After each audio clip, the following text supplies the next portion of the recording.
We are live. NASCAR Cup Series Cookout 400 full race live commentary coverage coming for you here this evening. Saturday night short track style at Richmond Raceway for the NASCAR Cup Series and our second Saturday night race of the 2025 season. Our first in as many weeks, too, and our first over the course of really the next month. We've got 3 night races on Saturdays.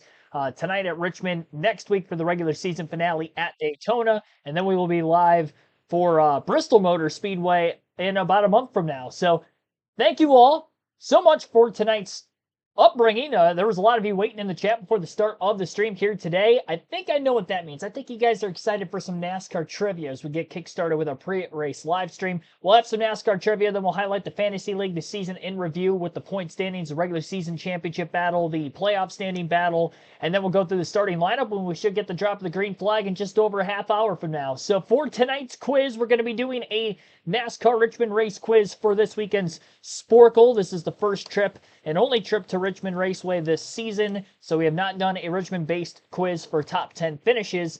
We will do that. Now, this is specifically the fall race at Richmond, so not the spring race, but the fall race from 1990 to 2017 will be our sample size years for this, and there are 280 drivers who have had a top 10. Now, there are going to be a lot of repeats on here, obviously. 20 minutes on the clock. I'll get the chat up on my phone. I don't have that for the moment. So I'll get the chat up. And then I will start this quiz, and you guys can play along at home. Obviously, do not Google any answers if we get down to the end of this one. We have got 2 perfect scores this year, so it's not impossible to get perfect on this. 1990, they're very generous with that, by the way, as well. They could have went as far back as the 60s if they really wanted to. That would have messed me up. All right, Martin Truex Jr., former winner here. I think we got to get the former winners out of the way first. Granted, off the top of my head, winning fall and then winning spring races is going to be kind of tough. I know Jeremy Mayfield won a summer race. Casey Kane, Kevin Harvick, Jimmy Johnson has won here before. Jeff Gordon has won here before. Mark Martin has. Kyle Busch. Denny Hamlin has won a bunch. Keselowski. Joey Logano. Ryan Newman.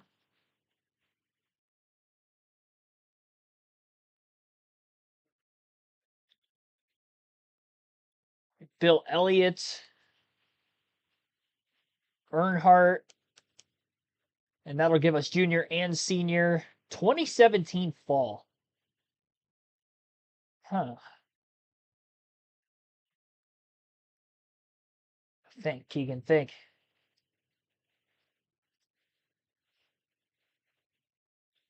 Larson. There we go. Had to think about that. That was Ganassi. Kyle Larson. 2015 fall. So Logano must have won the spring race. That's right. Yeah, he did win the spring race because then his win was encumbered. So who won the fall race? 2015. Jeff Burton's got to win here. So we'll get Jeff and Ward. 2012, Clint Boyer. Gosh, 2015. Vickers hasn't won here before, but I don't know why he popped in my head. Stewart. That wasn't 2015, but he is a former winner here. His first career win, I believe, was at Richmond. Dale Jarrett. Rusty Wallace.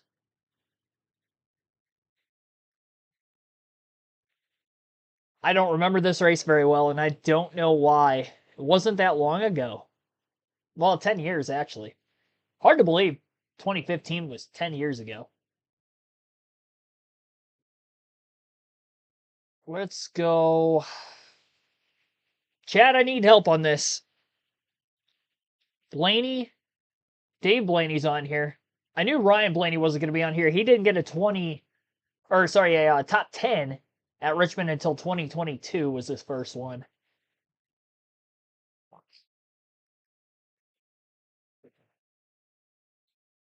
Kyle Busch was second. Carl Edwards. Oh, that's No, that was the spring race in 20. Gosh darn it.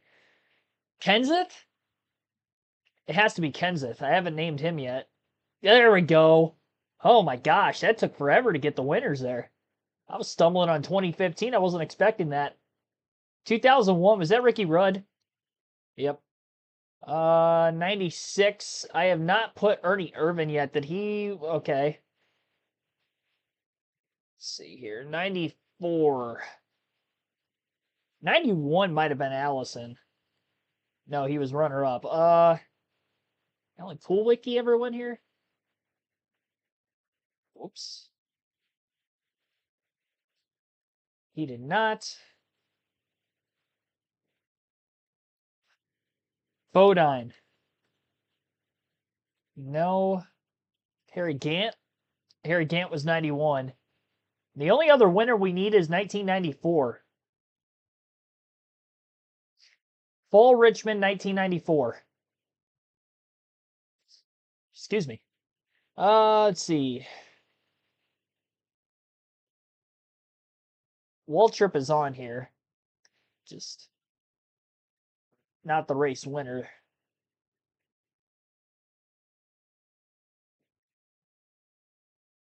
Who have I not named yet? No, he wouldn't have won 94. Sterling Marlin did not win here. But for some reason it was coming to mind. Kenny Schrader? Where did... I mean, he's on here a ton. Morgan Shepherd's probably going to be on here.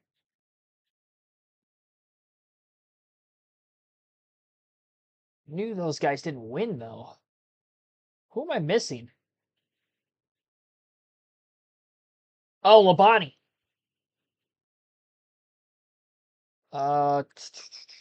Labonte. There we go. All right, now we have all the winners. Got 225 of 280 already. We still got 14 minutes on the clock. Lake Speed get a top 10 here? No, he did not. Derek Cope? 96 he did. Let's go Ricky Craven. Ted Musgrave. He's on here a bunch. Mike Skinner? He's on here at least once. Kenny Irwin? Sorry, I snippled a couple times. Jimmy Spencer. Yeah, he was a good short track racer. 98.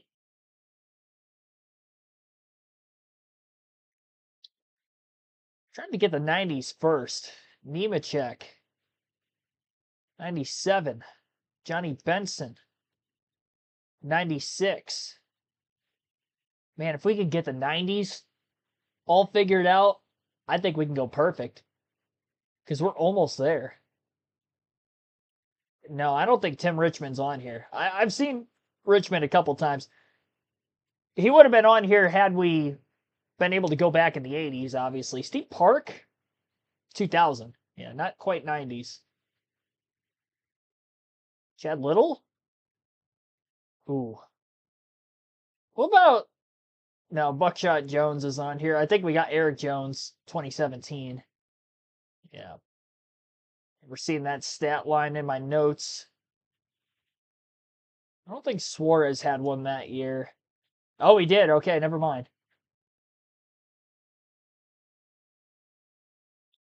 Bowman, no, I don't think he's on here. Because the cutoff period was 2017. He's a former winner, obviously. Try Chris Buescher. Chris Buescher. Okay, let's think more 90s. We were on 90s and we got sidetracked here. Rick Mast. Not on the list. Bobby Hamilton. Okay, John Andretti might be on here. He won at Martinsville, so he was probably good at Richmond. Wow, we only have 3 left from the 90s. 1994, 7th, and then 1992 of them. Hut Strickland. Oh, I usually forget about him, too. Joe Ruttman. Ruttman. No.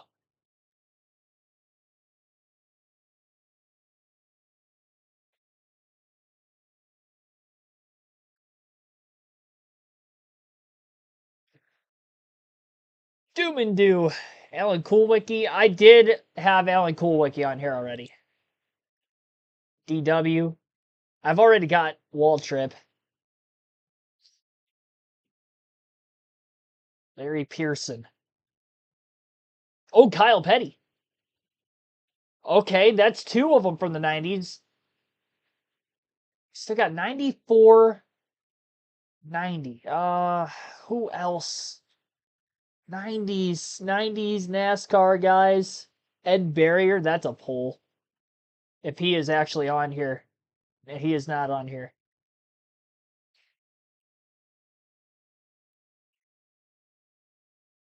Yeah, 253 of 280. Because I know I could get the 2010s and 20 or 2000s. I should be able to. I would like to think. It's my lifetime. The 90s, like 1990. Gosh, I was not born yet. 94. We named a lot of them, but not all of them. If we get stuck on this till like 8 minutes, then I'll go and try to fill in the rest, and we'll come back for the final couple minutes and see if we can knock this out. We've got a real chance of getting a perfect score today. It'll only be the third time all year. Who are we missing? There's no way. Oh, maybe Hornaday for 94. I don't think he was in the Cup Series. Yeah, not that early. David Green? Jeff Green. Dang it. 2002. I mean, at least it knocks one off, but Hut Strickland. I did try Strickland already. Let me make sure I didn't misspell it for some reason. Stacy Compton? But that's more late 90s. Like, same with Robert Presley. That would be more late 90s, not early 90s. If he would have been on here. Early 90s NASCAR. And you enjoy.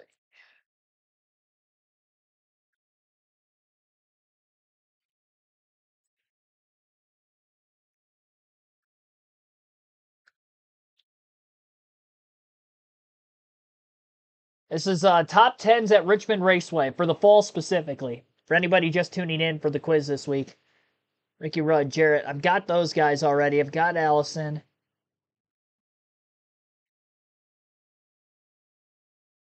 No, he would. I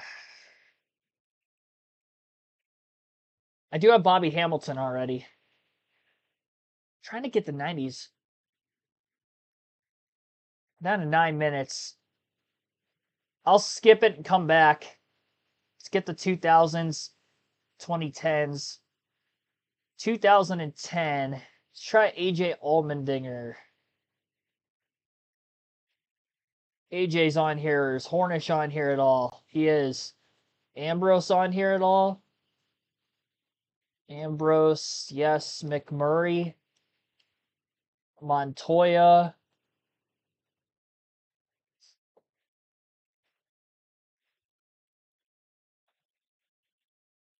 JJ Yaley on here at all? Yes. Scott Wimmer. It's more 2000s. 2004, Quapple. No, what about Sauter? Johnny Sauter was 5th in 2007. Wow. Gosh. Tony Raines, no chance he had a top 10. Reed Sorensen? No. Scott Riggs might be on here. Yep, okay, he is. 2006. Almirola. Thank you, chat.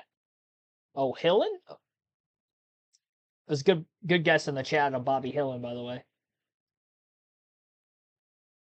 Oh, Dick Trickle might be the 90s we're missing. Oh! How many did that knock out? Oh, that was just 1990. That did not get 94, though. He did get one more for the 90s. 2004. Brendan Gaughan. Casey Mears. Stremy, no.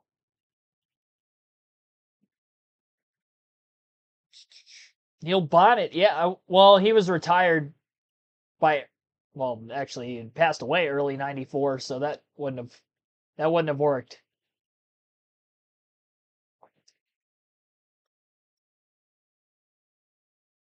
Got 6.5 minutes left on the quiz.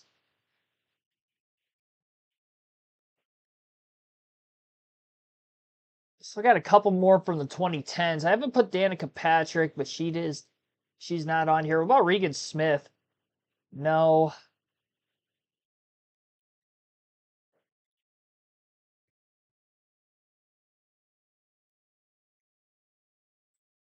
I do have Martin, Boyer, Ambrose. I've got all those guys.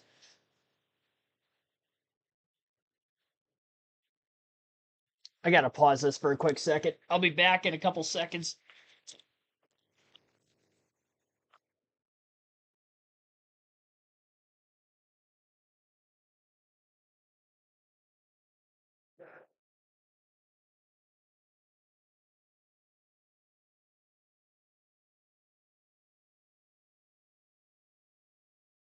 I had to go blow my nose. Jeez.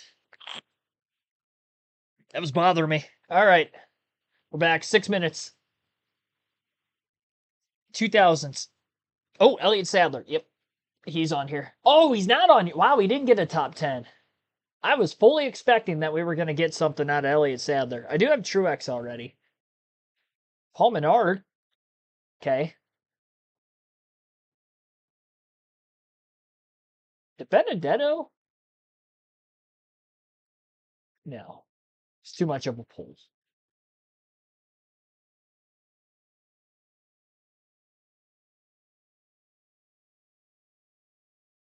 I have Harvick already.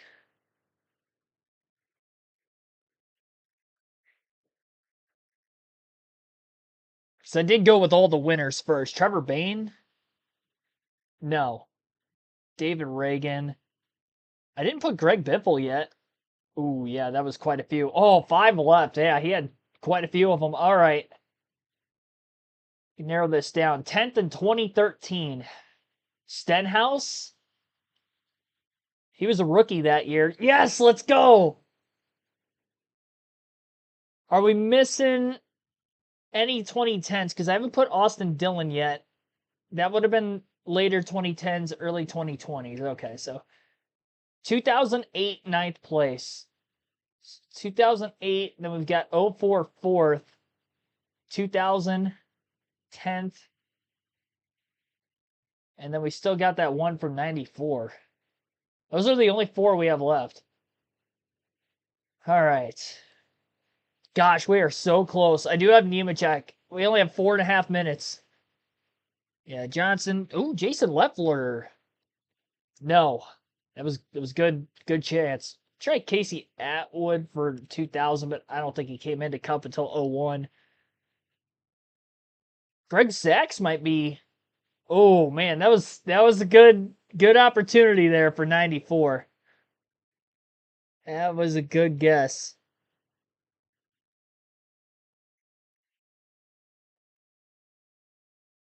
I'm gonna put Carpentier because 2008. Okay, that would have been insane if I got that. Oh gosh, 2004. I'm trying to think of NASCAR chase. Mike Bliss? Oh, let's go! 2004, Mike Bliss. Good old NASCAR chase for the Cup 2005. Helped me on that one. My favorite NASCAR game of all time. All right, NASCAR '08. Or, well, it'd technically be NASCAR. David Gilliland. I didn't put him yet. Oh, dang it. We're so close. 3 minutes, 3 names. No, Priest wasn't around. 2008. Kendall. Oh my gosh, that would be insane. No. That's more of a road course name. Oh, Rudiman. I did not try Rudiman yet. David Rudiman, 2008. Who put that in the chat? Who put Rudiman? I swear I saw somebody put Rudiman. Or did I come up with that myself? Oh no, Doom and Do. Yeah, Doom and Do put Rudiman. All right, Two names. So we still got the 1994. That's going to be tough for me. 2000 is going to be really tough too because I was super young. Um, golly.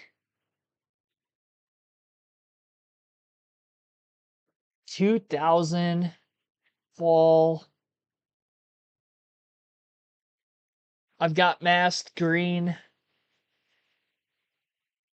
Oh gosh, we're so close. 2 minutes. Two names, guys. We're so close to a perfect score. I've got Steve Park already. We need mid 90s in the year 2000 NASCAR here. Look at the die cast. Am I forgetting anybody? Probably not. Probably not from who I have sitting behind me. No, I don't have anybody. Oh no. Ray Hendrick was on this list yesterday, and I don't know. That might be. Yeah, that was a little bit too early. Lloyd Allen for 94 is a good guess. But no. Steve Grissom is too. Steve Grissom, 94. There we go. Okay, we got one left. 1 minute. 2000, 10th place. Do not Google it. We need to get this out right here. We did get Grissom. Doom and Deuce coming in clutch, by the way. Two names in the final couple minutes. Shout out to you. As we try to go for a third perfect score. Jerry Nadeau. Did I not put him yet? Let's go! How many? We were running out of time there. I thought I put Jerry Nadeau already. I did not. 45 seconds left on the clock. That was close. That was close. But we got the perfect score for the third time this season. Let's go. Let's go, chat. Round of applause for all of you that helped play along. Earl Arnold Jr., Bam Hall, Jeffrey King, James S. Jennings, Brett Whiteside, Steve, Billy Kramer, Doom and Do, of course, coming in very clutch there. Crimson Storm 34. Jeffrey King, by the way, throwing out the Jerry Nadeau. Somebody threw that out earlier, too, and I thought I had put him in there. I wonder if I spelled it wrong on accident.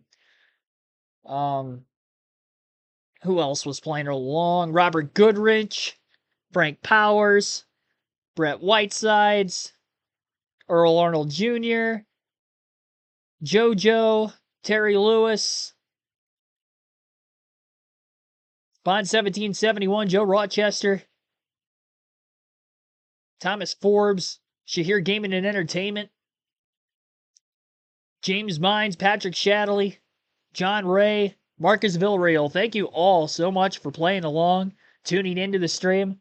What a great start. You know what's even better? Engines have just fired. So let's go over the starting lineup for tonight's race, the Cookout 400 at Richmond Raceway. And then we'll go over the point standings in review coming into the night as well. You can see that scrolling across the top of the screen as well. And I'll pull up my notes for the starting lineup for today's race. Be sure to hit the like button if you haven't done so yet. Our like goal, 50 likes for the stream. Pretty easy. We should be able to get there and smash that record. We are at 34 already, and the race hasn't even begun yet. Let's get to 100. We're on a roll so far tonight. Let's try to get to 100. That would be great. Good to know the raw feed's working out of the gate tonight. It has for most of the season since NASCAR updated it. Even though I don't like this raw feed compared to the first couple years that we've been doing these live commentary streams, I much prefer the old one, but this one works like 90% of the time at least.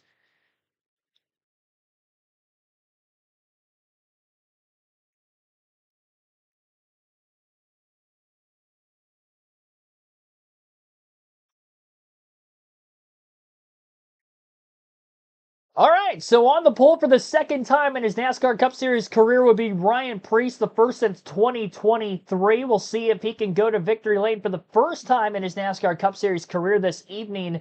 RFK did win a race here with Chris Buescher a couple of years ago, and as for Preece, he comes in first driver below the cutoff line on points, minus 34 entering the night. Tyler Reddick, who is going to be making another attempt at a top 10 here at Richmond. He had scored a top 10 in both races a season ago. Starts outside of road number 1. In road 2 will be A.J. Allmendinger and Denny Hamlin. Hamlin, the 5-time Richmond race winner. Chase Elliott as a Richmond best runner-up in 2018. Brad Keselowski, former winner as well. 2014, he got his lone win at the racetrack. In row number 4 will be Bubba Wallace on the inside. Christopher Bell on the outside. Wallace finished 4th here last fall. Bell's best finish at Richmond runner-up in 2022. Another former winner of many in the field today. Row 5 on the inside, that would be Alex Bowman, the 2021 spring winner. And Michael McDowell only has one top 10 at Richmond, though. It came with the next-gen car 2 years ago, where he finished in 6th. And row number 6 will be 2 former winners. In fact, the last 2 winners in the summertime, Austin Dillon last year, Chris Buescher the year before. Austin Cindric, William Byron in row number 7. As for Byron, he is a Richmond best 3rd in 2022. He's led a bunch of laps here, over 100 twice in 2 different races for the next-gen era. Carson Hocevar, Ty Dillon will make up row 8. Hocevar a top 10 last summer, and this will be the 14th career start at Richmond for Ty Dillon. And row number 9, it'll be the 2023 spring race runner-up Josh Berry alongside Eric Jones, who is looking for his first top 10 at the track since 2017. And row 10, middle of the pack, Chase Briscoe, Ryan Blaney. That'll be a row to look out for this evening. Briscoe has not scored a top 10 in his career at Richmond, but that's been the case for a couple tracks, including Pocono, which he won at earlier in the year, and he's been on a red-hot streak so far. Ryan Blaney has not won at Richmond either. In fact, no top 10s in the last 4 starts. His only 2 career top 10s at Richmond. Both came in 2022. In row 11 will be Daniel Suarez, who finished 10th in this race a season ago, and Noah Gragson, who was 12th last year. In row number 12 will be Ty Gibbs, making his 6th Richmond start, and Cole Custer making his 7th start at the action track. In row number 12, it'll end up being actually, it was row 12, Ty Gibbs and Cole Custer. Row 13 will be Justin Haley and Riley Herbst. Herbst making his Richmond debut. Same for Shane Van Gisbergen on the inside of row 14. And Kyle Busch is a 6-time winner at the track, most of any active driver tonight. He was fastest in practice yesterday as well, but not a good qualifying effort. He'll be coming from deep in the field. Also not a good qualifying effort for Kyle Larson. It will be outside of row number 15. On the inside of that row will be Zane Smith. Larson, a 2-time Richmond race winner. Won with the next-gen car a couple years ago. And he also won here with Chip Ganassi Racing back in 2017. Todd Gilliland, Corey Heim will make up row number 16. Heim making his first Richmond Cup start. Ross Chastain, John Henry Nemechek will be in row 17. Chastain, 2 top 5s here in the last 3 races, including 5th last summer. And row number 18 will be rookie Jesse Love, making one of his few starts of the season in the Cup Series. Ricky Stenhouse Jr. Cody Ware, Joey Logano round out the 38-car field tonight. Logano, another 2-time Richmond race winner. He crashed in practice yesterday, did attempt his qualifying lap, but a lot of damage on the right side of his race car. Caused a tire rub, didn't even complete his qualifying lap, so that is why he is starting dead last this evening. Packed crowd on hand here tonight for Richmond. Great to see. This is the first time we've seen this track with one date outside of the COVID season in 2020, and it shows. One chance to see the NASCAR Cup cars at Richmond, and they've got a pretty big crowd for this weekend. So awesome to see Richmond filling in the stands for a little Saturday night summertime short track race. So that is the starting lineup, and we'll take a look at the point standings now before the drop of the green flag. William Byron comes in with the regular season points lead at plus 42 ahead of Chase Elliott, his teammate, extending his lead after last weekend at Watkins Glen. And then obviously taking the points lead the week before that with a win at Iowa. I should say retaking the points lead. He's led for all but 4 races this season in the regular season title picture. 2 races to go in the regular season. It's going to be really tough for somebody other than Chase Elliott or Byron to win this thing. Minus 81 is Denny Hamlin. Minus 85 for Christopher Bell. Minus 85 as well for Kyle Larson. Mathematically, you could actually go back to Tyler Reddick at 7th. Could still have a chance at the regular season title. I would expect a lot of those guys to be eliminated from contention after today. We'll see how this goes, though, first and foremost. As far as the playoff battle, we've had 13 different winners so far this season. So with 2 races left in the regular season, we're guaranteed to have at least one driver lock in on points. The drivers who are locked in with wins would include 4 apiece for both Denny Hamlin and Shane Van Gisbergen. Christopher Bell has 3 wins on the year, same for Kyle Larson. 2 for William Byron, Chase Elliott, 2 for William Byron, and then Chase Elliott, Ryan Blaney, Chase Briscoe, Bubba Wallace, Joey Logano, Ross Chastain, Austin Cindric, Josh Berry. They all have 1 win apiece. 3 drivers above the cutoff line coming in would be Tyler Reddick, plus 117, who mathematically could clinch tonight on points. Same for Alex Bowman if he has an exuberant day. I don't know what I was going to say there. Otherwise, I had to think of a word off the top of my head. That wasn't a great describing word for what Alex Bowman has to do today. That didn't make any sense at all, actually. But nevertheless, he's plus 60 above the cut line. He would have to outscore Chris Buescher by 25 points this evening to point his way into the playoffs. He would have to be at least 54 points ahead of 16th at the end of the night to lock himself in on points. And as for Buescher, plus 34, last driver above the cut line. Not somewhere you want to be with Daytona looming next week. We've seen upset winners there in the past, including last season with Harrison Burton. But he is the last driver in, again, plus 34 over his teammate Ryan Preece, who is starting on the pole tonight as well. So it'll be interesting to watch those two RFK Fords go to work. Kyle Busch mathematically has a chance to point his way in, minus 102. Not realistic, though. Probably in a must-win situation. Mathematically, must-win situations for everybody, 19th in points on back. Now, I do think there are a couple drivers to look out for today that are below the cutoff line who could win this evening. Brad Keselowski finished runner-up at Iowa just a couple weeks ago. RFK Racing's been very good at Richmond with the next-gen car. Chris Buescher with a win here a couple years ago. Brad Keselowski in that same race led a ton of laps. Last season, Brad had a top 10 run here as well. So short track success in the summer months has been good for that 6 team. I think that they could compete for the win today. Obviously, the teammates of Buescher and Preece qualified really well. Preece will be on the pole. Keselowski should be a contender, to say the least. And as far as another driver, Kyle Busch, you might have to look out for. Richard Childress Racing won this race a season ago, and you can maybe even group Austin Dillon into that because he did win this race last season. Dillon comes in 28th in points. Better than where he was last year when he did win this race, obviously because of the shenanigans on the final lap, resulted in him not getting the playoff spot. He did get to keep the win. And the speed has been there for RCR with the next-gen car at Richmond. We saw that yesterday on full display. Both Dillon and Busch were in the top 10 in practice. Busch was actually fastest overall in practice. Qualifying for Austin Dillon pretty good. He'll start 11th, but Kyle Busch back in 29th. Going to have his work cut out for him at least early. First stage, very important that he stays on the lead lap starting that deep in the field. We only have 70 laps in the first stage, but with the tire fall off, we may see quite a bit of lap traffic if we do get a long green flag run. We did go caution-free in stage 1 of the truck race last night, which was 70 laps, and saw a lot of lap traffic there. Obviously, that's the truck series, a little bit different here than Cup, but it could be expected.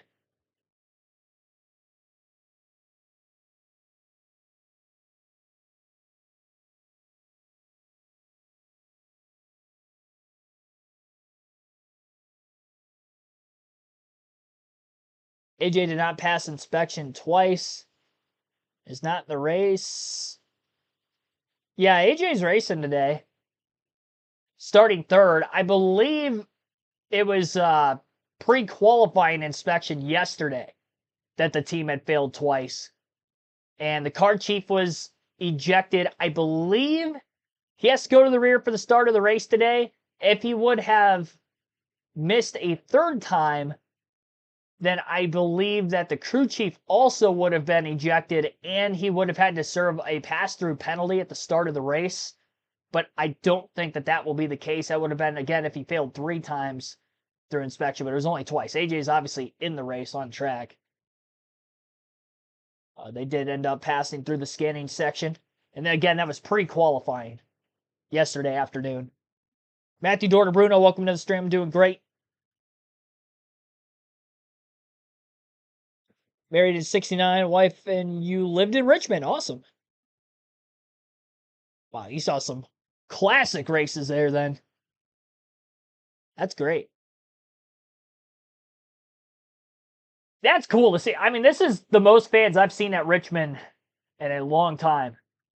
And I think it just goes to show that when you have one date at a racetrack, these crowds get packed in. I've been at Michigan, for a long time now because it's my home track. But the last several years since they went down to one date, the crowd has been jam-packed the last 3 years or so. Obviously, the rain out's a little bit different for the last 2 years. But this year, I mean, it was pretty darn full.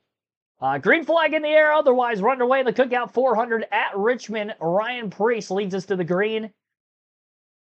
Off and running early. Not long to go 3 wide around Austin Dillon, William Byron, and Chris Buescher. Middle of the pack, running around 10th place. Byron trying to get cycled back in. He doesn't want to get stuck too far out of line for too long. And he is able to clear both the 17 and the 3. Pretty good run off turn 4.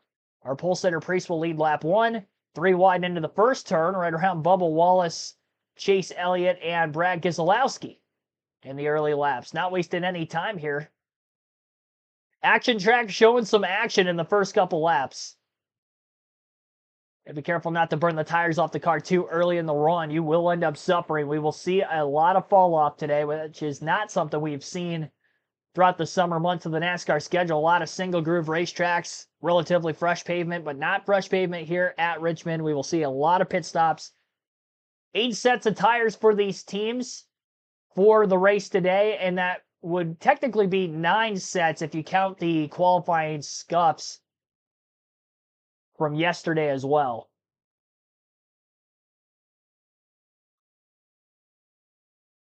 So pick and choose wisely when to take those 4 tires. Elliott, Wallace, Keselowski 3 wide again, but this time it's Elliott trying to get down to the bottom 3 wide. Wallace in the middle. Last time around it was the 9 in the middle, the 23 on the bottom, the 6 up high still on both occasions. And Keselowski pulls clear of both Elliott and Wallace for the time being. Lost a bit of ground through 3 and 4. Might have backed Wallace up a bit more, but Elliott could not capitalize on getting by the 23. He'll outbrake him, though, into the next turn. And Wallace hops right back to the bottom in front of Christopher Bell, fellow Toyota driver. Wallace trying to extend his longest career top 10 streak tonight. He comes in 5 straight, looking for 6 in a row. And he did have a 4th place finish here last summer. Reese's lead over Reddick is about 0.4 of a second. 0.6 back to A.J. Allmendinger in 3rd. Denny Hamlin, 0.8 back in 4th. Brad Keselowski just making that pass for 5th about a lap ago on Chase Elliott. And Brad's 1 second off the lead in 5th. Top 5 again in these first 5 laps out of 70. My race win pick, I didn't get to that. Denny Hamlin is my pick to win the race tonight.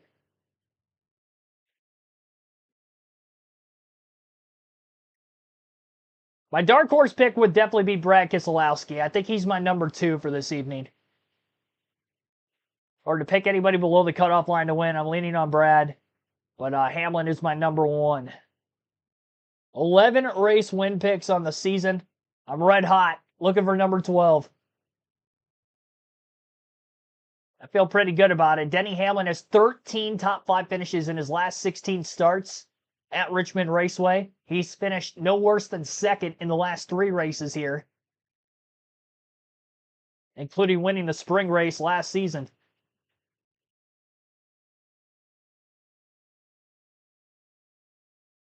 Four wins on the year already, a couple of which coming on those shorter ovals. Most recently at Dover. Much different track by way of how it races compared to Richmond. But the JGR Toyotas have just been really good on the short ovals.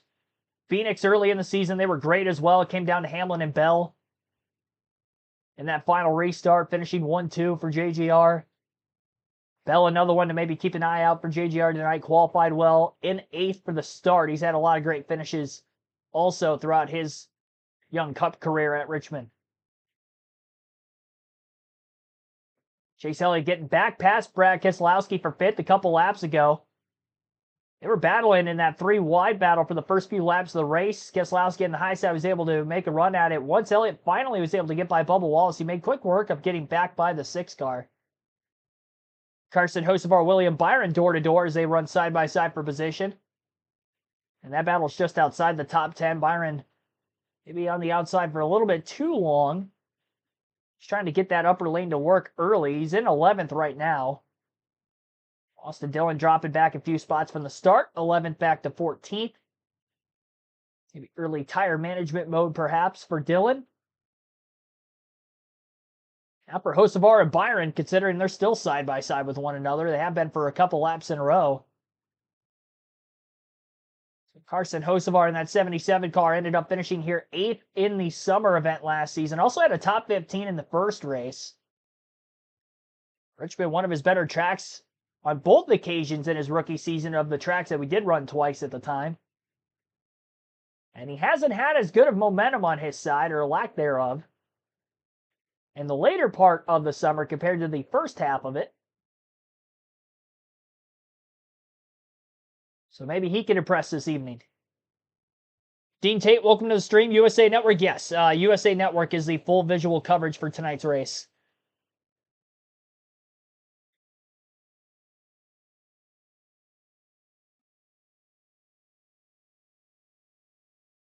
They're showing the updated point standings as they run with Priest in the lead, considering that he is below the cutoff line on points.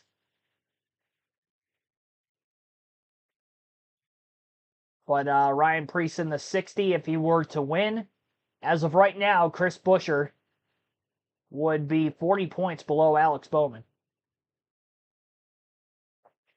Buescher back in 19th place, though, right now. That would dictate where they would be running for each stage. Bowman in the top 10 and 9th. So trying to build a gap as much as he can there. AJ Allmendinger made a pass on Tyler Reddick a few laps ago for second place, and he's quickly closing in on Ryan Priest for the lead. Reddick's lap times are not looking very good in the early going of this run, and I think Denny Hamlin's going to be putting a battle to him for third place before long.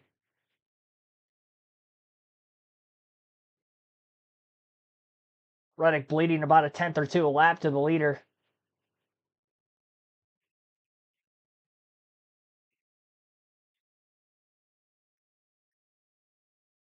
Irina Sarah, welcome to the stream. You can manage your tires a little bit better. You're not having to fight for position, put your car in a situation you really don't want it to be in. This is definitely the place everybody wants to be. It's been a special period too for Ryan Priest because he got to race his wheel and modified car here on Friday night. Didn't win that race, but it's always good when he can go back to his roots. And in recent time was just voted in the top 40 all-time drivers for the wheel and modified tour. What a nice honor. That's awesome. The one driver that started this race has not been kind to is Chris Buescher. He's lost 7 spots from where he started. They're struggling with handling. The car's not driving the way he wants it to drive. Not the beginning of the race this team is looking for. Check in with Marty Snyder. Marty? Yeah, Lee, so far not a word from Chris Buescher about losing those 7 spots that Jeff mentioned. But Steve, if you're Scott Graves, his crew chief, clearly they're in a point situation here, being that last car currently in the playoffs. Would you maybe risk it here? Come halfway down through stage 1. That seems to be the aggressive play. Would you be willing to give up that track position for those fresh Goodyears here this early? I think it's too risky, to be honest. I mean, look, you can make yourself feel good early, or you can be in position late. And I think the trick is when you have a tire limitation of how many sets you think you need, you're better off to save them to that final stage. That's when the most points are paid. That's when the trophy is given out. You just have to make sure you can stay on the lead lap if someone else chooses that aggressive strategy. Let's take you back just a moment ago and show you Jesse Love. Oh. Riley Herbst, some contact. 2 young drivers get moved around by an experienced driver. Joey Logano is saying, I got to go, boys. Like he was in the back of the 33 of Jesse Love. Killing 2 birds with 1 stone. Passage for me so I can sneak on through and continue to climb. Logano is up from 38th and last to 31st. Racing under the lights here in Richmond. Glad you're with us. Commercial break upcoming on USA Network. Side by side at that, we'll go through the full field running order for the early going of the race. Lap 24 of 70 in stage 1. Ryan Priest out in front. AJ Allmendinger in second. Tyler Reddick third. Denny Hamlin fourth. Chase Elliott rounding out the top 5 in fifth. 6 is Brad Keselowski. Bubba Wallace 7th. Christopher Bell 8th. Alex Bowman 9th. And Austin Cindric rounds out the top 10. 11th is Carson Hocevar. Josh Berry in 12th. Ryan Blaney up 7 spots to 13th. Austin Dillon in 14th. 15th for Daniel Suarez. He's up 6 spots.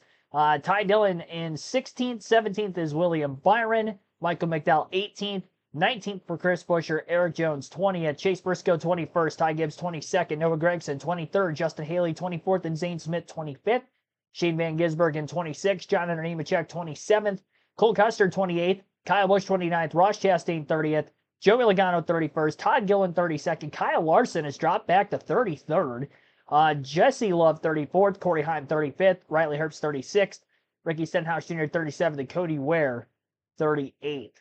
I am shocked that Larson not only not qualifying well back at 30th, but 33rd. He had his worst qualifying effort of his NASCAR Cup Series career last weekend at Watkins Glen, where he qualified 27th and ended up with that DNF having the early brake issues in stage 1. And here he is a week later qualifying even worse, 30th. and now back at 33rd. What is going on with that 5 team these last couple of weeks? I thought they were getting back to the regular form. They were struggling throughout most of the summer from about the Coke 600 into mid-July. They click off back-to-back top 5s at Indy and Dover. It's like, all right, Larson's back. He's in race-winning form again. He's competing. He's leading laps. And then now the last 2 weeks, this is happening again. So whatever it is, they need to get it situated because the biggest and most important time of the year is coming up here in a couple weeks. And they could be testing different things, but that doesn't seem like the usual Cliff Daniels, Kyle Larson way of thinking here, especially for Larson. I mean, he's a win now at all cost mentality kind of driver, and that's just not going to happen. The way that they're running. Is Larson injured? I don't think so. Yeah, and the weird thing is for Larson, he was top 5 in practice yesterday too. So I don't know. I mean, you could say, well, he qualified back and you can't pass with the next gen car. Well, the problem is we have tire fall off tonight, which is not something we usually see with the next gen on most tracks, but this is such an old surface. And there are drivers that are moving their way through the field. Again, Ryan Blaney's up 7 spots. Daniel Suarez is up 6. 9 for Logano. He started dead last, and he has already passed Larson, for instance, on track. Larson's lost spots. That's also not a good sign. It's one thing to kind of maintain and not be able to move forward. It's another thing when you're going backwards. Kyle Busch is at least kind of maintaining. He lost the 1 spot from the start. That was only because of Logano. Joey Logano's on the move. He's up 11 spots. 27th is where he is at. And I believe he's gained the most positions of any driver so far in this race. Had a shot until he was spun from the lead on the final lap, final corner by Austin Dillon last year, so he definitely had a great performance at Richmond. And although the short, flat ovals is in Penske's repertoire with this next-gen car, they have not won at Richmond with the next-gen. So maybe tonight can be the night one of them gets it done. I think Ryan Blaney's an interesting one to keep an eye on tonight because his track record at Richmond is not great throughout his Cup career. He's only got 2 top 10s. They were both in 2022. And he had good qualifying efforts at both races that year. Actually qualified on the pole in the spring race where he ended up finishing in 7th. But he's had 4 straight finishes outside the top 10 at Richmond. And looks like he's kind of gone back to his usual form at this track. But this season in particular, Ryan Blaney on tracks where we have had a lot of tire fall off, most of which was early in the season, he was really good in the long runs. Vegas probably had the best long run car. Homestead, Darlington. I might be missing a track or 2 in there as well. Kansas, I think he was really good. He finished top 5 or was in top 5, maybe got wrecked late. Whatever the case was there, he was good. Long run has been the specialty for that 12 team. So keep an eye on that with long green flag runs if something comes into fruition. William Byron. Big gamble early. Pitting. Trying to go off strategy. He's taking a set of tires now. Same for Kyle Larson in the 5. Sports decision, Kim. And Kyle Larson pitting from here to back to the field. Remember, they had a terrible qualifying ever for afraid of going left down. They will make a chassis adjustment. We're still trying to get that balance better for Kyle. So it does definitely look like a Hendrick Luxford plan to split this stage in half. Dave. Ty Dillon's going to take advantage of the strategy as well. You heard Jeff Burton talk in the pre-race show how he spoke with Ty and how confident Ty was about the speed in this race car this weekend. So we'll see how it works out here as they get their first set of new Goodyear tires on that car. As well, Kyle Busch now, who started back in the pack with a substandard qualifying performance, started 28th, was being chewed up and going in the wrong direction. His car falls over on the right rear, really loose on exit. Changes here, including the 4 tires and full of fuel. Here comes Eric Jones from Legacy Motor Club. That car has been decent this weekend. They knew that they had to, though, go forward. And being in the back of the pack, they had to take on this strategy as well, Marty, splitting the stage in 2. Jimmy Hamlin comes to a sliding stop and his pit stall, hitting from the first position. I think it could be blind scuffs for Jimmy Hamlin going on the car. Good call. Right behind him, Chris Butcher comes to Chris Philadelphia stickers. How close are Kim? Yeah, Austin Dillon already finished up his stuff. Can also confirm qualifying just on the 3 of Austin Dillon. We see him leaving pit road after that stop. Good work from Denny Hamlin. He got past AJ Allmendinger for second just prior to pitting. Here is Tyler Reddick and Dave Sears. So Tyler was a little bit loose on exit. That's why he was going backwards a little bit, but he was reminded early in the race what a good job he has done learning how to conserve tires. Billy Scott calling him in here halfway through stage one. Austin Cindric coming down pit road. He described the entry as, quote, good, but the exit just okay. Ryan Preece still on the track. He has not come to pit road. A moment ago, Chase Briscoe came to pit road. It's really a mixed bag here. So far, the RFK cars of Preece and Keselowski staying out, Kim. You see there, Ty Gibbs finishing up his stop. He's complaining about losing lateral on that run. 12 cars currently have yet to come to pit road. And I think that's really going to be the story. Are those 12 trying to save a set of tires?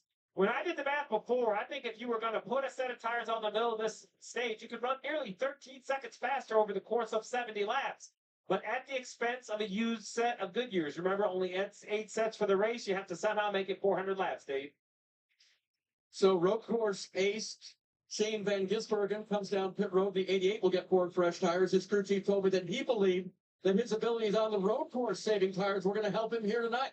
We'll see how far forward he can go. And then after a great run last week, a top 10 for Daniel Suarez at Watkins Glen. The 99 driver brings the 99 to pit road. He'll get 4 fresh tires and Sunoco fuel. So, question begs. The only thing, though, for SVG, the saving tires on the road courses, I think a lot of that has to do with him using the clutch. And I don't know how much they're shifting at Richmond with this next-gen car more than what we would have obviously ever seen with the Gen 6 and prior. But I don't think it's enough to really do much to save over the course of the whole run. Give credit where credit's due to him. Tonight, he hasn't really been falling back any spots from where he started. I believe he was right around 26th, 27th where he qualified. And there are other drivers that qualified around him, higher caliber in the NASCAR Cup Series, like a Larson and a Busch, that are either doing the same thing or losing spots.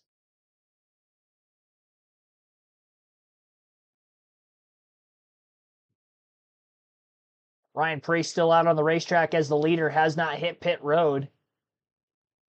Might try to run this opening stage out all the way, as he's getting motored around right now by everybody that is on 4 fresh tires.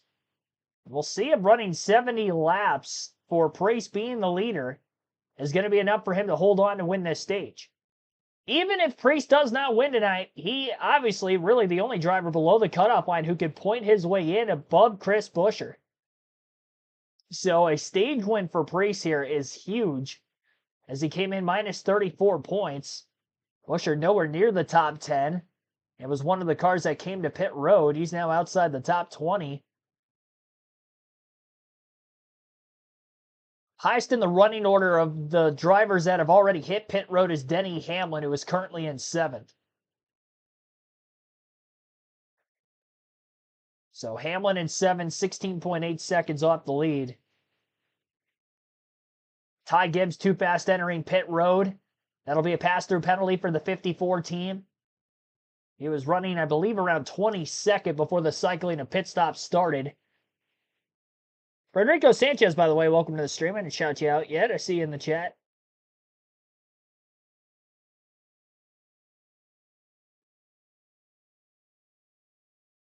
Urgent for all these drivers to get their lap back as well, just in case we were to see a caution. Don't want to get trapped a lap down or be forced to take the wave around. Reddick has the fastest lap of the race tonight. Currently in the 7th position, 23.091 on the second lap of the event was his fastest lap.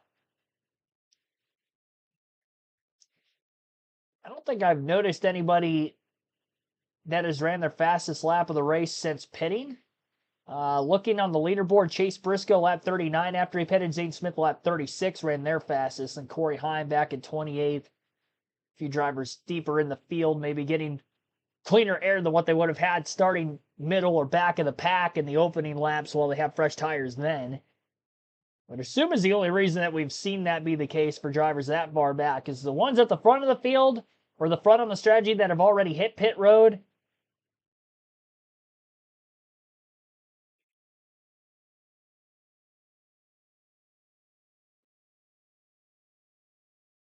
They're in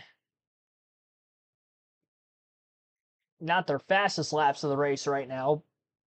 A lot of that could be trying to maneuver around drivers on older tires as well.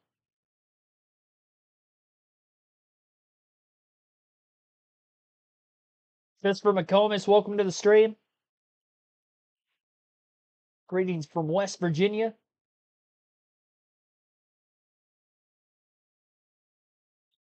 Mentioned about Hamlin leading on the strategy he's currently on. I think Chase Elliott was on pit road already, 2.5 seconds off the lead.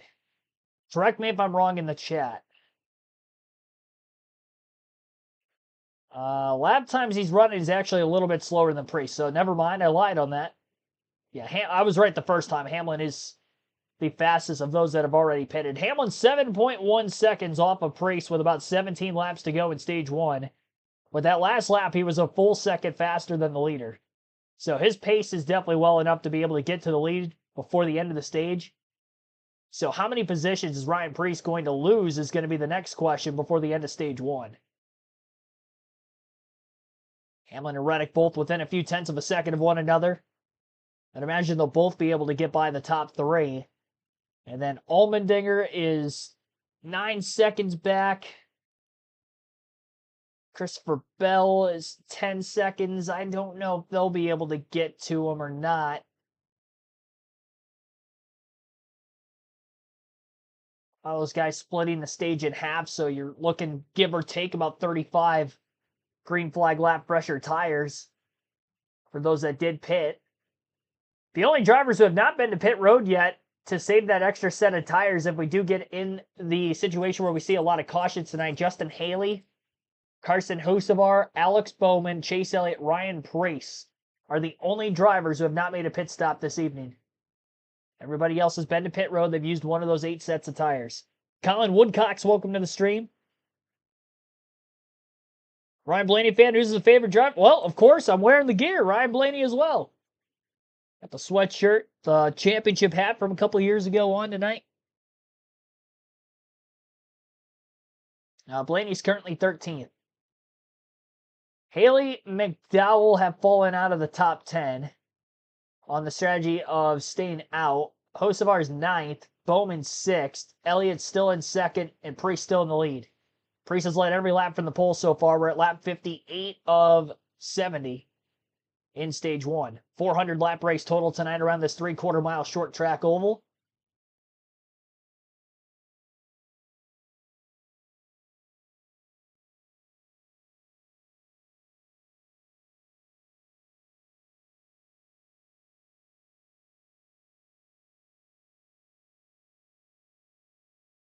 Hamlin up to 2nd, Reddick to 3rd, Elliott now back to 4th. Hamlin less than a second off the lead, but he's got company from Tyler Reddick as they're side by side for 2nd place. So it's going to be a race to see who's going to get to the 60 car first. And who's going to pick who behind him. What lane is Priest going to run? I would assume he's going to stay on the bottom. Now he moves to the top. Hamlin bounced off the wall off turn 2, and Reddick is going to be able to get to the lead as he gets by Priest and Hamlin through 3 and 4. So Hamlin with the mistake. He got against the fence off turn 2, got a bit tight in the dirty air behind Priest. And Tyler Reddick capitalizes as he was able to use the 60 as a pick. So Reddick is out in front of the field for the first time this evening. And our first lead change in the race as well. Hamlin just to the gas a bit too soon. Little scrub of the wall. A kiss, if you will, but it wasn't much. I don't think that's going to damage the car for Denny. Just cost him enough of lap time on that one lap that took him an extra lap to get by Priest. He's still in 2nd. He's now 7 tenths off of Reddick. Priest needs these points. Again, he was minus 34 coming in. Wallace is up to 4th place, battling with AJ Allmendinger, who are both on the strategy of also pitting. So Toyota is setting the pace here. You look at the drivers who are on the sets of tires for pitting middle of the stage, and it's all Toyotas at the top of that line. Reddick, Hamlin, Wallace. then AJ Allmendinger, but then Christopher Bell right behind him. Blaney's worked himself into the top 10 for the first time now. Austin Dillon is up to 7th. Dillon's actually the highest running Chevrolet on the strategy of pitting during the stage.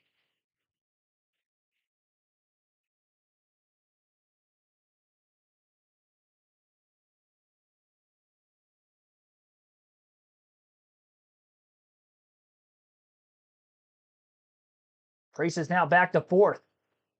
Still 9 laps left in the stage. Well, 8 now. AJ gets by Priest for 5th. Bell into the top 5. Priest now back to 6th. If Priest doesn't get any stage points here, that is a shame. After qualifying on the pole, to not get any stage points in a very short opening stage here at Richmond. I don't think he's going to get any stage points. I think he's going to fall out of the top 10. There's too many laps left. He's already back to 8th now. Elliott's the next car behind him on the same strategy. But then Ryan Blaney, of those that pitted, is only about a second and a half off of him. And behind Blaney in 11th is currently Brad Keselowski, who is only another second after that behind the 60 of Priest.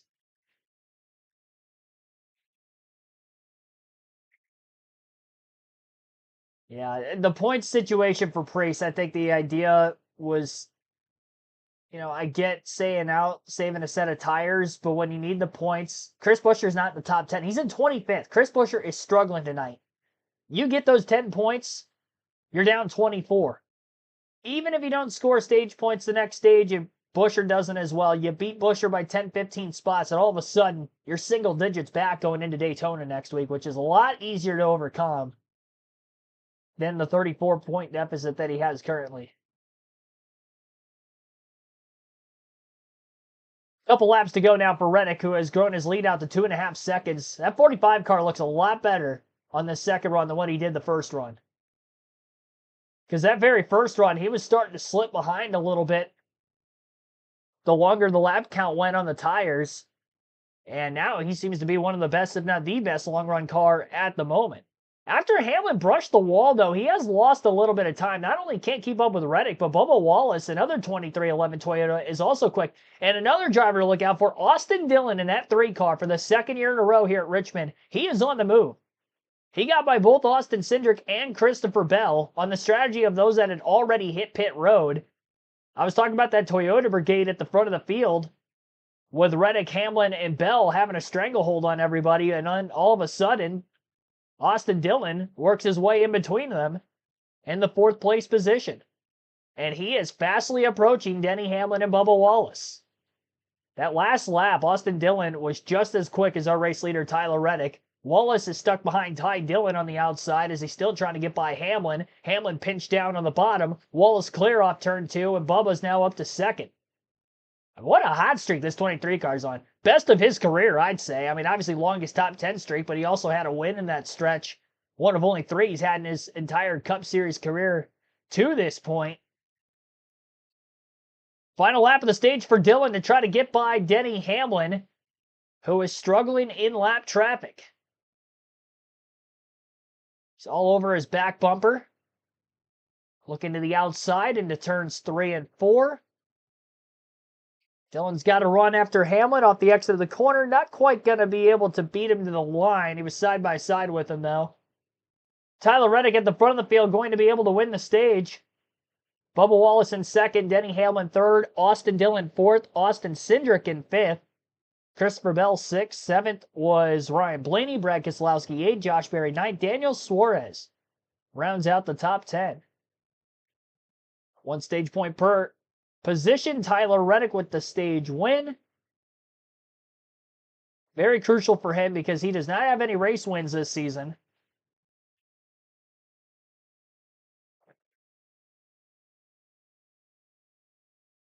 So it is very much needed to get as many playoff points as he can.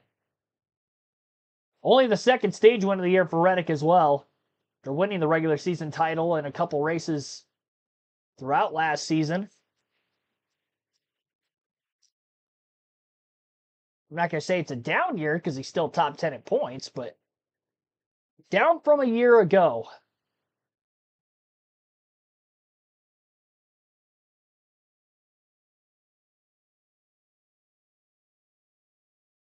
Well, stage one flies by, caution free, only half hour, and we're already through stage one in this race tonight. Stages 2 and 3 going to be 160 laps, and knowing the 35 lap difference on the tires there, I would expect that there's going to be a lot of teams trying a two-stop strategy in these next couple stages rather than splitting it in half. Maybe even a three-stop strategy. I think that would be more likely in stage 3 than stage 2 because you'd probably want to save a set of tires, especially if you ended up pitting one set already, because I'd imagine you're going to be throwing your second set on now during the stage caution. That means you have 6 sets left, and we still have 325 laps to go. Godzilla Legendary 2078, thanks for tuning in.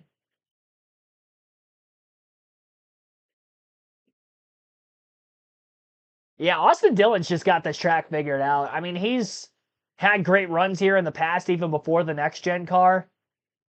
Obviously, one of his best races of his career last season up until that final restart. Probably his very best up until that point. He's had top 10 runs here before. 2021, he led a ton of laps, ended up with a top 5 run. 2020, excuse me, not 2021. 2020, had my year wrong. But yeah, I mean, this is a great track for him. Here in Darlington, he's sneaky fast there as well. Something about the slower speed, low grip racetracks. Does a great job at managing his race tires. The race leader, Ryan Preece, who at the end of the stage finished 15th. Chase Elliott 13th. And Alex Bowman 17th. The 3 highest finishers. Positions lost, but right there, extra set of Goodyear tires that may pay huge dividends later in the race, Kim. Wave of momentum for Bubba Wallace. This team coming in, you see at the top of your screen. He said free end, half a number tight in the center. Could be better there, but don't touch my end screen. Light air pressure on the track, party. Hanley winds Denny Hamilton. He's way too free on exit. They have to come back to the right side to jack it up again for Denny Hamlin. Bigger issue day for Denny Hamlin. He beats the Wegner to really came into the wall. Only second stage win of the year for Tyler Reddick comes at a good time. They're very weak on stage points, heading for the playoffs. Good stop for them. Look who's going to be off the road, his teammate. Both the 2311 cars, really slick work. It was close there when Reddick left his pit box with Ricky Stenhouse. But it was Ryan Preece, the pole sitter for just the second time in his career, who led the majority of that opening stage. Will that extra set of tires come in handy later? I don't know. It's going to come in that handy. I mean, Richmond, we don't get a lot of cautions usually. I don't know. I mean, the extra set's nice to have, but sacrificing all of your stage points for it when you could have had 10 in a situation that you're in right now in points, I just don't like that call. I think it works out a little bit better, or more likely to work better for a Bowman who's looking a little bit better on points. Not great for him either, though, but Chase Elliott, who has a win, he's locked into the playoffs. Maybe there's something there.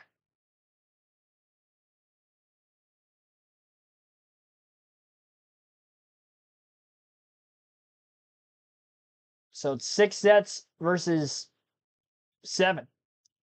And there were only, again, 6 drivers who did not pit at all in that stage, which were Alex Bowman, Chase Elliott, Ryan Preece, and then the 3 Spire cars, Haley, Hocevar, and McDowell, all stayed out. And I believe they were all on the lead lap at the end of the stage.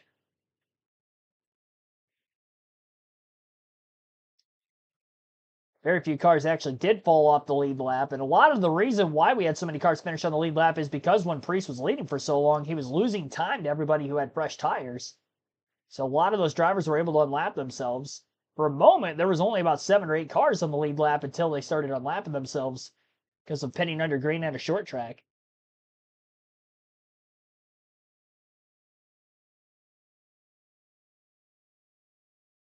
Understand the strategy for Bowman Elliott, but Priest needs the points. Yeah, exactly. That's definitely my point in all this.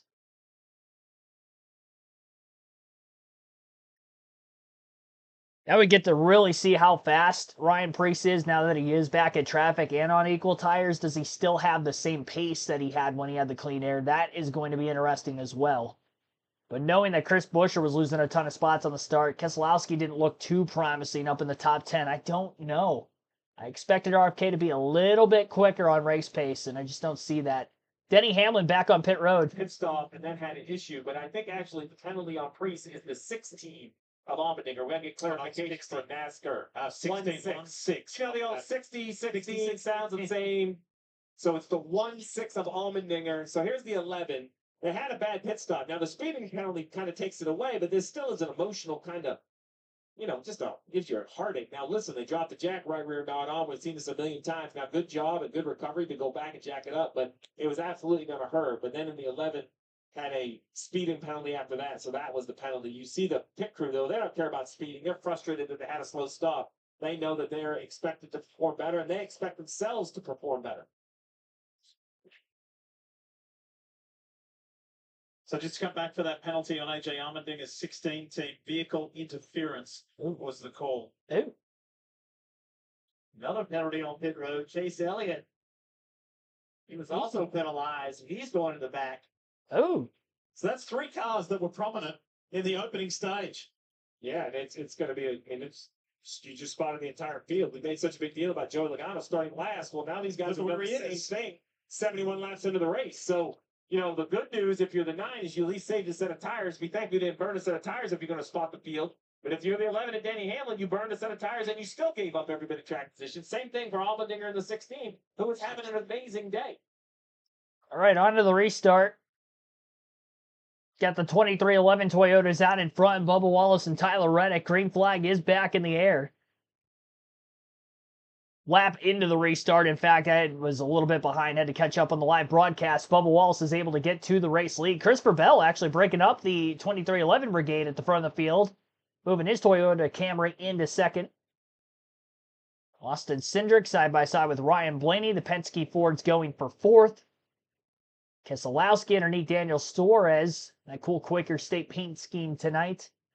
Austin Dillon losing some spots on pit road. He's fourth at the end of stage 1. They are 9th on the restart, so we'll keep an eye on that 3 car, who's very good on the long run in that later going of stage 1. Joey Logano, big mover in that first stage. He's up to 15th already after starting dead last and 38th. And that 22 has had a lot of speed. If we see him at the front of the field, he could definitely be a contender, which we haven't seen that kind of race-winning pace out of Logano a lot this season. A lot of his finishes that have been really good or race-winning potential performances or race win in and of itself has been strategy-based, but today definitely looks like the 22's got speed. So quickly on the restart to begin stage 2, we got Bubba Wallace in the lead, Christopher Bell second, Tyler Reddick third, then Ryan Blaney fourth, Austin Cindric fifth, Brad Keselowski sixth, Daniel Suarez seventh, William Byron 8th, Austin Dillon 9th, and Chase Briscoe rounds out the top 10. Stage yellow lasted 8 laps. That's our only caution of the night so far.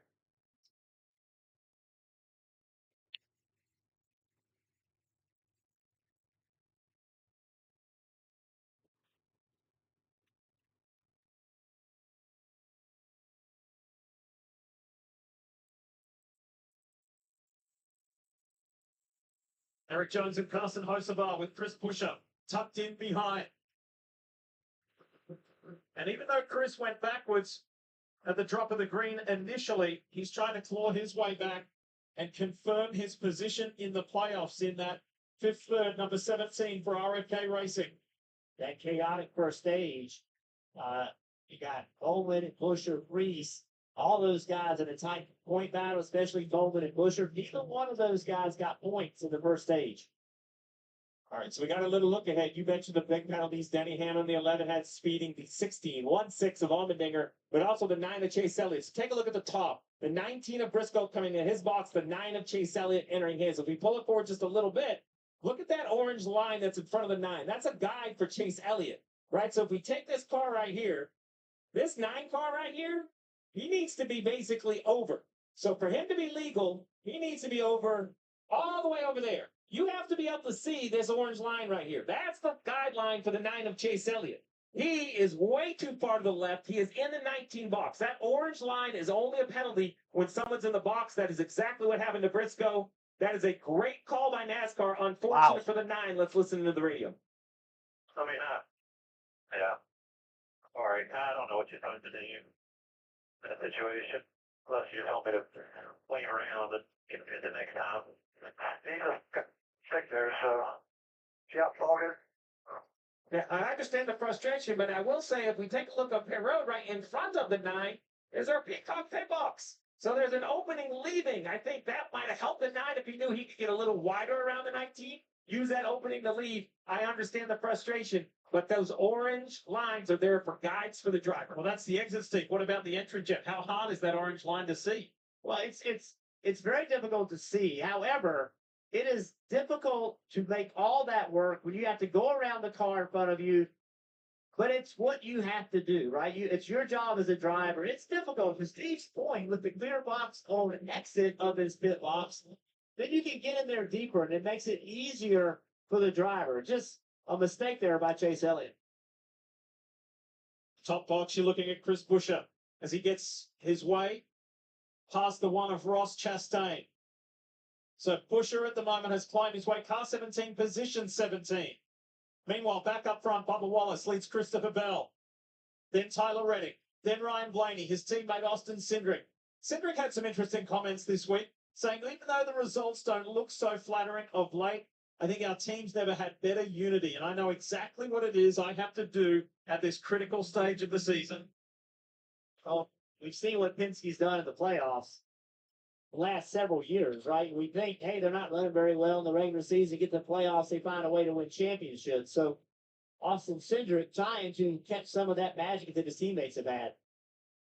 So just a real quick, I mentioned NASCAR's call. So here's the orange line right here. You see this box. What that box is there for is this is kind of the view that NASCAR's cameras have. And if the camera can see that box, then they know the left side of the car is over the line. That box is really just an officiating box. That's the combination. I don't want to be confusing, but that's the combination between the box and the line. So that can be, inspected by the camera system. And those lines and boxes are used in times of an incident. They're guidelines, they're visuals for NASCAR to use when there's contact with a pit crew member or when a car is blocked getting into pit road. That's when they're used. There's lots going on in 94 laps. Tell us more about Christopher Bell, Dave. Nice run so far tonight, Lee, for the driver of the 20 who won 3 races early in the 2025 season, has been looking to keep any momentum they can get as they head toward the playoffs here. His crew chief Adam Stevens told me today they thought their short track program would be as it has been, very good. And so a good pit stop by the team has Bell right where he needs to be, running down the 23 car if they can. Look free on entry, couldn't roll the center the way he wanted to, but they adjusted for that for this run. Christopher was super strong here at Richmond a year ago. The 3-time winner this year. He led here last year. And then unfortunately, with a late race pit stop, got a pit road speeding violation and had to serve that penalty. And that kind of put paid to his chances. But here he is running in a super strong second. It's Toyota. Yeah, Wallace out in front right now has put together the fastest lap of the race on this run as well. Overall, that is, not just his own fastest lap. Lap 81, he dropped to 22.961. I think that's the only sub-23-second lap time we've seen so far tonight. So track temps cooling down into the evening, creating more grip in the racetrack, more rubber laid down from what we had at the initial start of the race. Again, the track is getting faster. That also means that the tire fall off probably going to be more from the start of the run to the end of the run with the faster lap times early versus what we would see late. I would expect these guys to go more than 35 laps on green flag conditions before pitting under a green flag sequence like we saw in stage 1, a bigger stage split of 160 laps in stage 2 versus 70 in this stage. But I don't think we're going to see many drivers try to split it in half. I think it's going to be a mostly 2-tire strategy. Maybe somebody tries 3, but again, I would assume that if anybody tried a 3-stop strategy, it would be more in stage 3 than what we would see in the second stage. And I'd be curious to watch and see how that works itself out if we do continue to go caution-free in this one tonight. Fast race, though, so far. We're over 100 laps in, only 45 minutes into the race out of 400.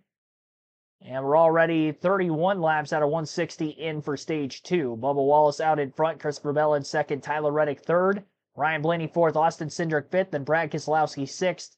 Seventh for Daniel Suarez, William Byron eighth, Austin Dillon ninth, Chase Briscoe rounds out the top 10.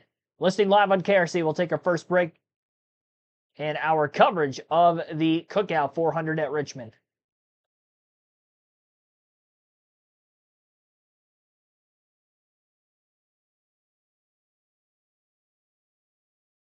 Whoa. My bad, I shifted the screen there for a second. Didn't mean to do that. There we go. What's for dinner? I cheated tonight. I got McDonald's on my way home. Before the race. 2 McChickens.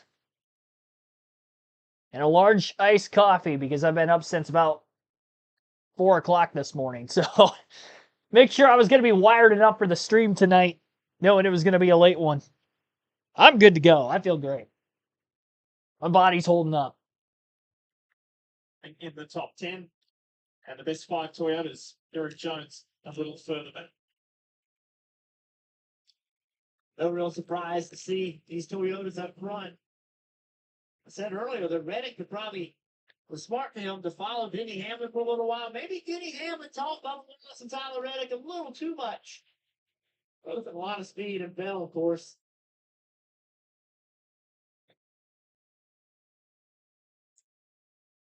A little bit deeper in the field, running in 19th place. Shane Van Gisbergen. Why are we going back here? Because he has won all these road course races, and everybody's talking about, can he advance in the playoffs? If you look historically, he's going to have to average about a 17th place finishes in round 1 with the points he's already earned. He only has one finish, a 17th or better on an oval this year. Ooh. He is sitting here running 19th. I know people are saying, hey, 19th isn't very good, but if you think about where SVG was versus where he is now, and this is a very, very difficult oval. In my eyes, Dave, this is a step forward for SVG of this team. And it's not like he's not trying, Jeff. We know he's super talented, and he is studying. Who did he study for this race? A lot of Denny Hamlin. Looked at all the data he could to find out how Denny did what Denny does each and every year at Richmond. So Stephen Dorn, the crew chief, told me they ran 42 laps in practice. The tires came off worn, but not destroyed. He knew how to take care of it based on the studying he'd done, and he's done that so far here tonight, just struggling a little grip with overall grip. Christopher Bell's trying to really put the pressure to a different level on Bubba Wallace at the front of this field. You know, Bubba is just stringing together ever since his Brickyard 400 when really consistent, positive results. Spoke to him earlier today. He says, man, this is going to be fun out here tonight. And Jeff, when you're in that positive frame of mind, it's easier to have fun when you're driving like he's driving, right? Oh, no question. And it's even easier to have fun when you're out in front.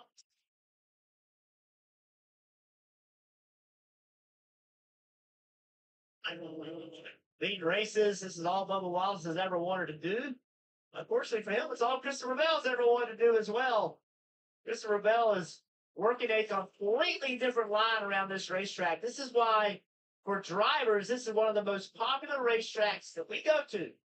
Because if the guy in front of you is doing something, you can do something completely different to try to find your way around him. No better example than what's happening right here. Well, one of his co-owners is the driver of the 11, Denny Hamlin. Tell us more about Denny, Marty. Yeah, we after that slow stop a moment ago. What was Denny Hamlin's reaction on the radio? Listen in. Oh, no, I don't.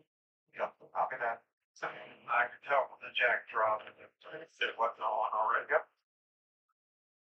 So Steve, I love what Chris Gale said after that. He said, man, I wish I had some motivational speech for you, but you're just going to have to muscle your way through the field. And then he made the point to Gale, the longer we run, it seems like the better we get. So far, plus 11 after starting at the back for Denny Hamlin. They'll make it plus 12 as he goes by Justin Haley there. But sometimes, Steve, you just got to make it work when you're in the back. Yeah, just remind everybody, you know, I know it was a slow stop, but he was speeding as well. So it could have been the fastest stop in the world. Now, I don't know if the slow stop created the urge to speed or if one led to the other, but either way, the results are he was starting at the back. But I agree, Marty. I mean, at some point, you just have to figure it out. Now, I will say, for the 11, they now have to look at what's next. So I'll let your head start to spin again there, Diff. But if you're going to stop 3 times in this stage, you're about 5 laps away from the window. I don't think they have enough tires to do that. Yeah. So I expect them to only stop twice. So I imagine they're going to come around lap 125. But Priest, the guy with the extra set of tires, he's going to stop 3 times. So here comes the 60 of Priest on pit road. He had been struggling, Steve. He restarted 14th. He had fallen back to 19th. So the car was not as good as it was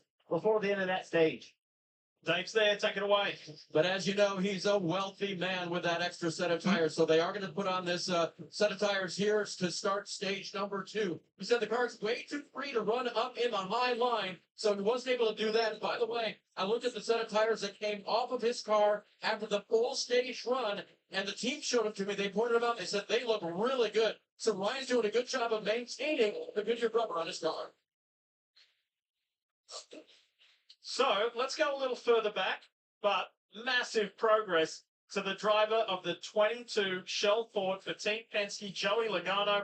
He started last for just the 4th time in his career. Where is Joey now? He runs in 12th. Yeah, what a great comeback by this team. This is what we've been expecting and hoping with these tires, is it would present this opportunity for passing, and we're seeing it tonight. This is what happened in practice. They took off early and they were slow. They feel like they had a tire going down the entire time. Finally, it failed. Contact. A lot of work they had to do to get this car ready. Yeah, I thought the Paul will provide all the right front suspension.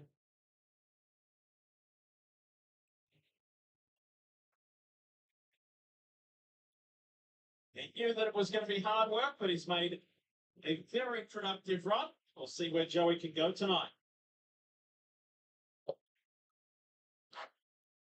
All right, so Bubba Wallace has actually extended his lead over Christopher Bell. Bell was hounding him for the first half of the run, but as we get about 30-plus laps in, seems like the 23 has been able to manage his tires better than the 20. Reddick's starting to close back in on Bell for second place again as well. Ryan Blaney's in 4th behind those 3 Toyotas, and Austin Cindric rounds out the top 5 in 5th. Brad Keselowski in 6th, and William Byron actually the highest running Chevrolet in 7th. Daniel Suarez 8th, Austin Dillon 9th, and Chase Briscoe rounds out the top 10. Josh Berry in 11th, Joey Logano up to 12th, Alex Bowman 13th, Kyle Larson 14th for starting 30th. Chris Buescher 15th, Shane Van Gisbergen in 16th. He's up 6 spots since the restart. Eric Jones in 17th, Michael McDowell 18th, Carson Hocevar 19th, Ross Chastain 20th. 21st, Denny Hamlin up 15 positions since the restart into pit road penalty. Todd Gilliland 22nd, Zane Smith 23rd, Chase Elliott 24th. 25th for Justin Haley, Cole Custer 26th, Ty Dillon 27th. Ricky Stenhouse Jr. 28th, Kyle Busch 29th, and 30th is Jesse Love. 31st for Noah Gragson. Riley Herbst is the first car lap down at 32nd. AJ Allmendinger is 33rd. Jonathan Nemechek 34th. Ryan Preece 35th, but again, he has already hit pit road. And I think AJ pitted as well, if I'm not mistaken. No, I'm wrong on that. He did not. He's just now going a lap down. Not sure what happened to that 16 car. He was in the top 3 real early in the race. Ty Gibbs, 36th. 37th is Nemechek now, Corey Heim 38th. So we got a couple other cars hitting pit road, it looks like, as they drop off the lead lap or potentially 2 laps down, depending on where exactly at the running order they were before their pit. And now that 16 of Allmendinger coming in as soon as he lost a lap. Michael McDowell's on the pit road. He was one of the 6 drivers who stayed out in stage 1, so he's got an extra set of tires, much like the 60 of Ryan Preece. Back at Richmond under the lights, and Bubba Wallace continues to lead the way, but there has been a change while we were away, and that changes for second place because his teammate Tyler Reddick has got Christopher Bell. Let's go for a ride with Reddick now, thanks to Xfinity Mobile. Hold it.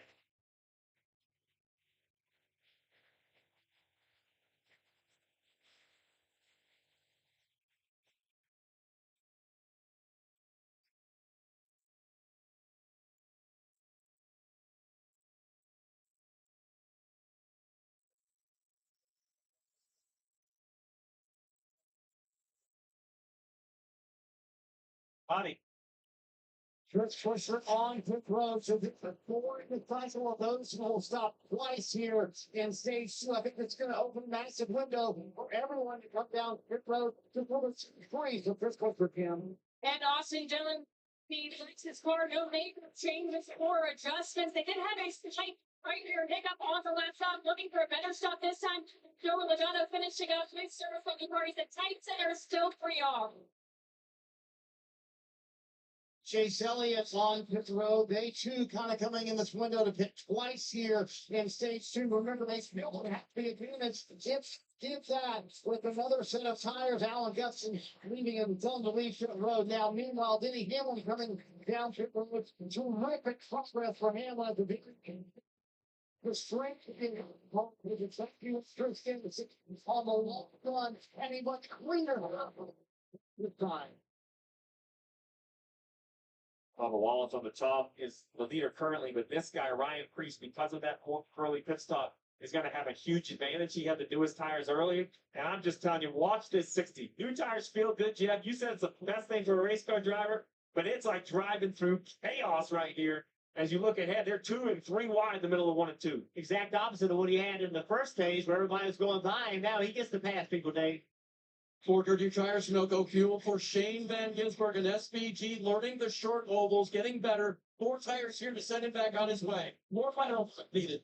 You see also Eric Jones coming off in the 43 car. His car was pitting there, and Tyler Reddick was going to pit, but they said, you're right near him, so don't pit now. The 43 is in. Come up for 1 more lap. Here comes Reddick after that. Reddick said he needs to find a little better way from 3 and 4. If he can clean that up, then they'll be ready to go. The crew goes to work here, Marty. Brad Keselowski coming down pit road. Austin Cindric hitting right behind him. Keselowski was really good on the long run. And he told Jeremy Owens, he said, listen, that's best of the entry and the exit of the corner.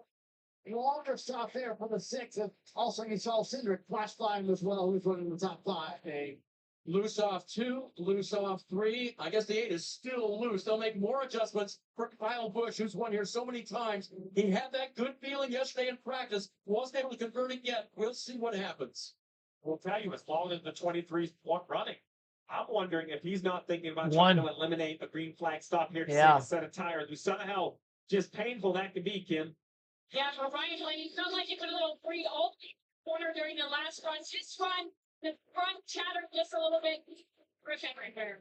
You may have noticed during that flurry of stops as the race leader, Bubba Wallace comes in, Ryan Preece was able to... False alarm, he's in. He now runs in 4th place, Kim.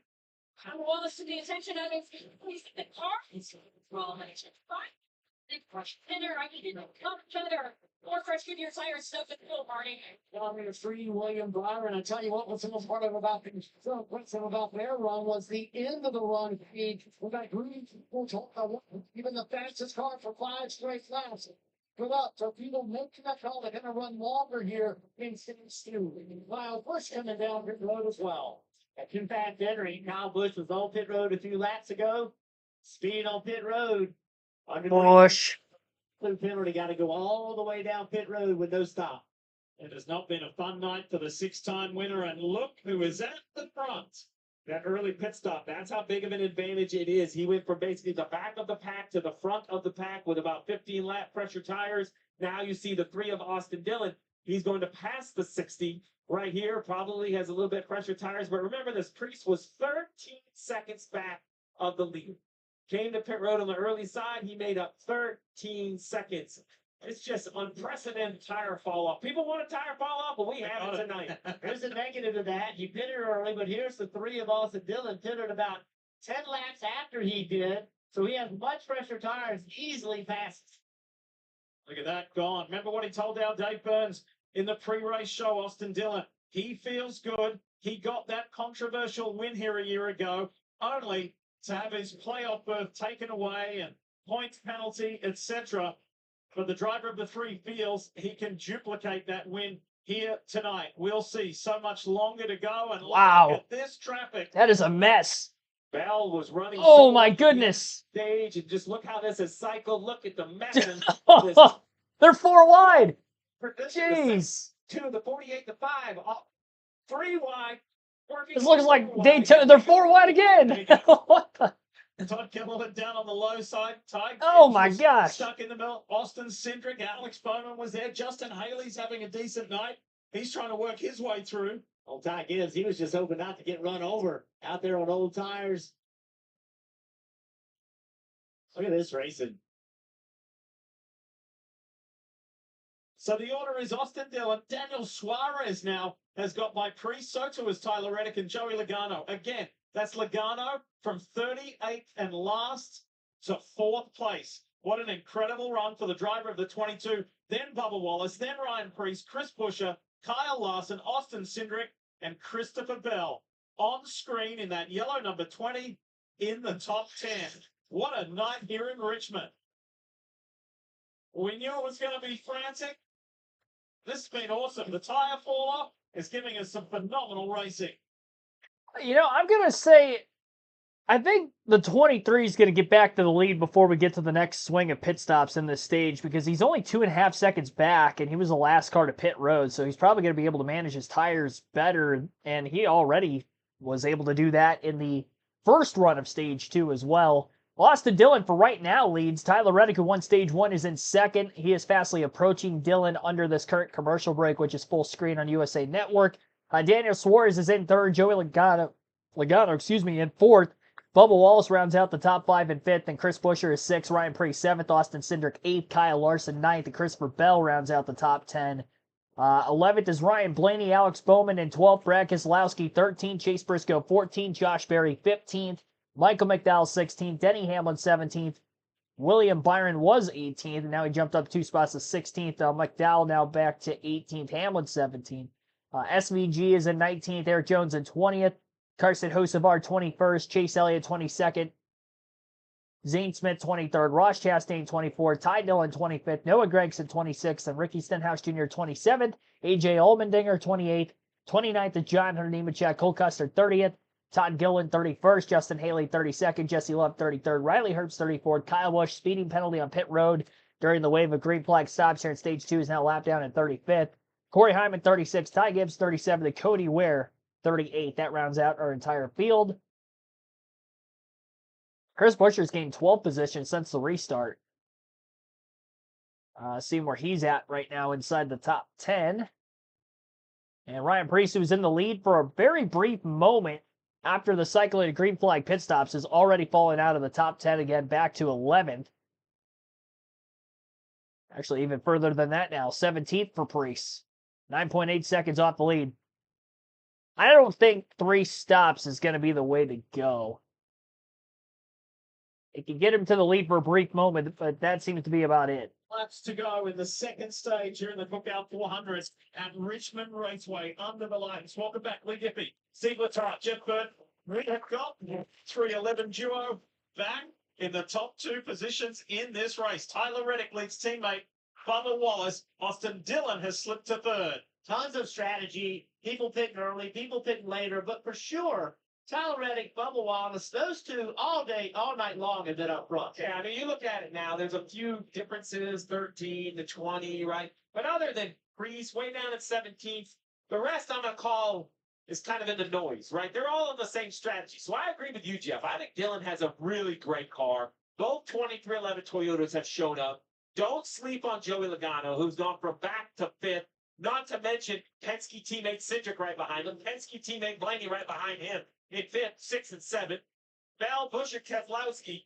The storylines are endless, but I think the running order right now is a pretty good snapshot of who we think has some of the best cars. Buescher struggled early. He was falling backwards. They made their race car better. Good job on pit stops. Good job on strategy and making adjustments. They've gotten themselves back in this game. We have been remiss to give a shout out to the driver of the 5, Kyle Larson. Yes, started 30th, and he has made his way all the way up to 14th. That is good progress in that HendrickCars.com Chevy. How about right in front of him, the 11 of Hamlin, up 23 spots since that pit road speeding penalty. So a lot of movement through the field. Is the monster onboard from Ty Gibbs looking back at his teammate? Well, the driver's water tire fell off. They wanted options. And I believe Goodyear's delivered. And I think that better cars can move through the field. You know, I think cars like Denny Hamlin has driven, without a lot of tricks, driven his way inside the top 15. Hey, you mentioned Goodyear. I just got to applaud the amount of effort that they have put in over the last 18 months to just continual push and come up with new technology that we never thought we would need in this racing. But the tires are the rubber on these tires are as soft as we have ever had in NASCAR racing. It is wild how soft they are. They have done a great job of listening to the industry, of working with the industry to create this type of racing. I want to applaud. You may remember last year here in Richmond, there was an option tyre. The right side tyres here tonight is that option tyre from last year. Left sides are a little bit harder. Let's get some updates from the pits. We kick it off with Dave Burns. Dave Burns? Tyler Reddick looking good right now. Talked to crew chief Billy Scott about his technique at this track. He said he used to be a guy that charged so hard into the corners, he would never get the center right. But a couple of years ago, Tyler Reddick fixed that. Guess what else that does? That helps save your tires if you roll the center very nicely. He's done it so far here tonight. He leads, Kim. Yeah, it's been a running fifth effort starting from the very last game. And you had a lot of questions that were a lot of in practice due to the tire failure. We actually went back on adjustments the closer we had in this race last year. But he was currently telling me Joey does a good job of running the long run here. His ability. Right now, half a number tight to fire off. Home friendly heading to the driver. Long run mentality here, Joey. Well, a moment ago, Jeff mentioned Chris Buescher. He was in the top 10 at that point. They have indeed made the car better, but this is the penalty of pitting on the early side of a pit window. They pitted like 5 or 6 times before everyone else did, and he's paying the price right now. The car is better for Buescher. He's losing spots on those over tires.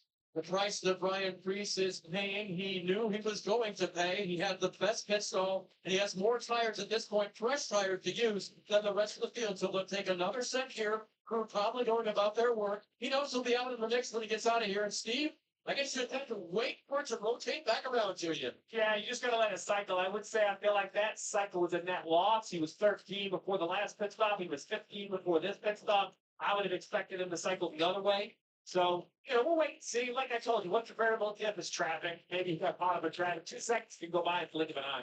I would have said it multiple times. I want to reemphasize how fast this 22 car is. Oh, yeah. He pitted on lap 123, the same as Austin Dillon. Right, Blaney behind him, 129. So Blaney was flood pressure tires. Logano able to hold position. Keep your eye on this 22 if they can keep up with the race back you. It will continue to run this race. The traffic still very good. This is punching. Got plenty of shorts right here. But here's a great issue. That's the thought right here.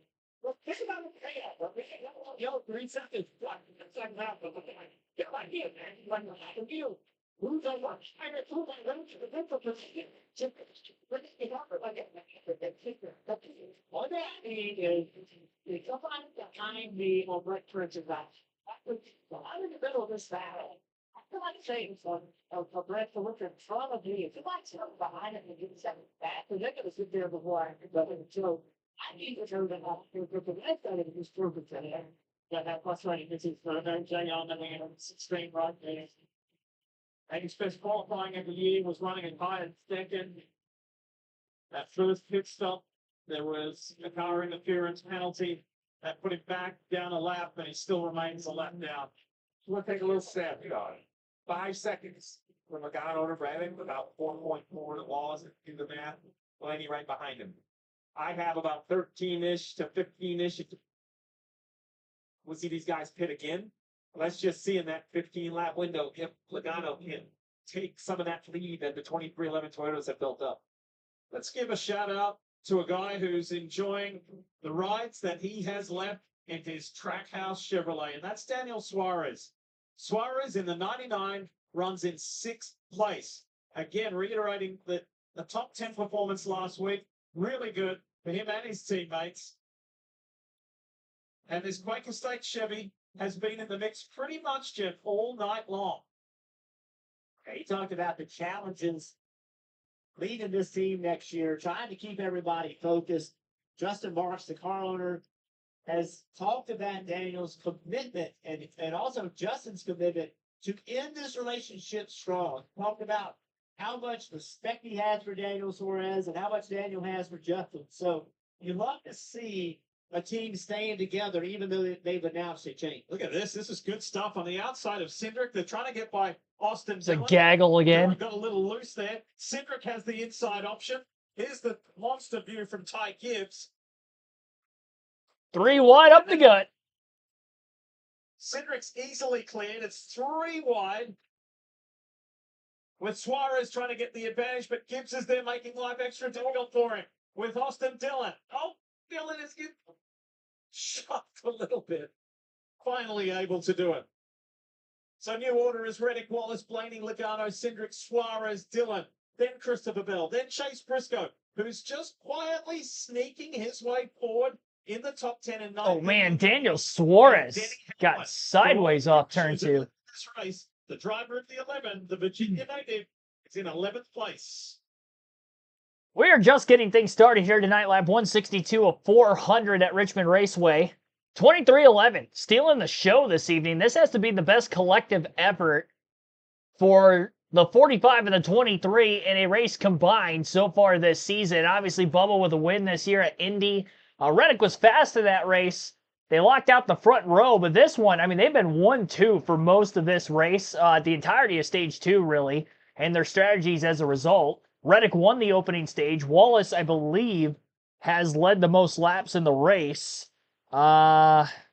56 so far for him, 39 for Reddick, 60 for Pre. So at the beginning of the race, stage 1, Pre still has the most laps led. Wallace around the inside of his teammate Reddick will take back the race lead. He leads for 4 more laps. He'll eclipse Priest for the most laps led up to this point. So great all-around run for them. Team Penske had a transfer for position. Blaney up to 3rd. Logano back to 4th. It's 23-11 versus Penske tonight is what it looks like. Because you got those 2 Toyotas leading the way. Then all 3 Penske Fords, 3rd through 5th. Cindric was actually top 5 at the end of stage 1 as well. Logano started dead last. He's gotten as high as 3rd. And Ryan Blaney also started mid-pack at 20th as kind of slowly climbed through the field. And he is running the quickest lap times of anybody in the top 5 right now on a consistent basis. He pitted a little bit later than the 45, that is. As well as obviously Logano, who he had passed. He might be losing time to the 23. I believe Wallace was the last car to pit of the top 5. Now that he's in front of Reddick and not getting held up anymore, I think Blaney's going to start losing time to him. Shout-outs in the chat. Regine Huddleston, thanks for tuning in. I had my bathroom break, so I missed some of you guys. See here. Jacob Brysley, welcome to the stream. Good to see you, Jacob. Good old pal of mine. 64 laps to go in stage 2. Stage 3 will also be around the same length of what this final stage was. An extra 10 laps. It'll be 170 for stage 3. No cautions for incident to record, just the lap 70 stage end, and then again lap 230 will be the end of stage 2. Your diecast showing will end that chat poll that's open. I haven't taken a look at that since the start of the stream. 146 votes. Thank you everybody for voting on that so far. 147 now, just updated. 52% of you so far think that Denny Hamlin, Brad Keselowski, Kyle Busch will not win. It'll be somebody other than those 3 who were probably my 3. I wouldn't say Busch was necessarily my 3rd favorite, but I thought he was kind of a fun pick to put in there, considering the speed he had in practice. He had a speeding penalty earlier in the race, so the 22% that voted for him, I don't know that he's going to come back from that. Not going to count Hamlin out of it yet. He didn't look quite as good at the end of stage 1. Had contact with the wall. They repaired a little bit of damage there. Slow stop with the speeding penalty. Restarted at the tail end of the lead lap, and he's already up to 10th in this stage alone. He's got 16% of the votes. Brad Keselowski at 11% of those 147 votes. Again, end of stage 2, which will be about 60 laps from now. We will close that poll out. Austin Cindric trying to make a pass for 4th on Joey Logano.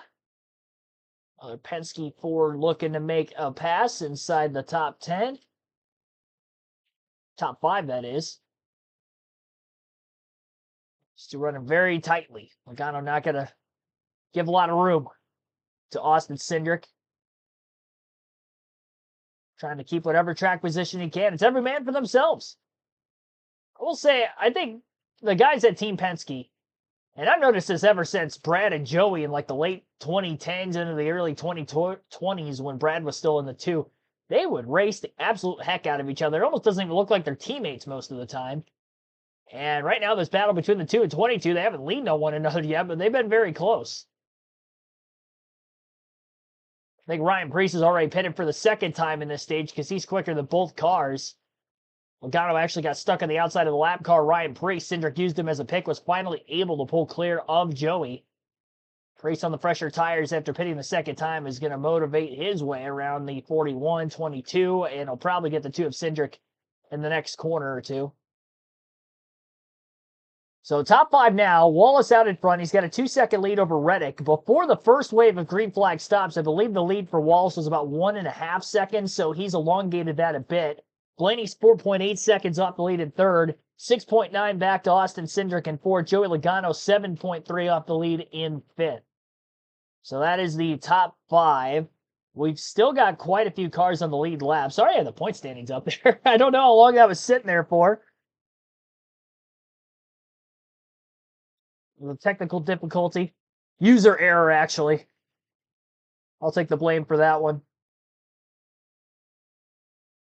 22 cars on the lead lap, and probably going to be less than that now as green flag pit stops opening back up again. Bowman, Chastain, Buescher all in.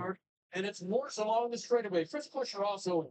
And Buescher on pit road, Dave, hitting on the early side of the cycle once again. So 56 to go here in stage 2. Going to be a long run for Buescher, who's had a good car on the early part of the run, but struggled with the late run, Dave. Daniel Suarez now brings the quicker safe car to pit road, and it was very consistent. They asked him to keep that consistency up. It helps them run longer when they know that the tires are going to stay on the car. Anxious to see if that 99's right rear look good. You don't love to see the wheel nuts still engaged with the jack drops. We'll keep an eye on that. Here comes the 3 of Dylan, Kim. Yeah, last year's winner had been neutral early in the race, finally complaining of a little bit of a tight condition. Their person doesn't try and free him up just slightly, Marty. Well, and told Brad Keselowski, we're going to be on the early side of this window because clearly we've lost a little bit of speed. And then Keselowski came back and said, we've also not gained on the exit drive at all. We need to make a big swing at that, Kim. As Joey Logano pumps down to make his stop, he complained this time about the right rear falling off during that run. So just looking for a little bit more longevity. On the flip side of that, the 21 of Josh Berry, then he was plowing tight, Marty. Bit of a frustrating run for William Byron. You see pit road pretty busy right now. Byron at one point said, the car is not doing what he wants, especially in traffic. Meanwhile, Chase Elliott is still trying to get his track position back after that penalty on the early stop of the day. Car been a little bit too free for Chase Elliott. And yes, Denny Hamlin back in the game. Austin Cindric also running in the top 5. He comes down pit road, but as we mentioned, Hamlin back in the game in the top 10. But another long stop. Wow. Second one here, Dave. This one's going to cost him as well. You see the team frustrated. Classic 11 crew. Reddick now hits his marks. He's hoping for a little bit better, but he's hoping for better tires as well. These were scuff tires. That's one of the reasons why his car was wrecking loose. He couldn't get into the corner anywhere near the bottom, Marty. Kind of quiet, but very productive. Delighted to see Bubba Wallace on pit road for Chase Briscoe. Their car very good for Briscoe, making so effective long runs, Jim. Leaving on the track there, still no rate, but keep tightness underneath the top here. Can't help but think about that stop from Hamlin and the 11 team. It was 5 seconds slower and more costly than some of the other. And he's a man on a mission because he just went 3 wide up the middle on 2 slower cars of Kyle Larson and Eric Jones. I think the 11 is hot. The driver inside the car is hot. Not because of the warmer temperatures in the summertime in the southern states of the United States of America. Hot, but hot-headed following a second pit road incident for that pit crew. Speaking of pit road incident, Ricky Stenhouse Jr. making contact in the pits with Shane Van Gisbergen and SVG trying to get into his box. 47 also had issues. And speaking of issues, Tyler Reddick is around. Caution flag is out. Reddick is spun off turn 4, and it looked like he nosed pretty hard against the outside wall. One of the contenders for the race win today. Reddick was leading quite a bit of this race, if not in second for most of it, and had a problem. And it was after Ty Gibbs in the 54 had walked up the racetrack into Reddick. Reddick was on the outside trying to pass both Suarez and Gibbs. I think Suarez got in the back of the 54. 54 goes wide into Reddick. Reddick spins. And as he ended up backing it against the wall, the left front slapped it pretty hard. What? That was a little late. The contact's already happened. We can see that one back a little bit earlier. The 99 shoved the 54 into the 45. Dang. Man, what a great car for the 45. There you go. Pop right on your screen. Right, Jeff? Doesn't that look like absolute contact between the 99 and the 54? It's hard to tell from that angle, to be quite honest with you, but as loose as the 54 got, it's hard to imagine there wasn't some contact, but it's not clear that there was. And look who's got a perfect view of that, Logano, right there. Here's what it looked like for Joey. Not as big of a window.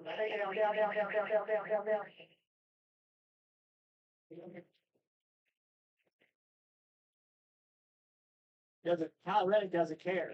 All he knows is he got wrecked. Exactly. He's going to be mad at somebody. The performance doesn't matter. You mentioned it, though. How about Larson? Well, you have to say a huge break for Kyle Larson. Also a huge break for Kyle Busch. Last part of the lead lap currently, and he was not having a good night. Maybe this is the break that made it change. Dave. True, communicating back to crew chief, working with NASCAR to be okay as they work on it over the wall here. They went to the right side first, and then to the left side. So the leader of 41 laps and the winner of stage 1 in trouble here at Richmond. Here's the view from Daniel Suarez. Yeah, he got into him. And one thing to note is Ty Gibbs had much older tires than Daniel Torres did. So Daniel may have just misjudged the speed difference with Ty's older tires than the lack of grip that he had. And that's when we talk about the strategies and how chaotic that can be. You know, his opening rates are huge, and the 99 knows he's stuck behind the 54. And if the 45 is not out there, he just moves the 54 out of the way and goes by. That 40 lap older tires on Ty Gibbs' car right there. So you know he's way slower than Torres.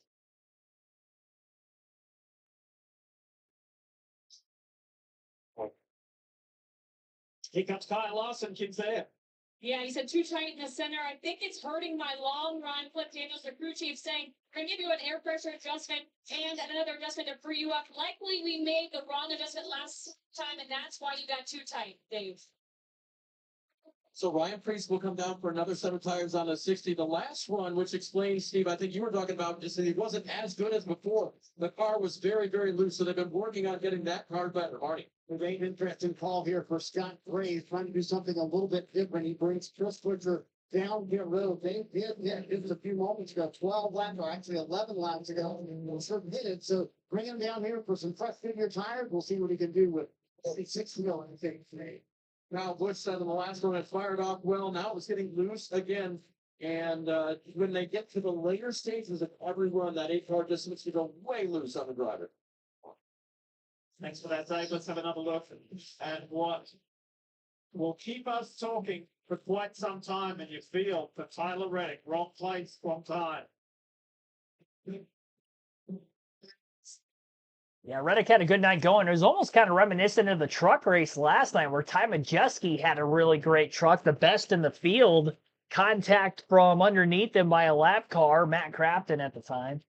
And ended up causing him to spin back it into the wall. Same area of the track, too, right off the exit of turn 4. Only Majeski backed it against the inside wall and not the outside wall.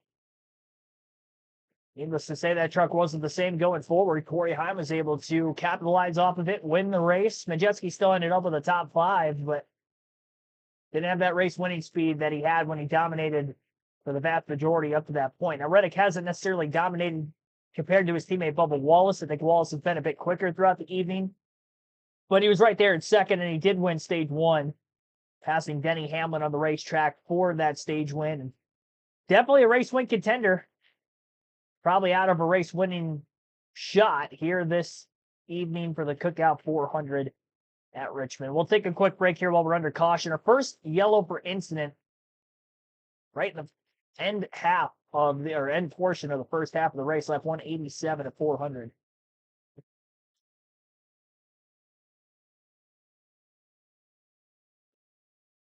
Chris Davis, thanks for tuning in. Stu, welcome to the stream. I don't think I shouted you guys out yet.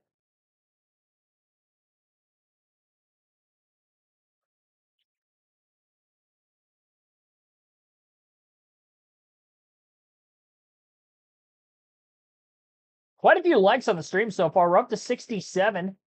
See if we can get that to 100 before the end of the night. If you haven't hit the like button yet, definitely do so. Helps the channel out a ton. Also here at Richmond in the Cookout 400. So much has happened so far, Marty, and we're not even halfway yet.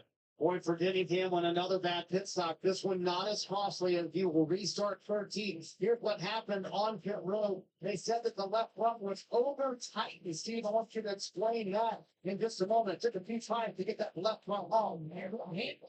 After that stop. Our car is exceptional. We can extra shoot. Our car is exceptional, Steve. If you can just help me out on pit road. Yeah, what have you guys called me on the channel a few times this year? I've seen in the chat, the Prophet Keegan Schneider. It's time to bring the out. With the race win predictions, I took Denny Hamlin for the win. He says the car's incredible. Picker's got to capitalize off of that. We'll see if I can go for number 12 this evening. Green flag back in the air. Double wide restart. Front of the field. Oddly enough, Daniel Suarez on the front row alongside Bubba Wallace. 4 wide off turn 2 in the middle of the pack around Chastain. Bell, Keselowski, Byron, contact down into turn 3. The 6 into the 20. The 20 into the 24. Byron still loose down on that inside lane as he tries to squirt his way past Christopher. Keselowski's still there. Ryan Preece, who just took 4 fresh tires, is on the outside of all 3 of them. 4 wide again. Not the first time we've seen 4 wide. The first time on a restart, though. As we have the mix of drivers on old tires with the mix of drivers on fresher tires from behind. Race needs these stage points. Lost an opportunity to get them back in stage 1. He wants to be the first of the 4 fresh good years to get to the front of the field and have a shot to win stage 2 and try to redeem himself a bit. Kyle Busch, who is also one of the cars that hit pit road, up to 16th already. And another caution for incident. Cody Ware with a spin this time around. 39 laps to go yet, stage 2. But these tires move quicker. They fall off quicker, just like your top 4. They do. They are bought the same amount. They put it back in the team's hands on how to manage those 8 sets. In my day, yes, that's the brand new Goodyears. I wouldn't have to worry about it. In today's racing of only 8 sets, all of these teams knew it coming in and they have to manage it. So it'd be interesting to see if everybody thinks they can get tired here with 39 to go. First car, 1 lap down with SVG. You saw the trouble he had on pit road that cost him a lot of spot. He's in run top 17 most of the night. This will get him back in the lead lap. Let's see what happens to Cody in the back of the pack. We saw that 3 wide action. 4 wide action. They seem to make it work, but did not work back here. You maybe got a little help from John Hunter Nemechek here.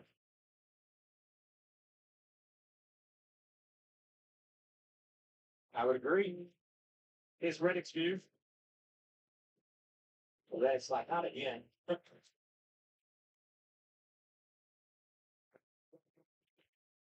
Bad break from Neil this speed. Think about the night for this team. Bubba's led 81 laps. Tyler's led 41 laps. That is a super productive night thus far for 23-11. They've rode open rotation so far. I have a hard time thinking you're. I think it really depends on kind of where you're at. There's a lot of see first car away back to the other 42. Jones trying to find to do something. He just kind of changed the chance of the lane. He's running 42nd. Diamond King Elliott also coming to the road. He's 24th. Reddick also, I'm sure he's going to continue to work on his car after that wreck earlier. Now, Osavara's coming in as well in the 77, but here's Chase Elliott, Marty. Yeah, here's a couple of teams, Lee, that do have that extra set of tires that did not hit in stage one. Chase Elliott and Carson Hocevar among them. You see the Elliott team have a little bit of trouble with that right rear. So Alan Gustafson making that call to bring his driver down pit road, Jay, seeing if they can gain this track position back before the end of the stage. See Eric Jones on off the pit road, and meanwhile the 45 of Tyler Reddick comes back in for the little things that you can do to that race car. Steve and Jeff, if you get it perfect, driver can drive it again. If it's just a little bit off in areas you could have fixed, you're sorry about that. Yeah, this is a great view. You see this crew member right here. When he's doing the ceiling, the hood, to those put that seal around there and the big downforce generator. You don't want to leak air. That one looks pretty good. Not too bad for the short track car. As we fast approach the halfway mark of the Cookout 400. When we come back, we'll go back to racing.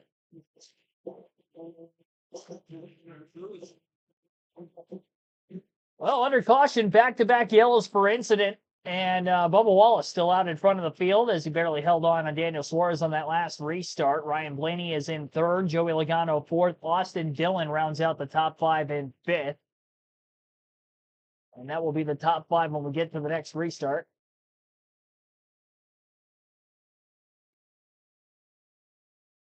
We shall see what happens here.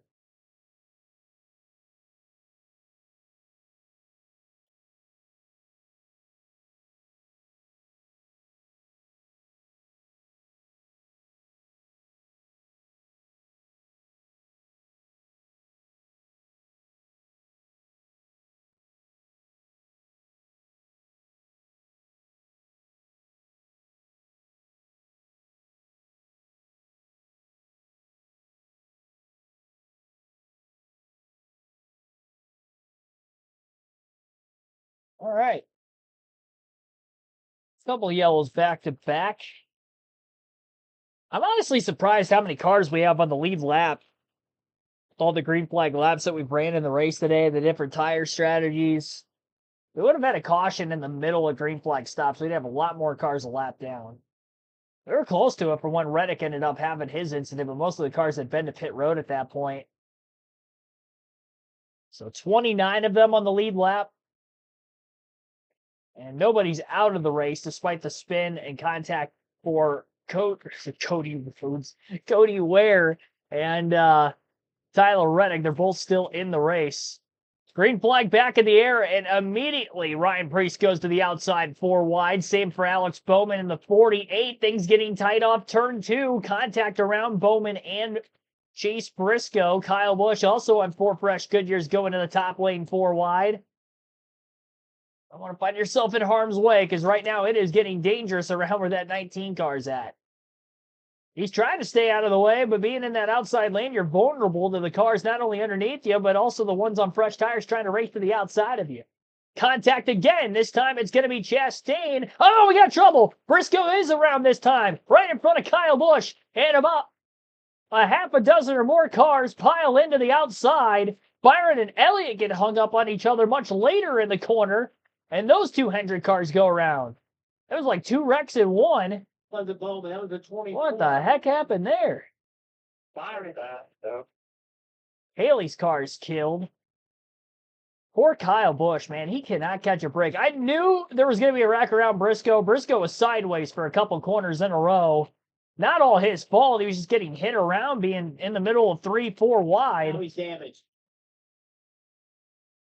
A lot happened. There was a wreck at the end of the backstretch that kind of kept going. Yeah. It's going to be a lot to unpack. You see a lot of damaged cars. My goodness. That's it for Chase Elliott. AMR safety team on the spot, super quick as they always are. But what happened to the 9? We didn't really get a good view of that. Oh, we did Yeah, not. so that 19 middle left, he comes off from the corner behind Kyle Larson. Busch and Chastain hit. That gets some smoke coming from Keselowski. Briscoe goes down right at the bottom of your screen. He gets turned by Busch. Oh, Busch So got that's into Briscoe Briscoe. of the wreck. Now Briscoe now spinning. Now look at all these cars wrecking right here. What I don't understand is where Chase Elliott comes from. Was he not the track? No, Oh, he's there right he is. here. There he is. Oh, Hit by Busch, who has no idea the 9's coming through there. Nothing nefarious, but that's what gets the 9 back across the racetrack because the 9 is way back in the middle of this mess. He's right behind Justin Haley. Yeah, so watch the 19 spin, and now the 88 makes heavy contact with him. The 6 comes going in here. So if we just keep watching this accident, 21 goes by, 71, 77. Here comes the 7, and right there, out of the screen left was the 9 to Chase Elliott. That's why we didn't see it the first go. There's the Bush on board.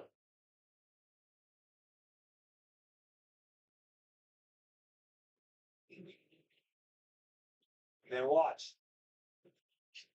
He just doesn't, he's coming left, the 9's coming through. There you go. This is the start of it. Watch the 8 car way up the racetrack. And then he and the 1 converge right here. That's where it all starts. Well, And then Kyle Busch into the back of the 19, who was trying to get underneath the 5, and then just all these guys. We know where to go. I agree with you, Jeff. I think the 19 was looking inside the 5. The 5 blocked a little, which shuts the 19 up, and then the 8 kind of hits him from behind. Watch this line along Brad. Tons of contact.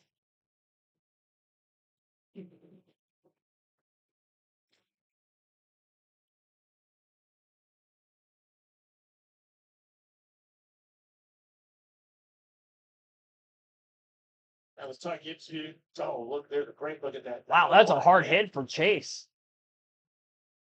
So here you go, right? The 8's got damaged. The nose is smashed. He gets rears right into the 9. Chase Elliott has completed all but 1 lap this year. Till now. That incredible streak will come to an end. Here's Elliott's view. This is gonna hurt.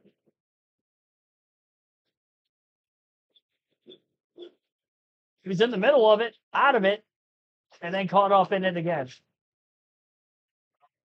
He looked like, I'm telling you, from Chase Elliott's point of view, He's like, I'm done. I got through it. There's some contact, but we're okay. Everything's going to be fine. Right here, he thinks he's in great shape. Then he and the 8, they make contact in the right rear, and around he goes. So the 9, we kind of had a pause there. The 13 Wow. was to his left. The 9, to your point, he thinks he's by the 8, right? He's gassing up.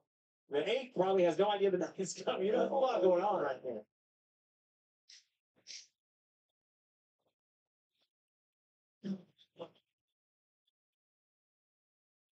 What a wreck. Look how many cars are. It's one of the biggest wrecks at Richmond I've ever seen. What a break for the 9. Talked to Alan this week. It was really hard to believe to think that he's never won here as a crew chief. Alan Dustin had some of the greatest drivers. Won what seems like about anywhere. You have to be able to pull it off. Tonight won't be the night. 2 of the 4 Hendrick drivers were involved in that. Let's have a listen to some radio. What are you doing out here? People are saying, I don't know. The 9 got went in there like a rocket. He's done. Yeah, just racing like an idiot. There's a lot of frustration out there. That last radio. There was one lucky driver, the 5. Look at Larson. He was right ahead of it and just kind of eased away from the chaos here under the lights in Richmond. 12 cars involved in that one.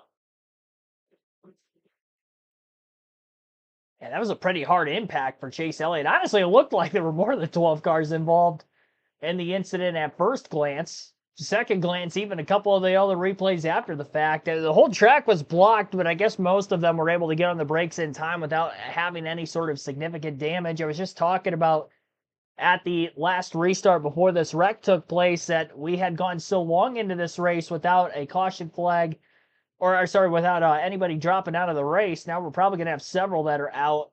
Obviously, Chase Elliott's going to be done. I think he's going to be scored with the last place finish. Tough break for him. He was still in the regular season championship fight with Byron living to fight another lap. It's going to be very difficult for Elliott to make up probably over 50 points on Byron at the very least next weekend at Daytona if he isn't mathematically eliminated at the end of the race. Only outscored another driver by as many as 54 points.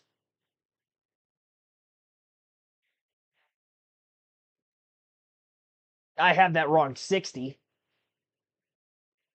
If you were to win the race. Win the race, win both stages, get the fastest lap, bonus point. And then obviously a last place finish for the driver who would get 1 point. So maybe there's a chance William Byron clinches the regular season title tonight now all of a sudden. The only problem is Byron's got damage from the incident as well. And if we look at the regular season points battle, Denny Hamlin minus 81. Had quite a bit of stage points in stage 1. He's now back in the top 10. Bell, same thing.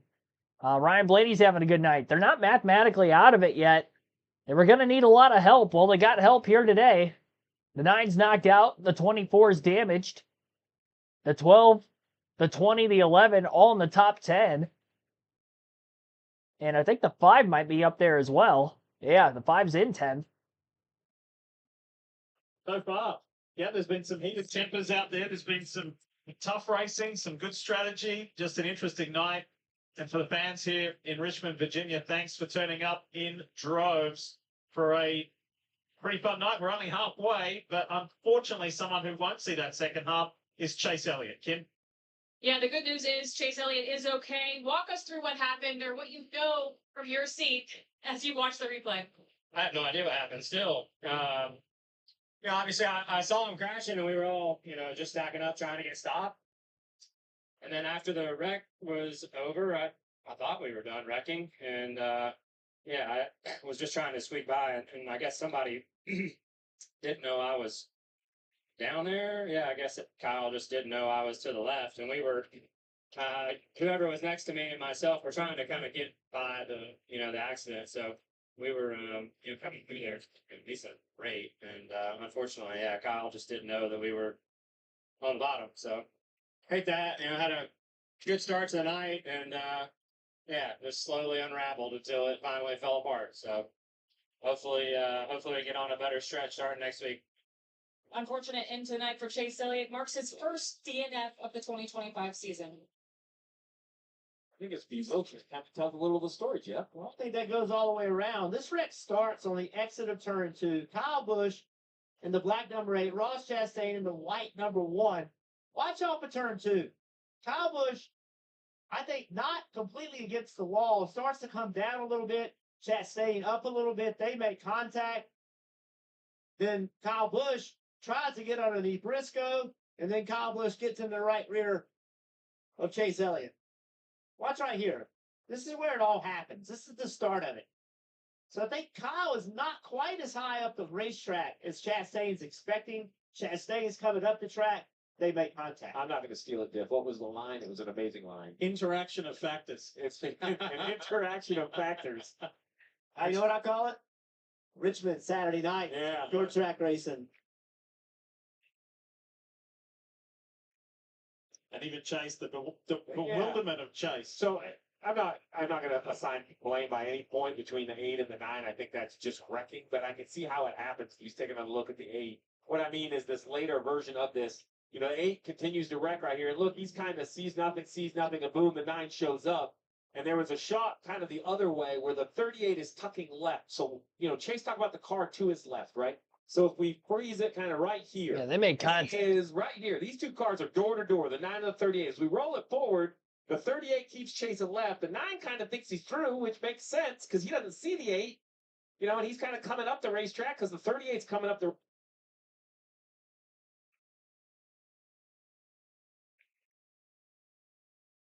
We're paused. Kind of sees nothing, and boom, the 9 shows up. And there was a shot kind of the other way where the 38 is tucking left. So, Chase talked about the car to his left, right? So if we freeze it kind of right here, he is right here. These two cars are door to door, the 9 and the 38. As we roll it forward, the 38 keeps chasing left. The 9 kind of thinks he's through, which makes sense because he doesn't see the 8.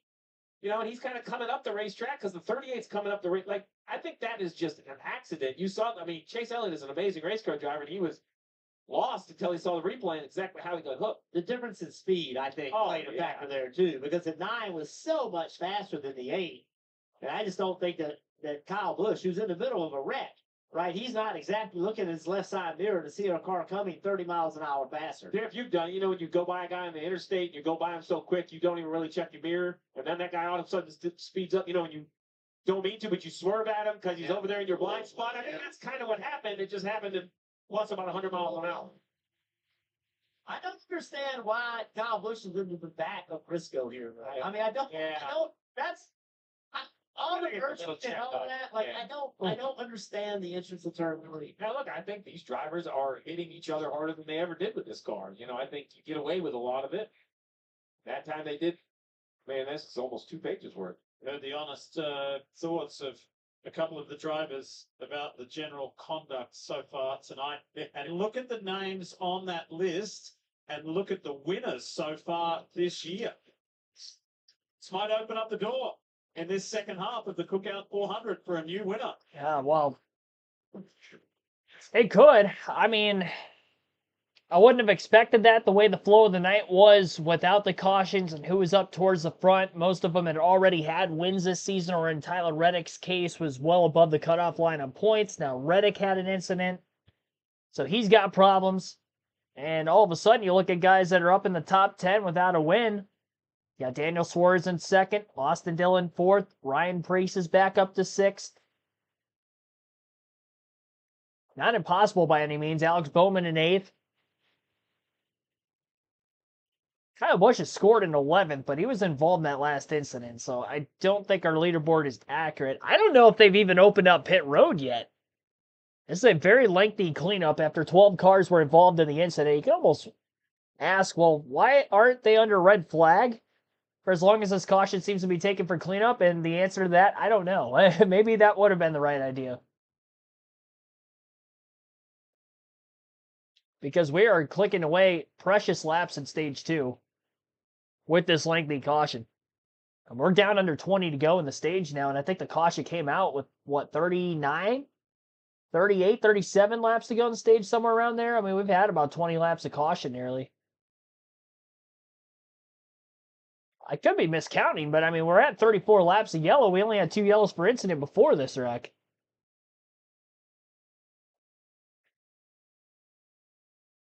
Hey, Dave Burns.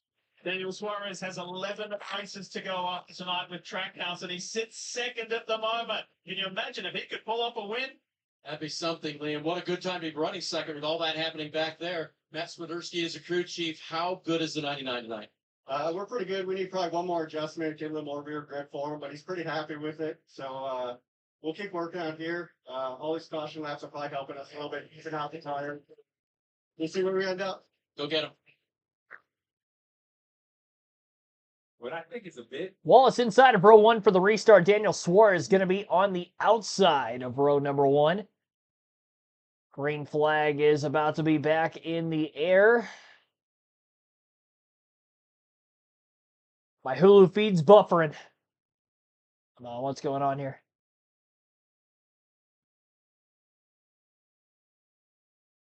I'm going to have to log out, log back in. Oh, there we go. We're good. Green flag back in the air.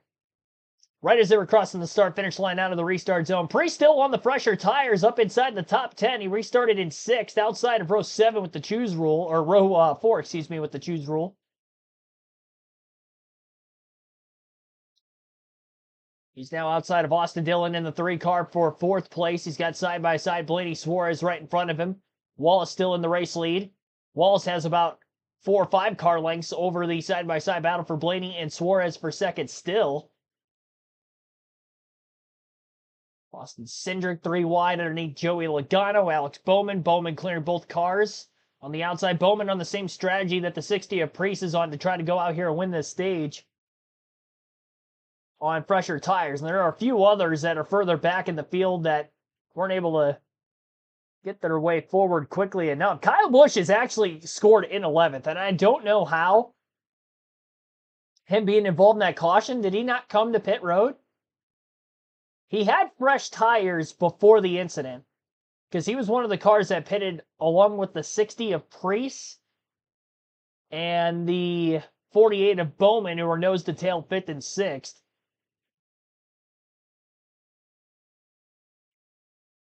So he must have just stayed out,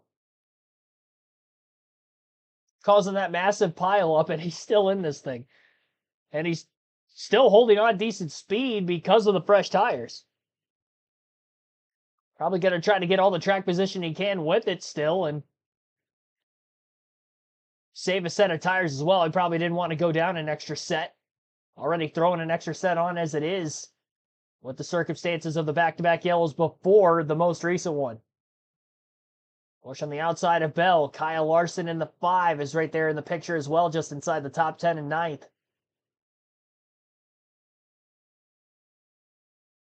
1.3 second lead for Wallace out in front of the field. Over Daniel Suarez, 1.7 seconds over Blaney in 3rd. Austin Dillon, 2.2 seconds off the lead in 4th. Ryan Preece, 2.6 seconds off the lead in 5th.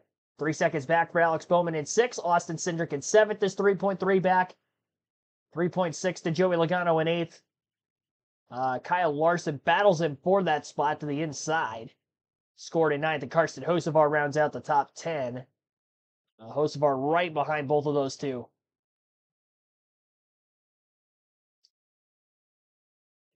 Oh boy, 3 wide tight around Denny Hamlin, William Byron, Brad Keselowski. I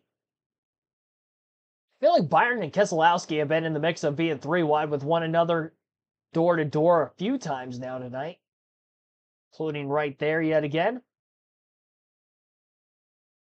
Busch not able to drive forward on those fresh tires. I think the couple of restarts that we had with the fire-offs have kind of mitigated the advantage that the drivers of Preece, Bowman, Busch had on fresher tires at one point in time, because they only really had about 10 to 15 lap fresher tires green flag lap-wise as it was. 3 restarts in that time frame, and it might be about evened out. Got that fire off in the restart zone a little bit better, but then after that, not so much. Gano, Bell, Byron, 3 wide into turn 1, just outside the top 10. Byron maybe going to try to get some stage points here for that regular season championship bout. He may have come to pit road and took tires after being involved in that last incident. How many spots is he up on the restart? That'll probably indicate if he pitted. He's up 15 spots, so he definitely pitted. Karsten Hocevar would have pitted as well, because he's up 12 spots to 8th. But he also had an extra set to burn anyway, because he had stayed out of the pits all the way through stage 1, one of the 6 drivers that did.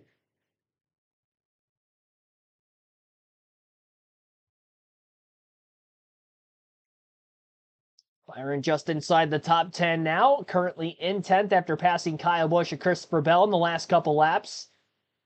5 laps to go in stage 2 this time by for Bubba Wallace, who has led the most laps tonight. His teammate, Tyler Reddick, won stage 1. Wallace has gone on so far to lead 112 laps this evening out of 156. And I would say he looks to be the one to beat as of right now, but we'll see. There's several pit stops left to go. Adjustments can be made for other drivers in the meantime. They could fall behind on strategy. So far, they've been on top of it and been able to keep their track position. Kyle Busch yawing out off the exit of turn 2 as he battles Bell for 11th. And he'll get past going into turn 3. It looks like Bell should be able to complete it. Busch is running way wider on the racetrack than anybody else I've seen. He is practically up near the wall in 3 and 4. Not quite as high through 1 and 2, but still up the racetrack several grooves.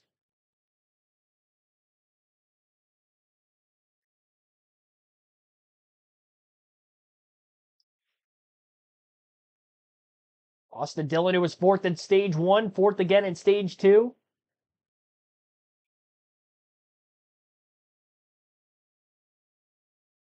Hamlin looked to be involved in that big incident that took place not that long ago, but I don't think he's got a whole lot of damage out of it. A little bit around the left rear bumper.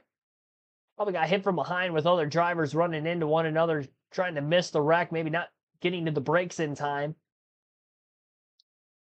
Everywhere else around the car, it looks like it's pretty much fine. Hamlin gets by Busch next for 12th. Did he pit for tires too, am I wondering? He did not, because he's only up 2 spots. Byron up 17 to 9th place. So he's definitely back inside the top 10. Cars that were taken out of the race entirely with that last incident, Justin Haley, Chase Elliott are out. Everybody else still in the race, despite how many that were involved. And the caution will be out again, but this time it's for the end of stage 2. So Bubba Wallace will win the second stage here tonight. Daniel Suarez in second, Ryan Blaney third, fourth for Austin Dillon, and Alex Bowman rounds out the top 5 in fifth. Ryan Preece in sixth, Carson Hocevar seventh, Austin Cindric eighth, William Byron ninth, Kyle Larson will round out the top 10 and get the final stage point for stage 2. A lot of racing to go, 170 laps left here tonight at Richmond. And it has been a wild one thus far.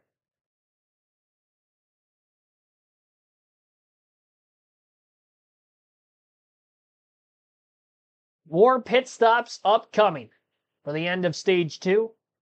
I've lost count of who's on what strategy with the cautions coming out there and some drivers pitting, some not. I think there were a couple of drivers that might have pitted 4 times that stage. I think Preece pitted 4 times in that stage because he was on the 3-stop strategy and then he pitted again through one of the cautions because I believe he had pitted 3 times before that. So he might have burned 4 sets and then the same at the start. So he probably has 4 left the rest of the race still.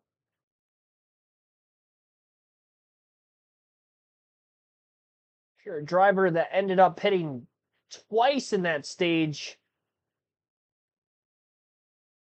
once in the middle of the stage, I think for the most part, a vast majority of the field has 4 sets of tires left for the final stage. So if we get a decent amount of yellows, I don't think they're going to be running out of sets.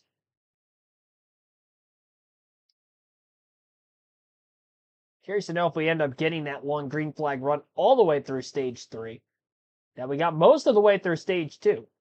We got under 60 to go. We went almost 100 laps into the second stage before that first caution. 1 turned to 2, turn 2 turned to 3. Bubba started 7 tonight.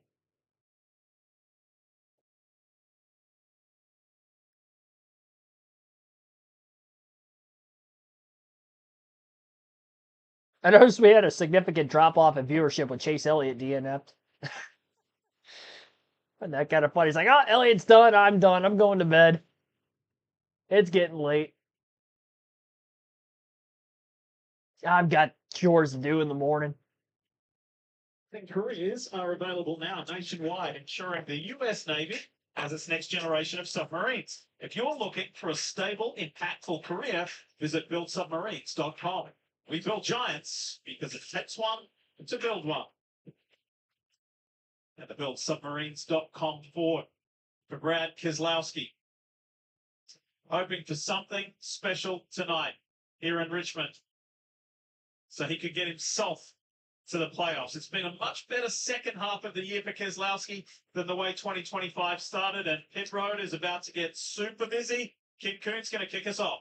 Now, Ryan Blaney, top of your screen, tight in the middle, but he said we're going in the right direction. I still need more turn. They'll try and free him up just a little bit. Bubba Wallace there in the middle of your screen, right on the ring of that turn. Great and clean air, Dave. Tim, the key for Daniel Suarez here is to get 4 fresh tires and fuel stop a little bit short because Kyle Busch came right around him pitting. He'll need a clean way out. Needs a little bit more rear grip on this 99 as he gets out of here.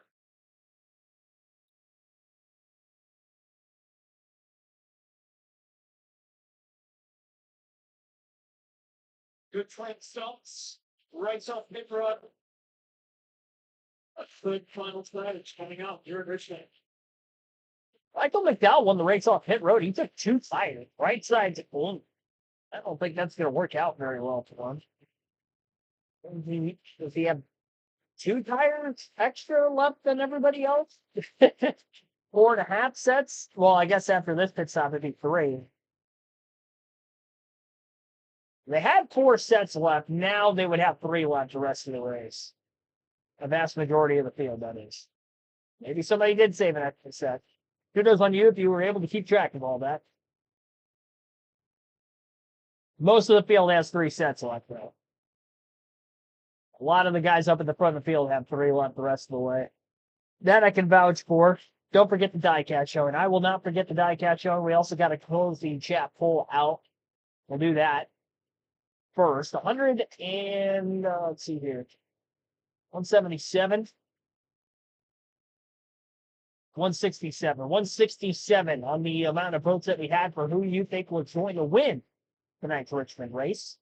51% of those 167 votes taking Kyle or somebody other than Kyle Busch, Denny Hamlin, or Brad Keselowski for the win. All three of those drivers still in the race. Hamlin, best chance of winning, in my opinion, especially with Keselowski, Busch having damage from that big incident. 11% of you took Keselowski, 20% for Busch, against 16% for Hamlin.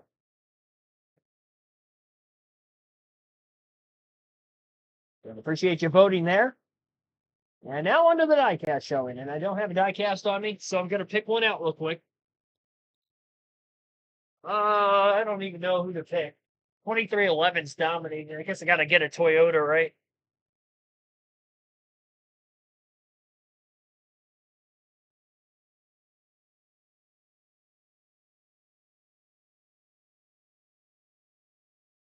And I only have one Toyota diecast, too, so I didn't have many to choose from. It is a former Richmond winner, Carl Edwards. And this is his number 19 Stanley Toyota Camry from the 2015 season, I do believe. Well, it doesn't say on the bottom of it. I believe it is 2015. Number 19 car for JGR, one of his 2 seasons that he ran with the team. Of course, final 2 seasons of his NASCAR Cup Series career. Now a NASCAR Hall of Famer, cousin Carl. Last lap pass to beat Kyle Busch in his lone Richmond win in his JGR tenure at the Cup level. So that is the diecast showing for today. I don't know about a classic car. I mean, that's like, well, I guess, I mean, maybe it is classic. It's 10 years old now. It's still hard for me to believe that 2015 was 10 years ago. What a time. Unbelievable. There's days that go by where I can remember things from 2005 like it was yesterday, and that was 20 years ago.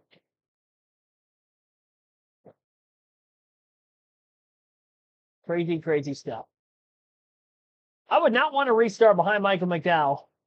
He's going to be the control car, but he only took 2 tires. I imagine he's not going to be running very quick. I don't know how this is going to work out for him. He took 2 tires because of the being involved in the last incident, so to not go down a full set he used to. Here, I don't know why he took 2, honestly. It's a bold strategy, Cotton. See how it works out for him.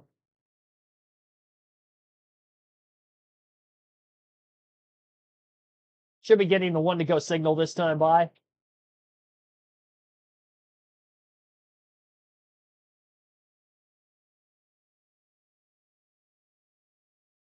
Yeah, I do have another Carl Edwards diecast, too. I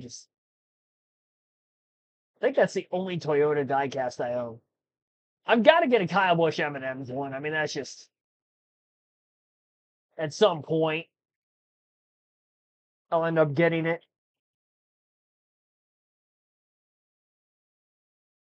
Is that why 2005 feels like it wasn't that long ago? Because I'm young? Or is that why I can remember it like it was yesterday? Is that because I was young? Saying when I get old, I'm going to forget stuff like that? Dang. Dave Burns got his ass kicked by the pit crew. I didn't see who that was with. He was sweating profusely.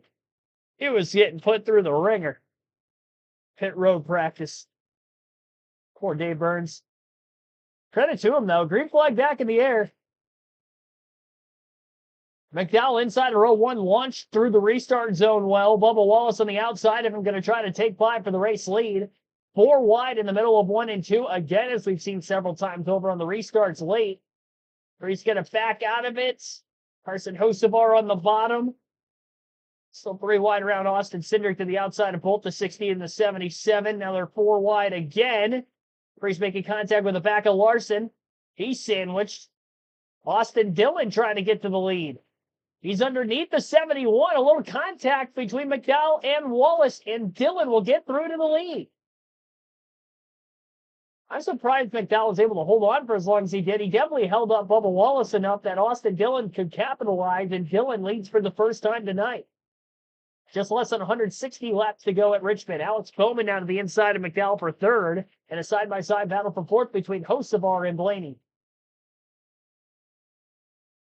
And Hocevar will take that battle, and now will try to get by his teammate quickly. And that will be for fourth if he can get by McDowell. The pass up Blaney, my bad was for fifth.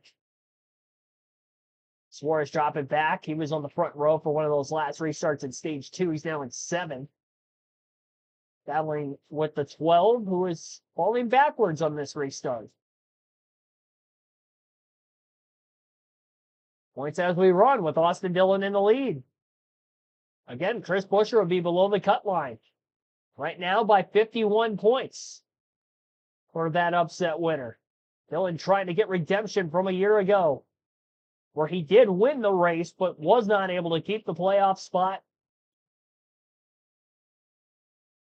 He was top 10 in all 3 stages last year, 6th, 7th, and then ended up going on to obviously win the race. Tonight, he's been even better in the first 2 stages, 4th and 4th, and now he leads.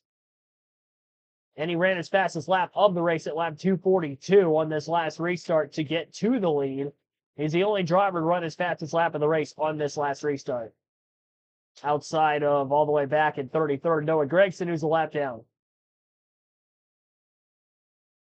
So have they made the right changes to that 3? That he is running his fastest laps of the race.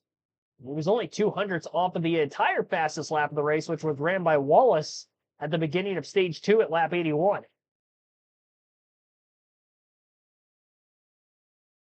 The strategy is still going to be a huge focus as to when to pit.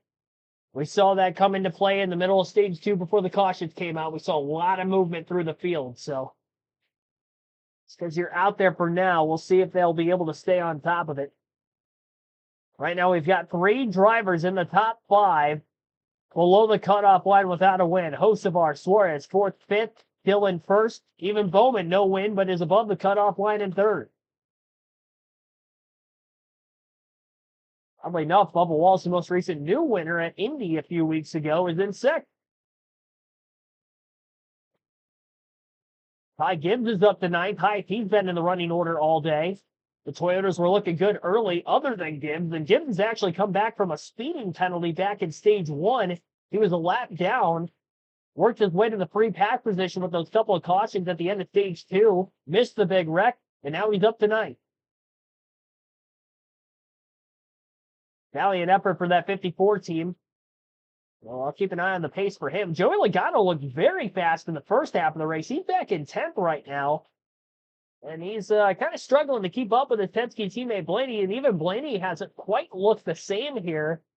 The later restarts of stage 2 and now this restart for stage 3. As he's still bleeding time to the guys that are in front of him. He could be just trying to save a little bit more, but I don't know. I mean, he lost quite a few spots on that restart. He's been just as good, if not better, than anybody else on long runs throughout the course of the season.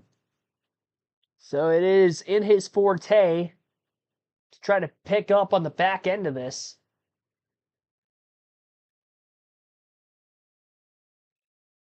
Cindric, McDowell, SVG, 3 wide. Cindric was up in the top 5 in stage 1. Most of stage 2 was in the top 10. He's fallen back. He's down 13th. That's about as low as he's been in the running order today, not counting the cycling of green flag pit stops. Priest is back to 25th. Buescher 17th. Not the day Priest probably would have wanted, considering that he had started on the pole. And I don't think he got any stage points with it. At least not in stage 1. Shane Van Gisbergen trying to widen his line out to the outside of the racetrack. Maybe searching for his first top 10 in his Oval Cup Series career. SVG's up to 13th, just past Austin Cindric. He's kind of running that Kyle Busch line. We saw Busch running the very outside near the wall on both ends of the racetrack. He wasn't having a whole lot of success with it, but now SVG trying to widen that line out where nobody else is going up there. He's making it work. Bell trying a wider line to get by Cindric, not as wide as the 88. I think he's trying to get more cleaner on the nose, so he's kind of more in the middle groove. He looks to be a little bit quicker than the 88 and the 2, so he's kind of boxed in with the line he is currently running on the racetrack.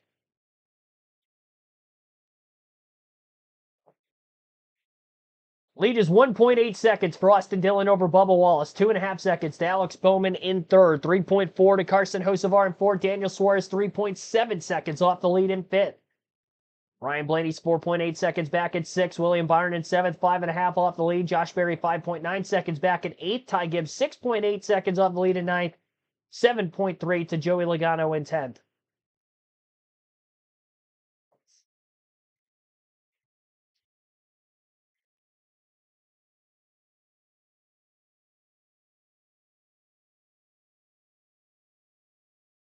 SVG now trying to work over Zane Smith for 12th place on the outside. How long is it going to be before other drivers start to run that wider line and see that Van Gisbergen is picking up time on there? I don't know how much time he's picking up. He's definitely faster than the cars that are around him. That last lap, he ran a 24.605. It's still 0.2 off the leader, Austin Dillon. So I think it's more he's just faster than the cars around him, which is probably why other drivers haven't necessarily ventured up that way.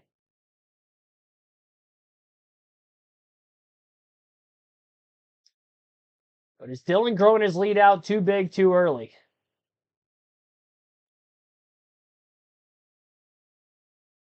It's the first time we've really seen a 2311 Toyota take control of the race. Other than the first 60 laps, Ryan Preece led from the pole at the very start of the show.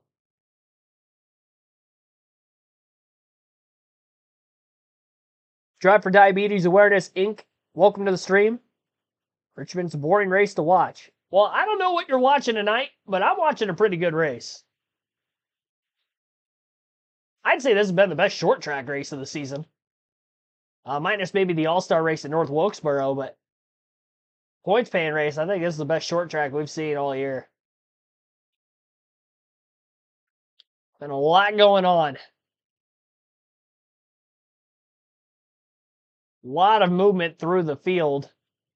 And not because of the way that we saw it last year with an option tire and a prime tire, but more just, the pit strategy, the difference in tires, who's able to save their tires over the course of the run better than others, able to make passes, make moves through the field, even when there isn't a difference there. And that's because there's more off throttle time because of the amount of fall off. I mean, we've seen over 2 seconds of fall off throughout the course of a 35-40 lap run. And we saw some guys try to stretch their tire stints as far as 50 to 60 laps back in that second stage, especially the first window of pit stops. And I'm curious to see how long they'll take it here. Most of these teams have 3 sets left, so will that lead to maybe more 3-stop strategies than 2? It looked like the 2-stop strategy was going to be the way to go had it stayed green. But does anybody maybe closer to the front of the field try the 3-stop strategy? Because Preece was leading the 3-stop strategy, guys. But he was 13 seconds off the lead before he started it. If somebody were to start a 3-stop strategy from within 5 seconds of the lead, is that going to buy them more time on the final run to be able to hold on? And really looking at the guys that are in a must-win situation up there, I could see somebody like a Hocevar trying something like that. Daniel Suarez. Ryan Blaney, who I mentioned, was going backwards at the beginning portion of the run. I was a little bit concerned as a Ryan Blaney fan, but he's picked up 2 spots, getting back past Hocevar and Suarez, so he's in 4th. And he's 5.2 seconds off the lead. First clean lap out from behind the 77. Now that he's in front of him, I'm curious to see where he matches compared to our race leader, Austin Dillon. As we'll wait for the timing and scoring here to update on our screen. Feel like it's taking forever. Will it update? It's the next question.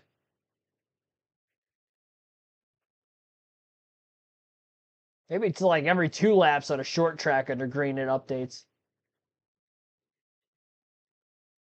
Yeah, he was a little bit quicker. Then Austin Dillon about 800ths of a second faster. Not much. 5.3 seconds off the lead still, though. 3.7 for Bowman, 2.8 for Wallace. Again, Austin Dillon leads. But for Austin Dillon, Yeah, find themselves. But it's great.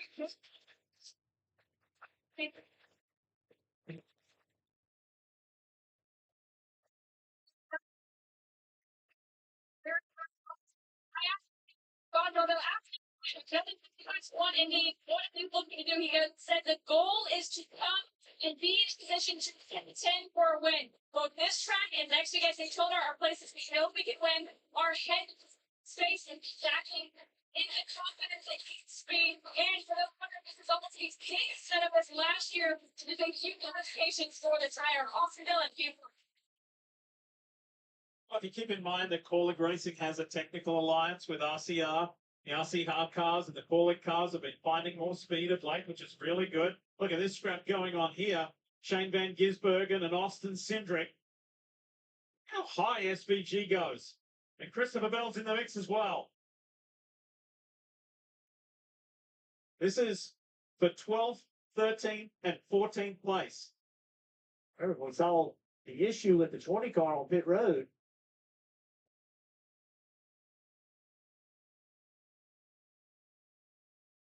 Lower left box, that's the fight for 5th between Carson Hocevar and Daniel Suarez.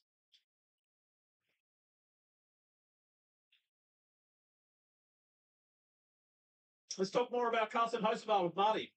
Yeah, we saw Ryan Priest try the three-stop strategy in stage 2 with someone like Carson Hocevar and Luke Lambert, considering it here in stage 3. Listen to the radio.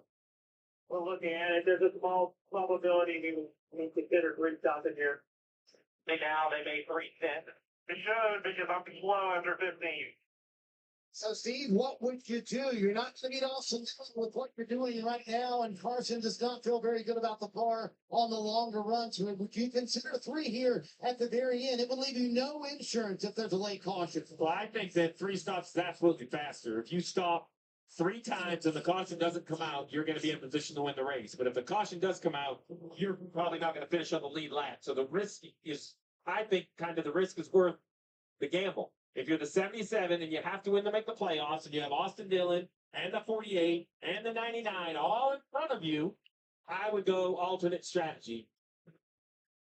Crew Chief Luke Lambert was a crew chief for me for a brief period of time. He is not afraid to try something. He is willing to gamble.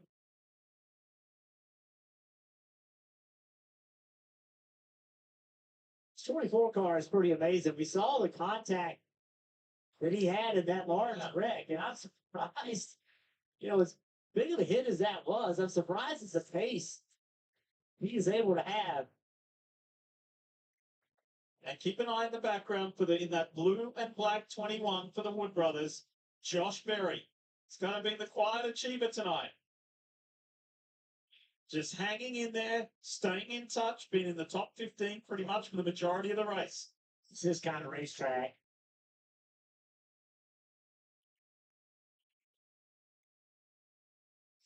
Remember, we had yellow earlier in the day with the 99 and the 54. Right here, you're going to see it. 54 is on older tires. 99 gets in the back, but though sends him up into the 45. So now that kind of ended the opportunity for the 45 of Reddick. He's now 2 laps down, riding around with some damage. So now the 99 is coming up with the race about the 45, and Reddick decides to show his displeasure. Doesn't end the day for the 99, but definitely makes it hard, Jeff. Yeah, you see, just gets him way up the racetrack. Wasn't wrecky, but surely lets him know his displeasure. And it opened up the door for Blaney. Look in the back. What's 12? Said thanks. Easy. Bye. Yeah, and Blaney got by him, and Suarez is yet to be able to get back by, and so cost him a spot. Made Reddick feel a little better. It's Hocevar and Berry. This is the fight for 7th place. That's a nice work from Josh. Yes, really good night. Remember, this team won early in the year. Since then, it's kind of been tough sledding, not the results that they had early. John Hunter need to check on pit road. Hocevar is struggling now. 77 missed pit road. No, he was coming to pit road. The 42 pitted who was a lap down. This is the lap. The 77 was coming to pit road. Jeff, you talked about it yesterday on the pace car. It's hard to see that pit entry. He jammed on the brakes and was going way too fast. I bet the 77 comes this time. Let's see if he does a better job. Oh, yeah, lifts way early.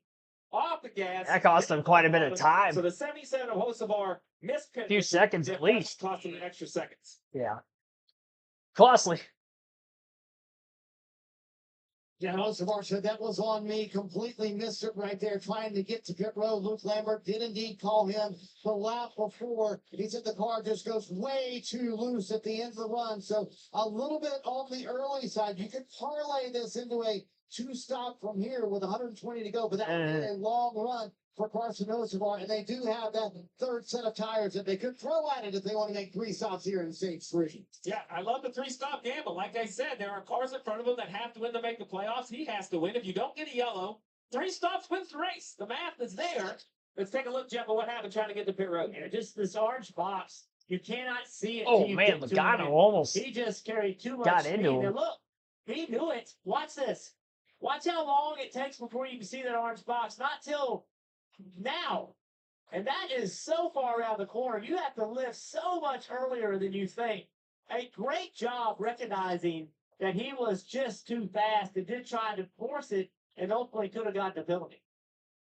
Race leader Austin Dillon, with 118 laps to go, boasts the 2.5-second advantage at the track where he made his NASCAR Xfinity Series debut. Now, which we showed earlier how these cycles work. 77 at the moment is in that danger zone. He is a lap down to the 3 of Austin Dillon. But look at the closing speed of the 77. He's closing in on the back of Ty Gibbs. So that's about the 10th place car. The leader's about 10 seconds up the road. You see it on the map on the bottom left. It should only take 4 to 6 laps, and Hocevar will unlap himself, but he can't have a yellow. That's what will kill this strategy. Subway's footlongs are packed with protein. Ultimate BMT, or Tried muting that like 3 times. I don't know why my controller wasn't working. All right, there we go. Under commercial, side by side, currently on USA Network. We've got 116 laps to go in tonight's race at Richmond, getting down to the nitty gritty. A couple pit stops still out for the finish with the amount of tire wear, obviously, that we've seen. We've got more green flag pit stops going on during the break. Michael McDowell is in. He took 2 tires under the last stop. He did fall out of the top 10 before the 4-tire stop going on right now. Austin Dillon's lead is 2.4 seconds over Bubba Wallace. Blaney's been the fastest car. Excuse me, that stuck up on me. Ryan Blaney's been the fastest car on the racetrack for some time now. He just made a pass on Bubba Wallace for second. And the guys that are pitting at the moment are pretty much everybody that's going to be working on a 3-stop strategy. They could alternate a 2-stop strategy with pitting at this moment, but I don't think that is going to be the play that's going to get them any sort of a shot at a race win. Rather be on offense at the end than defense, if you can help it. There could be some alternating 2-stop strategies depending on the lead size and how long you stay out versus others. Try to maybe have 5-6 lap pressure tires could make a little bit of a difference. Try to gain more in the back half of the run with others on the same strategy as you. Definitely could be some leapfrogging. Kyle Busch, Chris Buescher on the pit road. The damage day comes to pit lane, still not overheating, so good for Kyle to race there. He'll get 4 tires here in fuel. Boy, Dave, just not the night Chris Buescher expected this evening. A former Richmond winner. They have struggled with the handling of the car. They've been in the top 10 a couple of times, but had not been able to keep there. Denny Hamlin will pick down the road this time, and they have to close the stop on the last stop for Denny Hamlin, and they have a pistol that's come loose in the left rear for the bottom. That might go as well, Dave. You see the 60 on the bottom of the screen there, to the right, the 99 of Daniel Suarez. The 60 went straight backwards. I asked Eric Finley, the crew chief. He shrugged his shoulders, don't know what happened to the 60. He'll get 4 fresh here, as will Suarez. See the 99, he was running pretty good. We'll have an idea of how much time the 77 of those guys will look. The 3 is already down into turn 3. So the 99 on the bottom left, you see the map. 99 exiting turn 2. The leader, Austin Dillon, Right here, just And just I haven't seen the speed out of RFK tonight, honestly. All the way across the board between all three cars. Busher struggled from the get-go. Keselowski was good early. He's kind of flirting with a top 5. Maybe if they would have kept up with the track, had they stayed out of trouble, perhaps. But it did look like he was slowly kind of falling off as the race went on. And obviously Ryan Preece nowhere near what he was back in stage 1 speed compared to everybody else, especially losing track position that first time. They've done everything they could to try to get that track position back, but things just haven't fallen their way. Ryan Blaney onto pit road for the moment. Same for Wallace Bowman as well.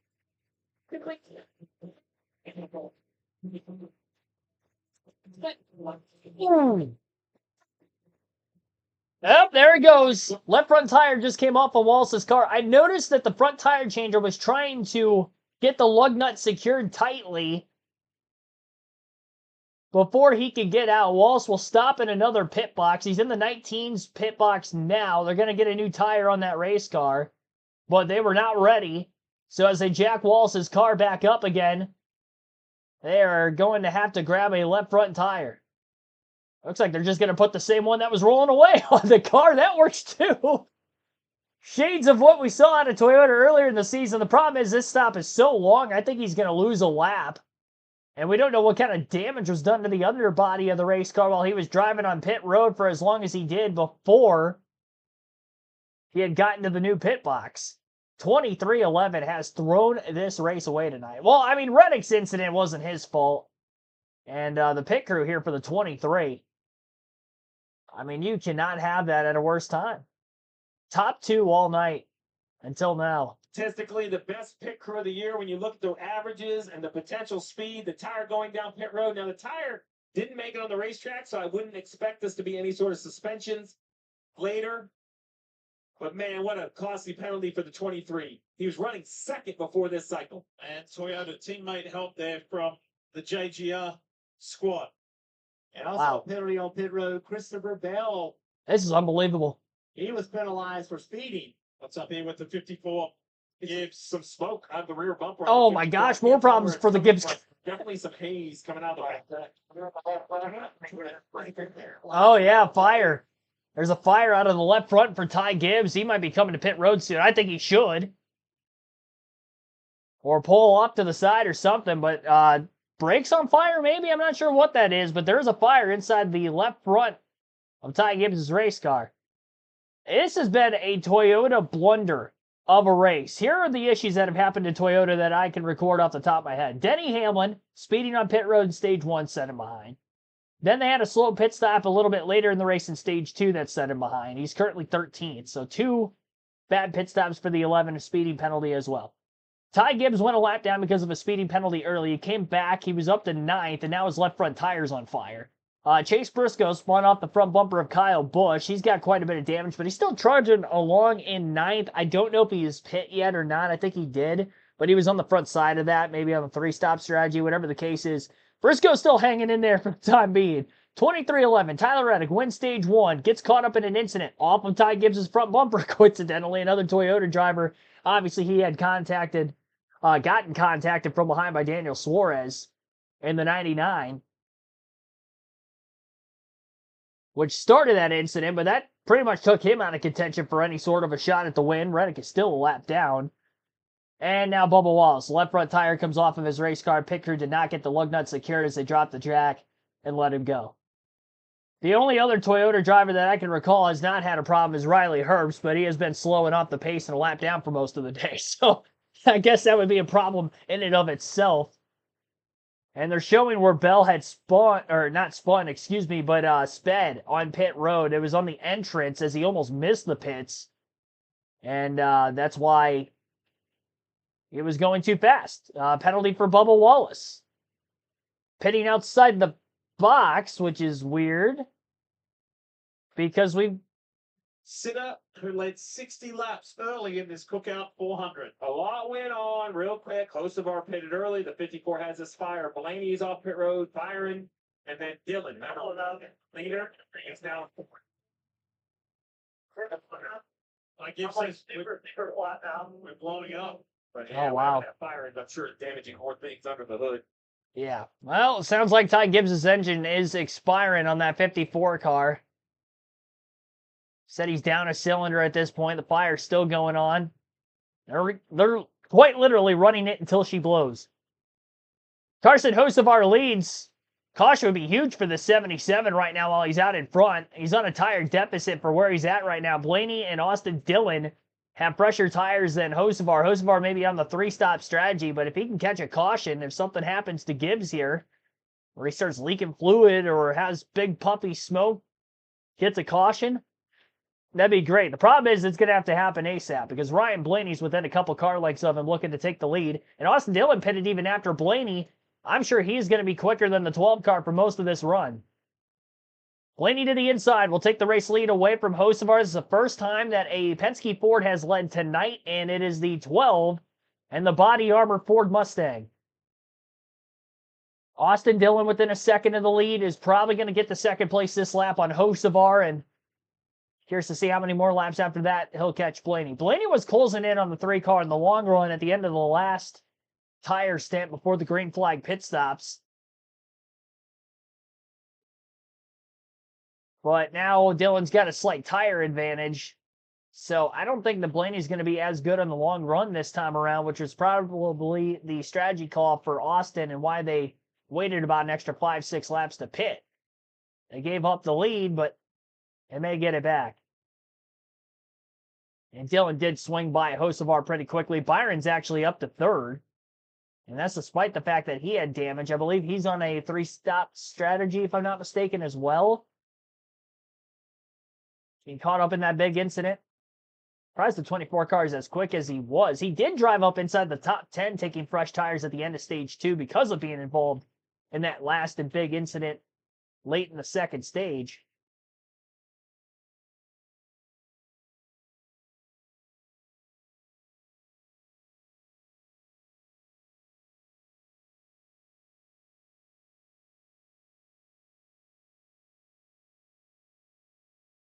Lap time pretty close between the 12 and the 3 the last time by. And you could be getting through lap traffic a little bit better. At least for the 1 lap. Bowman getting by Hocevar. That will knock Carson out of the top 5. Josh Berry up to 4th rather. And we have not seen him have about as good of a run as he's having right now since real early in the season. He had that win at Las Vegas, and that was coming off the heels of a top 5 the week before that at Phoenix. And we haven't really talked about Josh Berry much since then. He did spin from the lead at Texas about a month later. But ever since that spin, he has been an afterthought for most of the season. He's only got 3 top 10 finishes this year, and I think all 3 of them were in those first handful of races. The 2 top 5s I mentioned that were back-to-back were races 4 and 5. He is 24th in the driver standings, but obviously in the playoffs because of a race win. But having a good run, you know, maybe Berry pulls off an upset. That'll be 5 more playoff points. You never know what can go for that side of things. Being a Penske affiliate, he's got some good tracks coming up for him potentially. Tracks that Penske's been good at, Gateway and New Hampshire, both in the playoffs.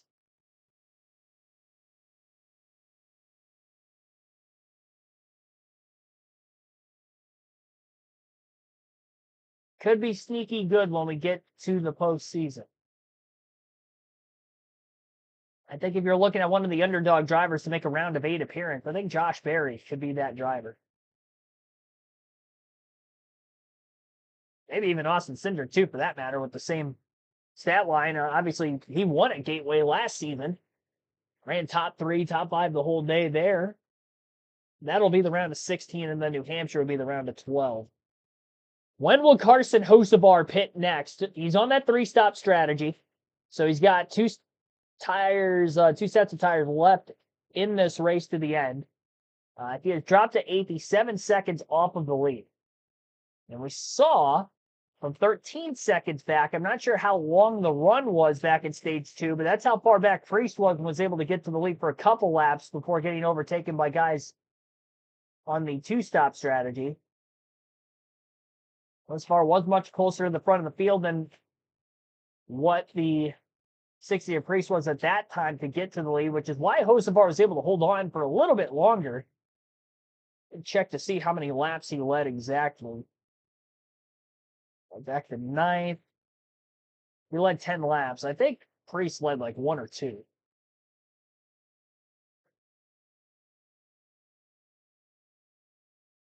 And he's got about a dozen lap older tires than the 12 and the 3. Austin Dillon now within 0.8 of a second of Ryan Blaney.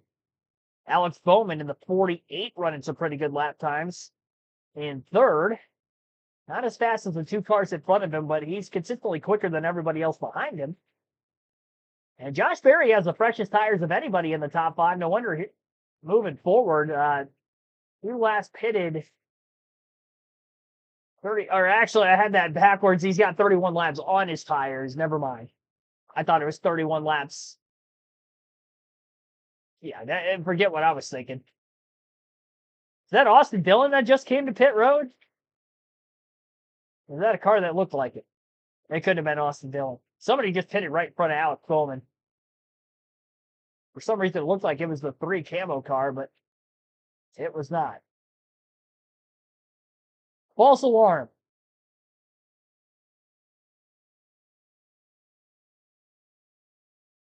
We'll take another quick break here on the channel as we await the next wave of green flag pit stops here at Richmond, as we have just less than 90 laps to go in the Cookout 400. Listening live on KRC. Thanks for watching, everyone.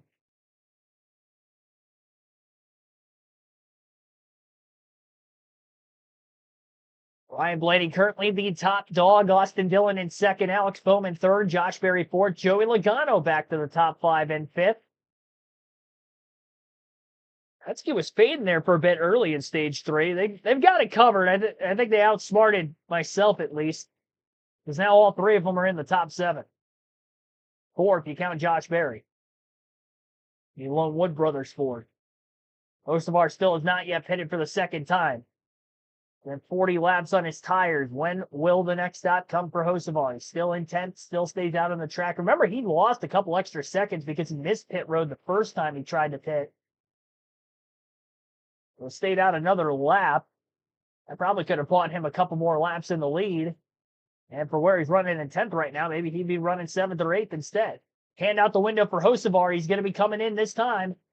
Will he have any issues this go around, or did he learn from the mistake? It looks like he did. He'll get to pit road. This is one of the more difficult pit roads to get onto, as Jeff Burton was alluding to on the broadcast earlier in stage 3. Now it's up to the pit crew party of the 77. Now, Luke Lambert and Carson Hocevar are the only crew playing this 3-stop strategy here in stage 3. Last and out here to saving Pablo this morning. Hocevar over the truck on the right side. He's on the no break out. This is not brain. That's saving time. He's going to go place 2, 3, 2. It's the line to the this last 1.5. Execution is the word of the night. First, he missed pit road. Now this time it's on the picture. Right side up, car down. A lot of pit road blunders. Seconds if you're going to be off strategy.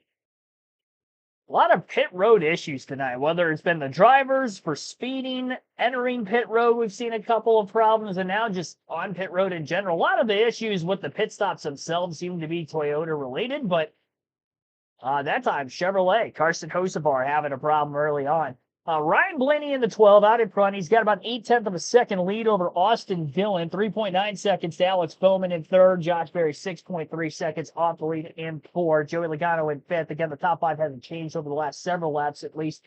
Austin Cindric in sixth. Daniel Suarez seventh. William Byron eighth. Chase Briscoe ninth. And Kyle Larson rounds out the top 10.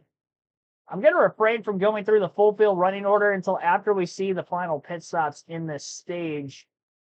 Because if we end up seeing them split at about 60 laps or so into the run, I would expect everybody else who is on the 2-stop strategy to probably pit within the next 15 laps or so. May see that elongated to 20 to 25 laps before the final stop, somewhere in there. 17 spots game for Chase Briscoe, most in this final stage. We haven't had a caution for incident yet in stage 3. 13 spots for AJ Allmendinger. Great comeback for him. He was a lap down in stage 2. Not sure what happened to that 16 car. He was in the top 3 in the entirety for the most part of stage 1. I don't know if he had a penalty and had to pit again, what the case was, but they were way off and got the car figured back out a second time. Race has lost 14 positions.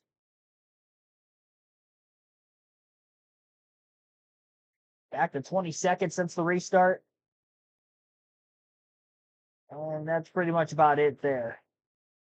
Bubba Wallace, by the way, cycled out 2 laps down and 29th after that left front tire came off on pit road. He did have to come back through for a penalty for pitting outside the box. I don't know if that's because it was under green and they pitted him in a different pit box, because under caution flag conditions is when the Christopher Bell deal happened earlier this season when he had pitted in the 19's pit box. They might have stated that on the broadcast. I wasn't listening to the broadcast at that time, so the chat might have to help fill me out on that. But I was a bit confused when I saw that penalty initially, because I know Christopher Bell didn't get penalized for it earlier in the season. And I would assume that maybe that's because it was under caution, and in this instance, it was under green. Battle for the lead. Austin Dillon, Ryan Blaney. Blaney has been ran down by the 3 car. They're door to door, the 3 underneath the 12. Into turns 1 and 2. There was a big wiggle on that outer lane by Blaney the last time around. Austin Dillon now slides the rear tires underneath the 12 through 1 and 2. And for right now, Blaney's still out in front.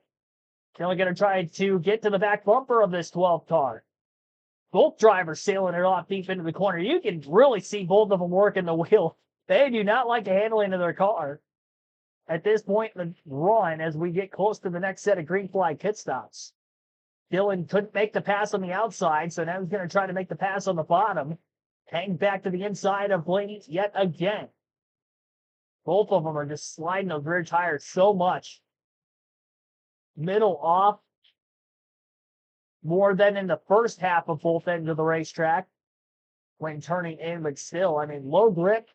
What'd you like to see? We've got a great race so far tonight and a great battle for the lead with less than 70 to go.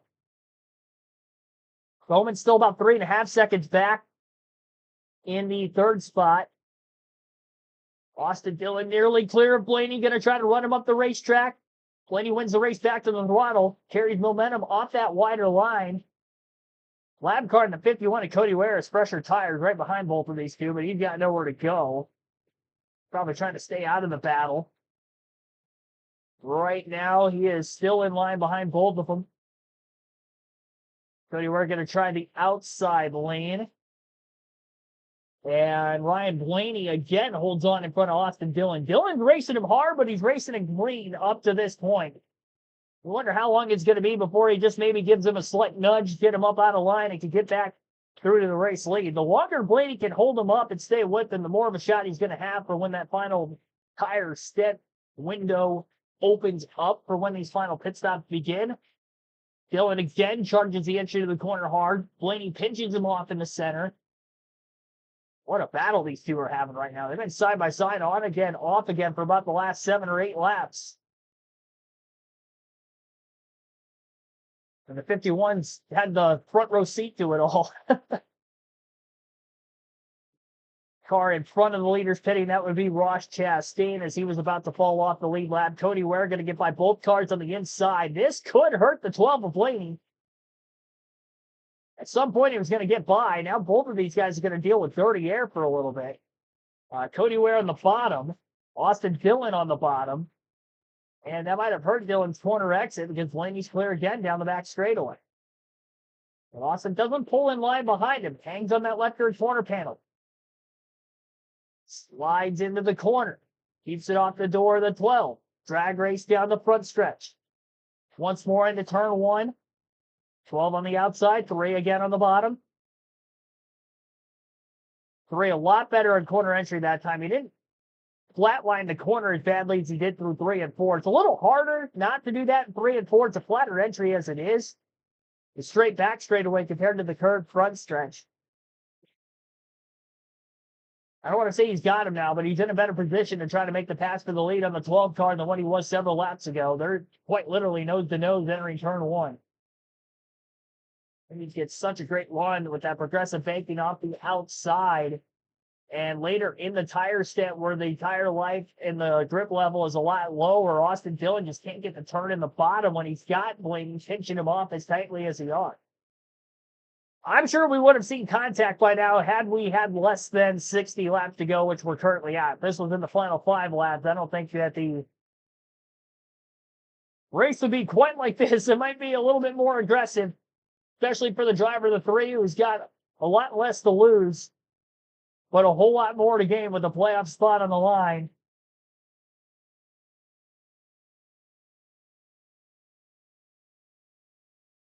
Austin Dillon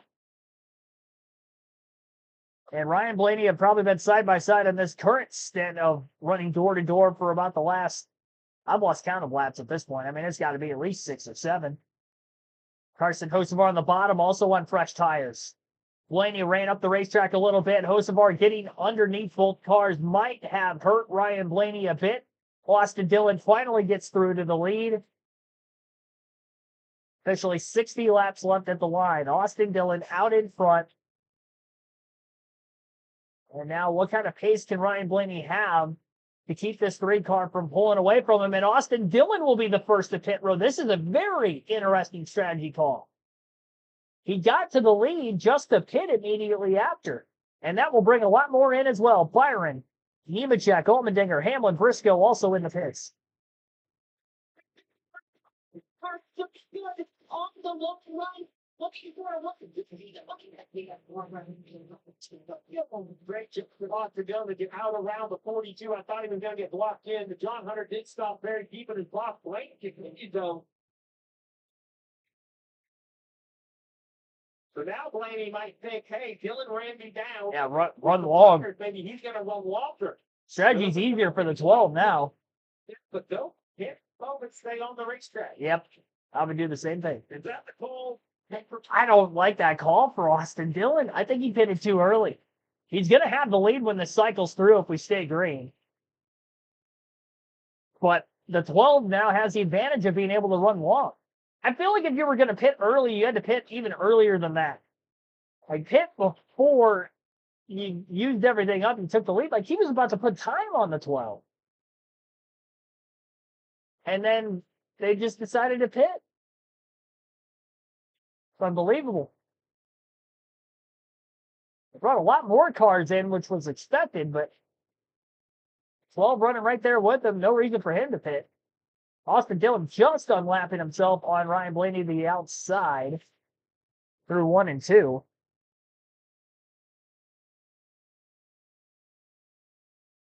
NASCAR raw feed, pretty pathetic. Yeah, it is. I agree with you. Blaney into the pits now. I thought he was going to run that way longer than he did. He only ran about 3 or 4 laps longer. Here he is.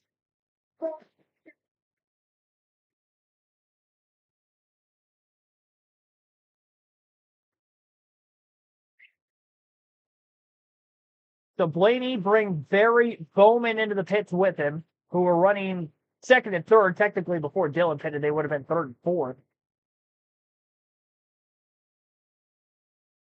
Cindric is on to pit road the following lap. After staying out to lead 1 lap, Kyle Larson, Brad Keselowski, Zane Smith will be just behind Cindric. Say Dillon is in the middle of 3 and 4. Blaney just now on the back step. So yeah, say tires are reset and the fresher tires head off for Blaney as they did on that long run for Dillon. Like this all by the 3 car, and here's why. Yeah. Pulling a long run. So yeah, they put the tire to this 12 car, but I don't know 40 laps down the road that the 12 car can be as fast as the 3, even with a little bit fresher tire. I just think that's the strength, and I think they played to the strength. I love this aggressive call. The outside being the first to pick last. Not here. Is that going to be the magic play for the 3? Maybe on a road course, but not. This ain't a road course, Lee Diffie. I don't think it's gonna work. I mean, I've seen Denny Hamlin numerous times at Richmond with this same kind of strategy in recent years, pit long, and he is the fastest car by the end of the race. Sometimes he gets there, sometimes he doesn't, but he's finished in the top 2 the last 3 races because of that. And now Blaney and Bowman are on that strategy. I don't know exactly how many laps they pitted after him. I think it was 3 to 4. I'm kind of surprised that they pitted that soon after the 3 car, because I don't think that that's going to be enough time. I think if you were going to pit after Austin Dillon, I would have pitted probably closer to 10 to 12 laps after and tried to make up, 10, 15 seconds over the course of a 50-lap run. At a 10-lap pace, he could be a second faster a lap. 7, 8 tenths faster a lap, and I think he'd chunk away more at it than what he's doing right now. Now, that last lap, Blaney was only 2 tenths quicker than Austin Dillon, and he's 7 seconds behind him. 2 tenths is not going to cover that time. Well, I guess with 50 laps to go, it's possible, but that's also if that pace keeps up for the entirety of the run. And obviously, depending on other lap cars or drivers getting back on the lead lap for them pinning much after the leaders, where does that end up on a lap-to-lap basis? So it might not be a consistent 2 tenths every lap. It'll be less one lap, more another. 23.662 for Blaney, 23.868 for Dillon. So again, 2 tenths quicker that last lap for the 12 team. Brad Keselowski on the pit road after being involved in an incident earlier. Top 5 early in the race. Then falling behind a bit on strategy in stage 2, and then all hell broke loose with that big wreck. Edlin's recovered back in the top 10 for now, but I don't know if he's pit yet. He's currently 7. I would assume he probably had pit, because I just realized that Austin Dillon's back in the lead. Carson Hocevar is in 3rd. He just got passed by Dillon and Blaney. Remember, Hocevar going to have to pit one more time yet with the 3-stop strategy. Because he is on the 3-stop strategy, if we were to see a caution before the end of the race, the drivers who were on the 2-stop strategy would have a set of tires left at the end. If you would have already pitted a 3rd time under green, you're going to be out of tires. You'd have to throw that qualifying scuff set on, which is not going to be as good as the sticker tires. Again, that would be in the event of a caution for the teams that will be 3-stop strategy play and game plan for stage 3. Dillon's lead is 6 seconds over Blaney. It was 7 seconds when they first left pit road with just over 50 laps to go. And it was 5.2 now. It was a great lap by Blaney. I think Dillon got held up in traffic quite a bit. Well, the pace is good for right now for the 12 over the 3. Keep having big spikes in lap time like you just did on that last lap. I think he's going to get there. I just do not like that call for Austin Dillon. I think that call cost him a shot to win this race. If he would have waited, I don't know. It's hard telling exactly how much longer Ryan Blaney would have stayed out for. Maybe it was a set strategy plan that they were going to stay out to the lap they pitted anyway. Let's just say that's the case. All right, let's say they stay out 3 to 4 laps. They pit at the exact same time. Or maybe because Blaney's in 2nd, he pits a lap earlier than Austin Dillon. He pits 1 lap earlier. If Dillon puts 2 seconds on him, they'll be kind of even. Dillon's better on the longer run. He's going to be right there with Blaney when they cycle out of the pits. And he should, if he manages his tires well enough on even tires like he did in the first run, be able to overtake him again far before the end of the race if it stayed green. But now he's going to be on defense, and I would always want to be on the offensive strategy as much as you could possibly help it. Defense can work from time to time on a super speedway, but I don't know about old tires at Richmond. Carson Hocevar in for his final stop. Execution issues trying to get the pit road in. Second execution issue, back-to-back stops where they've had to rejack up the right side of the car for the 76. Went out by the whole too free, too early in the runs, but they tried something at least to get the 77 up front. Yeah, and that was a long stop, 15.5 seconds for Hocevar. 2 long stops, a mishap trying to get into the pits on the first green flag stop of the stage. So all 3 pit stops really for that 77 team under green in stage 3. Something of a mishap, whether it was the team or the driver. Like they dropped the jack too soon on the right side, had to make sure that right rear lug nut was secured tightly and then back off and away again. Blaney within 3.5 seconds of our race leader, Austin Dillon. We have 36 laps to go this time by. A lot of lap traffic around the 3 car. The 54, the 6 race by. The 71 of Michael McDowell on the outside, all on fresher Goodyears. Holding Austin Dillon up. Dillon, Alex Bowman, what a great night for the Hendrick driver. And Daniel Suarez remains in the top 5, in 4th in his Quaker State Trackhouse Chevy. Joey Logano from last to... Well, we'll see how this is going to work. Commercial break on USA Network. We'll go through the full field running order for the final time tonight. Austin Dillon leads. Ryan Blaney 3.6 seconds back at second. Alex Bowman 7.4 seconds off the lead in third. Daniel Suarez fourth. Austin Cindric rounds out the top 5 in fifth. Sixth is Joey Logano. Denny Hamlin 7th. Josh Berry 8th. Kyle Larson 9th. And Chase Briscoe in 10th. William Byron 11th. Zane Smith 12th. Brad Keselowski 13th. AJ Allmendinger last car in the lead lap at 14th. Michael McDowell's 15th, Shane Van Gisbergen 16th, Ross Chastain 17th, Ty Dillon 18th, 19th is Todd Gillen, Chris Buescher 20th, 21st, Christopher Bell 22nd, Eric Jones, Carson Hocevar 23rd, Cole Custer 24th, Ricky Stenhouse Jr. 25th, Ty Gibbs 26th, Kyle Busch 27th, 28th, Noah Gragson, Bubba Wallace 29th, Riley Herbst 30th, and Corey Heim 31st.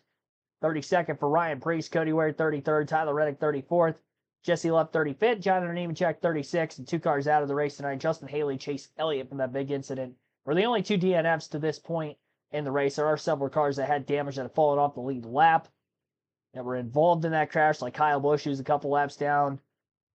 Separate incident for the 2311 Toyotas of Wallace and Reddick. Reddick 4 down, 3 down for Wallace.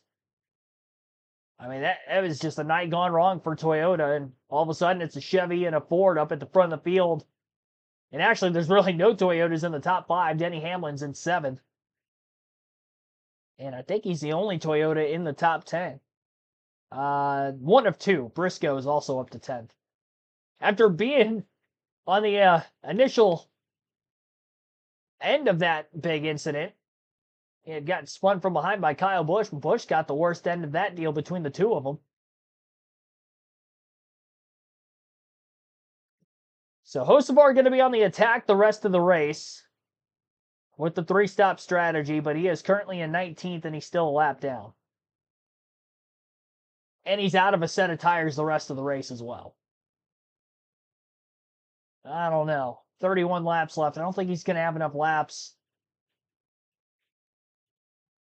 2 slow pit stops and then missing pit road. I mean, altogether, we're talking, he probably gave up 5 to 10 seconds of time over the course of the 3 stops, if not more.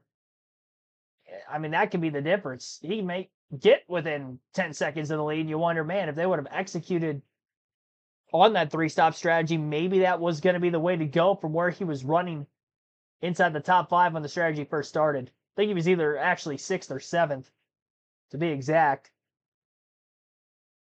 3.4 second lead for Austin Dillon over Ryan Blaney still. 29 laps to go for Dillon. This race a year ago. And here tonight he's led 78. What a turnaround. That speed has been coming in recent races for RCR, for both their cars. But can it go all the way? Let's take a walk through the field. And Kimmy Coon, if you would, kick us off. Yeah, and Lee, Austin Dillon has been very complimentary of that race team, especially recently. He said, I feel like this is one of the strongest teams I've ever worked with. I'm super excited about the finish of this year. Not only that, what they have for 2026, but they have had speed all weekend. In fact, Richard Boswell telling me they weren't really happy with their speed from lap 1 to 15 of a run, but they said after about lap 30, they kick it in the gear so strong on the long run. Running behind him in that second position, Ryan Blaney still looking for his first top 5 at Richmond. Top Jonathan Hassler said, look, he's had some struggles with tire management at Richmond, but if you look at intermediates that have fall off, he's great there. He just hasn't been good here. He said, I think it's all a mental thing with Ryan. He gets in his own head about it, especially with lackluster stats here. If we can just get him focused, we can break out of the cycle, Dave. They told Alex Bowman, you are on pace to take the lead, and that'd be a good thing because we showed you the playoff bubble on the lower left a moment ago, and Bowman is down to 16th. A new winner like Austin Dillon would push him out. He has got to find a way to the front, Marty. Cordae's best run in recent memory for Austin to complete the top 10 the entire day. And what he will tell you is his least favorite track. Not his least favorite, but his least successful track. So he borrowed Joey Logano's setup coming into the weekend. And man, this two-car has come to life. And Austin has delivered behind the wheel. Sitting in fourth right now, looking at top 5, Dave. Daniel Suarez is that top 5 car, not racing for Trackhouse Racing next year. We know that. We don't know what he's going to do. But nights like tonight and days like last weekend at Watkins Glen go a long way. 7th last week, currently running 5th, Kim. What a rebound on the weekend for Joey Logano, currently running in the 6th position. Yesterday, had a tire issue in practice, could not complete his qualifying effort. Started from the rear of the field, took advantage of strategy. Paul Wolf telling me this has always been a great track for us. Short tracks are our strength. We need a good run these last 2 races for team morale before the playoffs. And talk about needing team morale before the playoffs. How about the 5 of Kyle Larson? They have been searching for momentum. Luigi Contino saying these next 2 races are imperative. So please start the playoffs on the right foot. Marty Kyle Larson running in the 7th position in front of Denny Hamlin. For his hometown race, Denny Hamlin's going to think about what could for him tonight with a car that he called exceptional, but the execution was not exceptional for the 11 team. A handful of rough stops on pit road, 1 speeding penalty, and 1 wreck. Hamlin still with a lot of speed, though. He's been hanging out in that 7th, 8th position. Battling Josh Berry right now, lead for that spot. And Marty, it's a night of what could have been. He described his car as superb earlier in the night, but just too many hiccups. Too many times been pushed back on the back foot. He's hanging tough, still in 9th place. Back up front, Austin Dillon with 4 lap older tires than Ryan Blaney, who's in 2nd. And Austin Dillon, even though older tires, he is faster than Blaney. He's faster than Blaney, but not Bowman. Car all night long. He has a very unique line that he runs around this racetrack, especially on this part of the racetrack. Watch what he does. He runs that car way low. He never even gets close to the wall. Everybody else uses all of the racetrack on the exit of turn 4. He does not use it. There is more grip at times on the bottom of this racetrack. Let's do it again when the 17 is no longer in the picture. Austin Dillon to the bottom of the racetrack, runs up the hill a little bit in the middle, left side's on the yellow line on exit. Look, there's a lane between he and the wall. Let's go back and look at the 12 car. The 12 car runs 2nd. Really good speed. He is using all of the racetrack, trying to get by SVG right here. Let's see if he clears him. You got to clear him, so I give the example. You watch what he does. He goes to the bottom. All this looks the same. It all is the same as what the 3 is doing, but the 12 runs all the way up the racetrack to the wall, even though he's trying to pass SVG. It shows you the advantage that Dillon has. He's able to run a shorter distance around the racetrack, more rear grip, and that is why he has had so much pace. Continuing to grow the advantage. It's gone from 3, 4, 3, 5 to 4 seconds now. Austin Dillon over Ryan Blaney. Tell us more about the 12, Kim. Well, we've talked how good the 3 is on the long run. What does Ryan Blaney think he has for the remainder of the race? Last 17 laps. Take a listen to the radio. Oh no, way too hard. So you heard him say falling off way too early and way too hard. So it does not look like there is longevity in the tires for Ryan Blaney as we count down the laps here at Richmond. And the 48, Steve, can get by. We go on board the Ally Chevrolet of Alex Bowman. It can get by. There's some more points there, and he's living life on the line. As far as the playoff points are concerned, Bowman will be the 16th and final one heading to Daytona as he gets ready to make a move on Ryan Blaney. 48 right now is the fastest car. He had a couple of issues with lap traffic that cost him big chunks with 16 to go. I'm just not sure he can make up 4 seconds. You're talking basically a quarter second a lap. That would be huge chunks. I'm going back for it. Well, he got a half a second that lap, so we'll see if he continues. You heard Blaney ask how far back's fourth. So for Bowman, the question is, can he muster a charge to the 3? He has a little bit of miscellaneous traffic. The 3 of Dillon is in traffic. Dillon ran a 25 that lap. Bowman ran a flat in traffic. 0.2 of a second faster. It's down to 3.6 seconds. And you got to be careful because normally you can project these out pretty easily, but with these low grip tires or high fall off tires, however you want to pay, we've seen them fall off a cliff, right? Like last week at Watkins Glen, I know it's very different, but there's guys that give up seconds over the last couple laps. So the 48 now is at least on the same straightaway as the 3. He's got to push the issue and make the 3 run some good laps. That last time, though, a wash. Yep, that was stable. They were both very level. So it stays at 3.6 seconds. 13 laps to go. That's all here in Richmond. Austin Dillon's very happy to see about half a front stretch clear in front.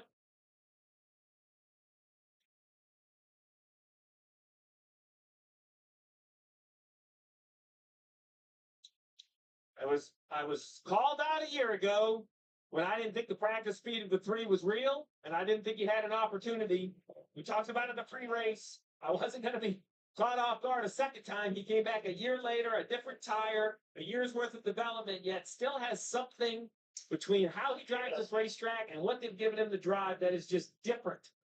That low line that he uses off the exit of turn 4, that's the same line that he used in the NASCAR EA Sports video games, and I feel like that's why I'm good at Richmond on those NASCAR EA Sports video games. I'm able to hold a lower line, and ultimately I'm using less on the racetrack, carrying the same amount of speed in.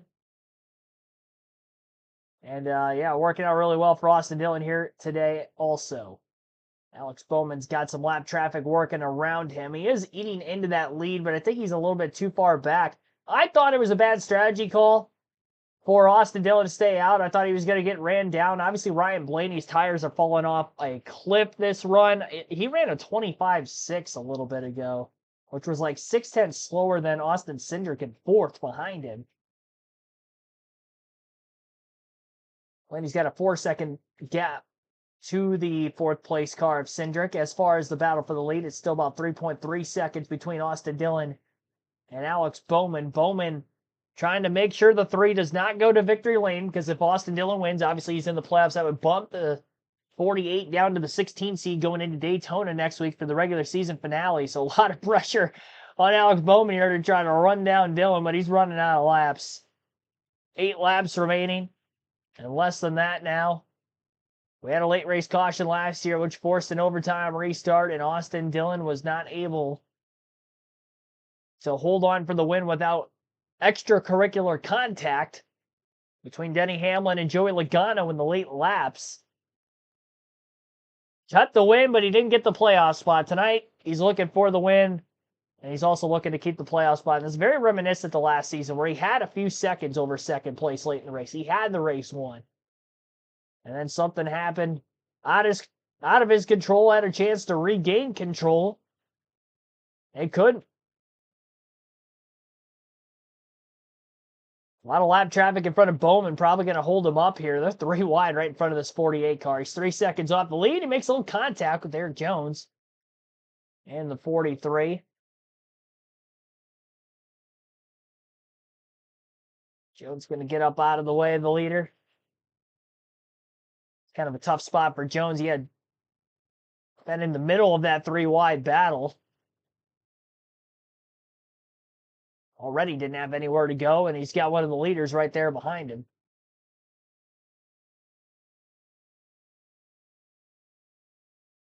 Still 3 seconds off the lead, though. It's all Austin Dillon's race at this point. 5 laps to go. Wally Childress car will get into the playoffs. This long winless streak for Kyle Busch, as long as it is, who would have thought Austin Dillon would have 2 wins in the span of that winless streak here for Busch? Both of them right here at the same track, Richmond Raceway. Unbelievable. Might be speaking too soon. I should wait till he gets the white flag at least. Just in case. He's got 2 to go right now.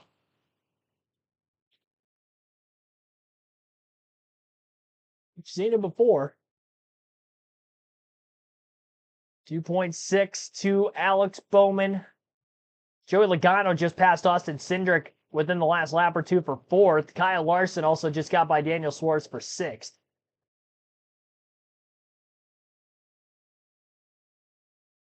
Zane Smith has entered the top 10. Final lap of the race for Austin Dillon. What a drive.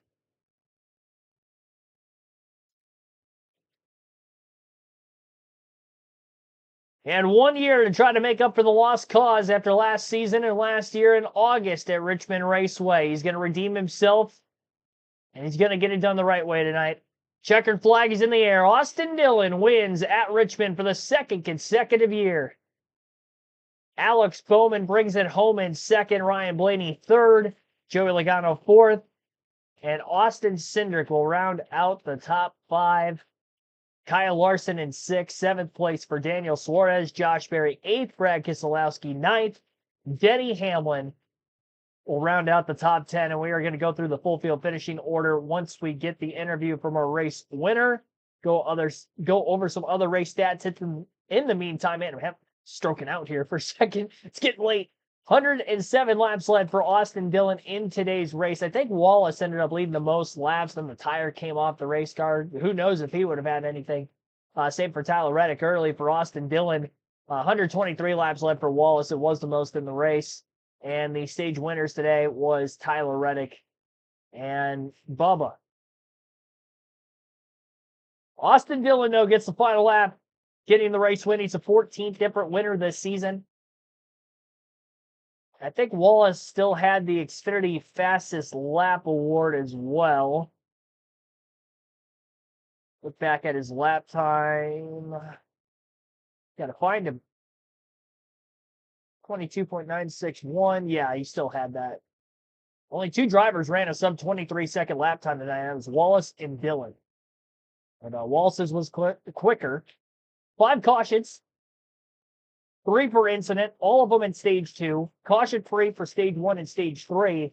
And then final green flag run 160 laps to the checker, which was, again, the entire length of stage 3. 24 lead changes, 44 laps spent under caution. We'll finish under the regulation length of 400 laps around this 3/4 mile short track. 3 hours, 11 minutes, 14 seconds total time in the race. Margin of victory, 2.4 seconds. For Austin Dillon. Winner. And you, over the next 2 weekends, he had a chance. That chance has become a reality.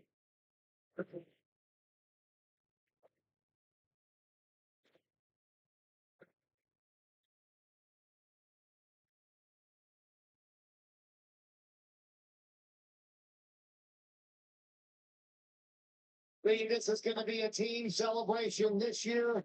The 3-team and Austin lead. No. Welcome to the playoffs, Austin Dillon.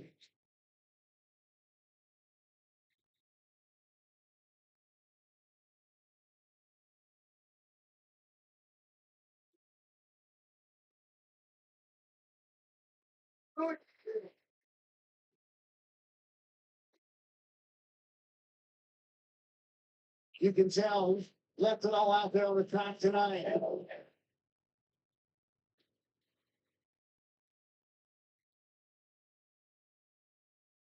Austin, the way it played out last year, how important was it for you to come back in front of the sellout crowd and do it the right way? Man, that feels good. That'll make a good load of bone, you know. I really wanted that one. Last year hurt really bad. Just going through the whole process of it. But this one feels so sweet. Man, I love Richmond. Our Winchester Bad Pro Shop Chevrolet is really good. I was stoned out a lot this week. Didn't feel great. I'm actually racing with a broken rib right now for the last 2 weeks. And, man, that was awesome. All the emotion this team went through, the entire organization in RCR, this just year-long wait, make it worth it. Oh, for sure. You know, God had timing, and his timing is the best timing. So excited to get my wife and kids here to celebrate with us. Man, it's so sweet. My dad prayed with me before the race. He was at our hunt land doing some food plots, and it's just so special. Every one of these means so much to me, and my grandfather for all that he's put up and believing in me, because there's been a lot of ups and downs, and could have been easy for him to change the drivers in this 3-car, but today it feels really darn good. Why Richmond? What is it about this place that makes you come alive? Tire management. I probably am the slowest to get going on some of these tracks when it really comes to high grip. But when it comes to these places and taking care of your stuff, I'll go against the best of them. How about doing this for RCR? Did you feel like you were carrying the weight of the entire company with you in those final few laps? Man, we really love it in Gulf, North Carolina. When you cross those railroad tracks, it's all for one and one for all. So really pumped to be driving for my grandfather and our family. I think he also loves it in Richmond, Virginia as well. His brother Ty, first one on the scene, and to welcome Austin Dillon in the 2025 Cup Series playoffs. Beautiful families on the. Any other interviews from some of the other top finishers from today's race will be on our post-race show. We'll go through that full field finishing order now. We went through all the major race stats other than the finishing order to this point. Then we'll highlight the Fantasy League immediately after as well. Austin Dillon with the race win. 6th of his NASCAR Cup Series career, obviously first of the season. He's the 14th ever winner this year, as mentioned already. Alex Bowman finishes runner-up in 2nd. Ryan Blaney held on for 3rd on that file. Tire Sten, Joey Logano 4th, Austin Cindric rounds out the top 5 in 5th, 6th for Kyle Larson, 7th for Daniel Suarez, Josh Berry 8th, Brad Keselowski 9th, and Denny Hamlin rounds out the top 10. Zane Smith 11th, William Byron 12th, Chase Briscoe 13th. He was the last car to finish on the lead lap as well. SVG first car lap down in 14th, Carson Hocevar 15th, Kyle Busch 16th, Michael McDowell 17th, Ty Gibbs at 18th, Rod Chastain 19th, Ty Dillon 20th. Christopher Bell, 21st. A.J. Allmendinger, 22nd. Ricky Stenhouse Jr., 23rd. Cole Custer, 24th. Todd Gillen, 25th. Eric Jones, 26th. Noah Gragson, 27th. Bubba Walls, 28th. Corey Heim, 29th. Chris Buescher, 30th. Riley Herbst, 31st. 32nd for Cody Ware. Jesse Love, 33rd. Tyler Reddick, 34th. Ryan Preece, 35th. Jonathan Nemechek, 36th. 2 DNFs tonight. Justin Haley, Chase Elliott, 37 and 32. I haven't looked at the chat to see what you guys are thinking about the Austin Dillon win. Austin only good at this track. Well, hey, I mean, the fact of the matter is he's won 2 races here 2 years in a row. And you're doing a good job of it.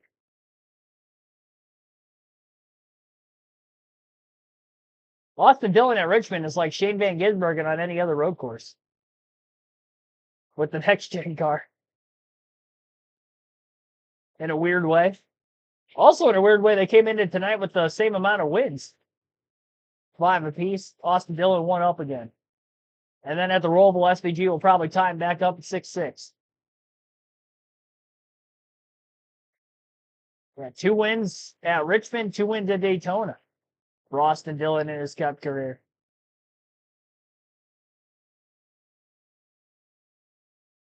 All right, so they are back from the commercial break on USA Network. Again, if we get any other interviews, you can tune in, listen in for that.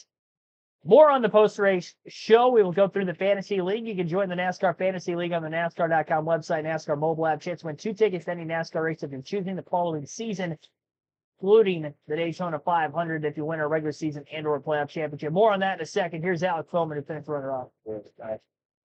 Granted a little bit, but I'm really good at Allen 48 right now. I'm done, and this short the tires off too much in that traffic. If you had any break, that made me kind of work the rear part of to do something. Just need to be a little better through there to get through them. I'm sure we can grip better car, but fortunately didn't get there. So Blake and all the guys were a good job. Just came up a little bit short. Next week, then, you've seen the chart. You will be 16th. You'll be at that cutoff point.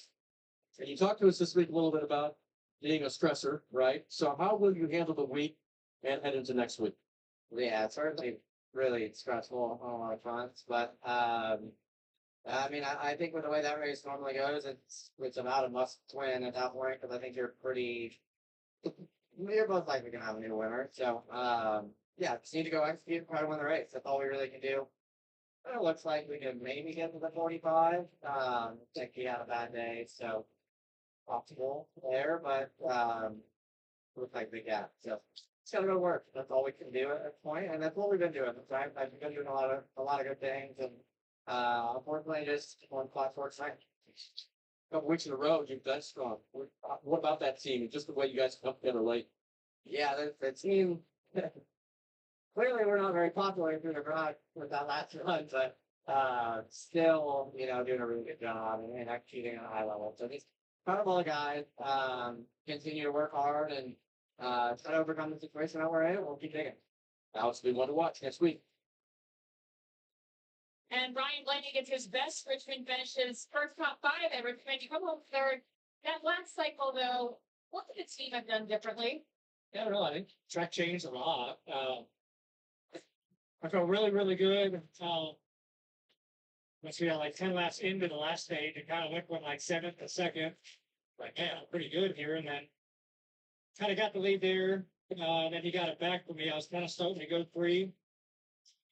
And then I think we stayed out like 3 or 4 laps longer than the 3, trying to have some tire at the end. And I was out there cruising around, and all of a sudden I had no rubber tire left. Like, I thought I was really trying to be disciplined of like saving tire, and it just lost it. So I look back and see kind of where the track went. I think it changed a little bit there, but overall, like, great showing.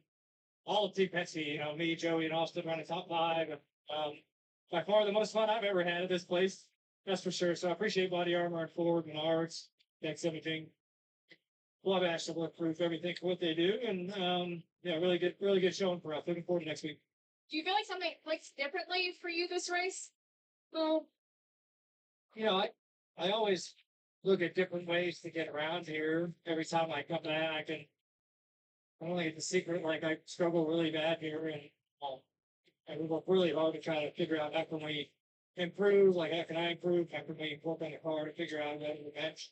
So it's just a big effort by all the 12 boys, big group effort, and so yeah, definitely think we're creeping up on it. Hopefully we can keep going. Podium finish for Ryan Blaney here at Richmond. Thank you, Tim. So, Jeff, we've moved it and counted. All right. Updated point standings before we get back into the fantasy league. Tyler Reddick is plus 89 above the cut line. He's 29 points ahead of Alex Bowman right now, so he does not lock up a spot in the playoffs. In the event of having a different winner below the cutoff line next weekend at Daytona, which is all it's going to be to get to Alex Bowman, because Bowman's gap over Busch are 60. So if we have 2 drivers in on points next week, it's going to be Bowman and Reddick. The only way anybody could get into the playoffs outside of Bowman and Reddick next week is with a win, based on how the point standings look following Austin Dillon winning tonight. I think the gap is still 34 points between Buescher and Priest, so they didn't gain or lose anything on one another in this one, despite everything that happened. So that is that, and we will see how that will transpire for next weekend. As far as the screen goes, let me get back up to the live feed. Oops. Well, what's going on here? Give me a second. I want to get caught up just in case we get any more interviews before we go off the air. Austin Dillon's made his way to victory lane. Alrighty. So KRC League, Fantasy League on the channel. Be sure to join the KRC League on the NASCAR.com website, NASCAR mobile app. Chance to win 2 tickets to any NASCAR race if you're choosing the following season if you win our regular season and or playoff championship. KRC League is the name of the league. KRC in all capital letters, space, capital L on league. So league name is down in the chat below.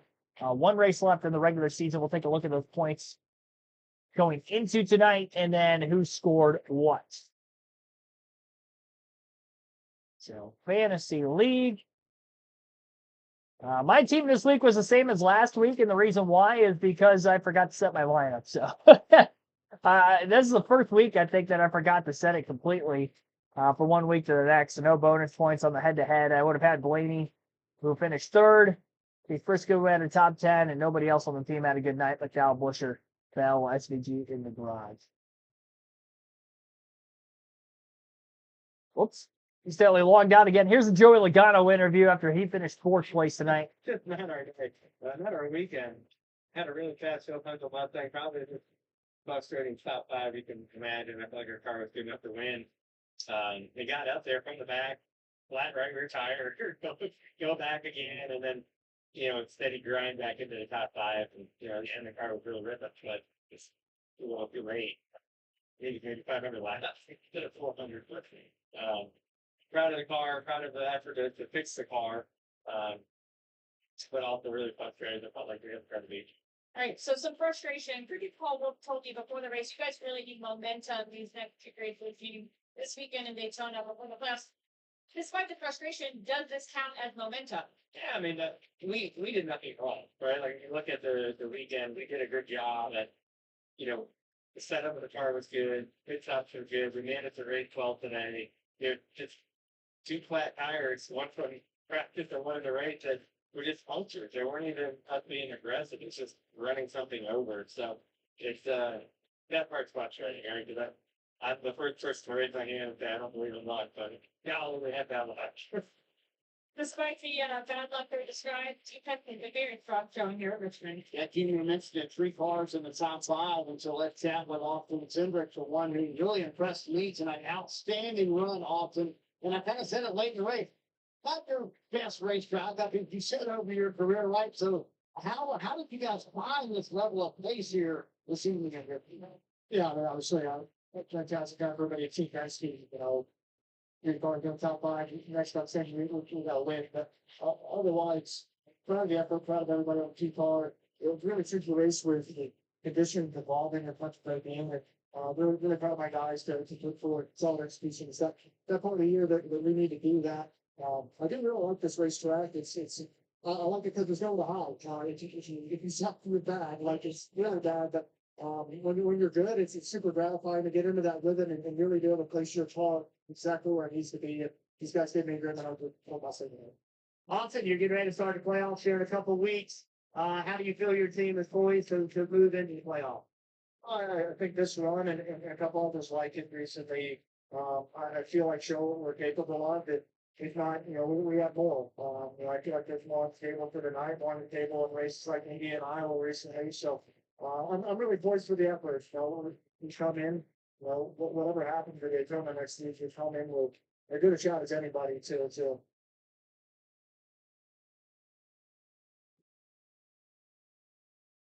finish the noise. So obviously this company is all hands on deck to make that happen. But it's excited for the opportunity. It's what you look for in the series to go to go out time race for a championship. Austin, you and I have chatted about this. Brian Wilson and I have chatted about this, and kind of the theme was, hey, we just want to finish where we've been running. You've had a lot of races the last month or so where you've run really well, stage 1 and 2, but then they weren't able to finish it in stage 3. So how gratifying is this race from that standpoint to you?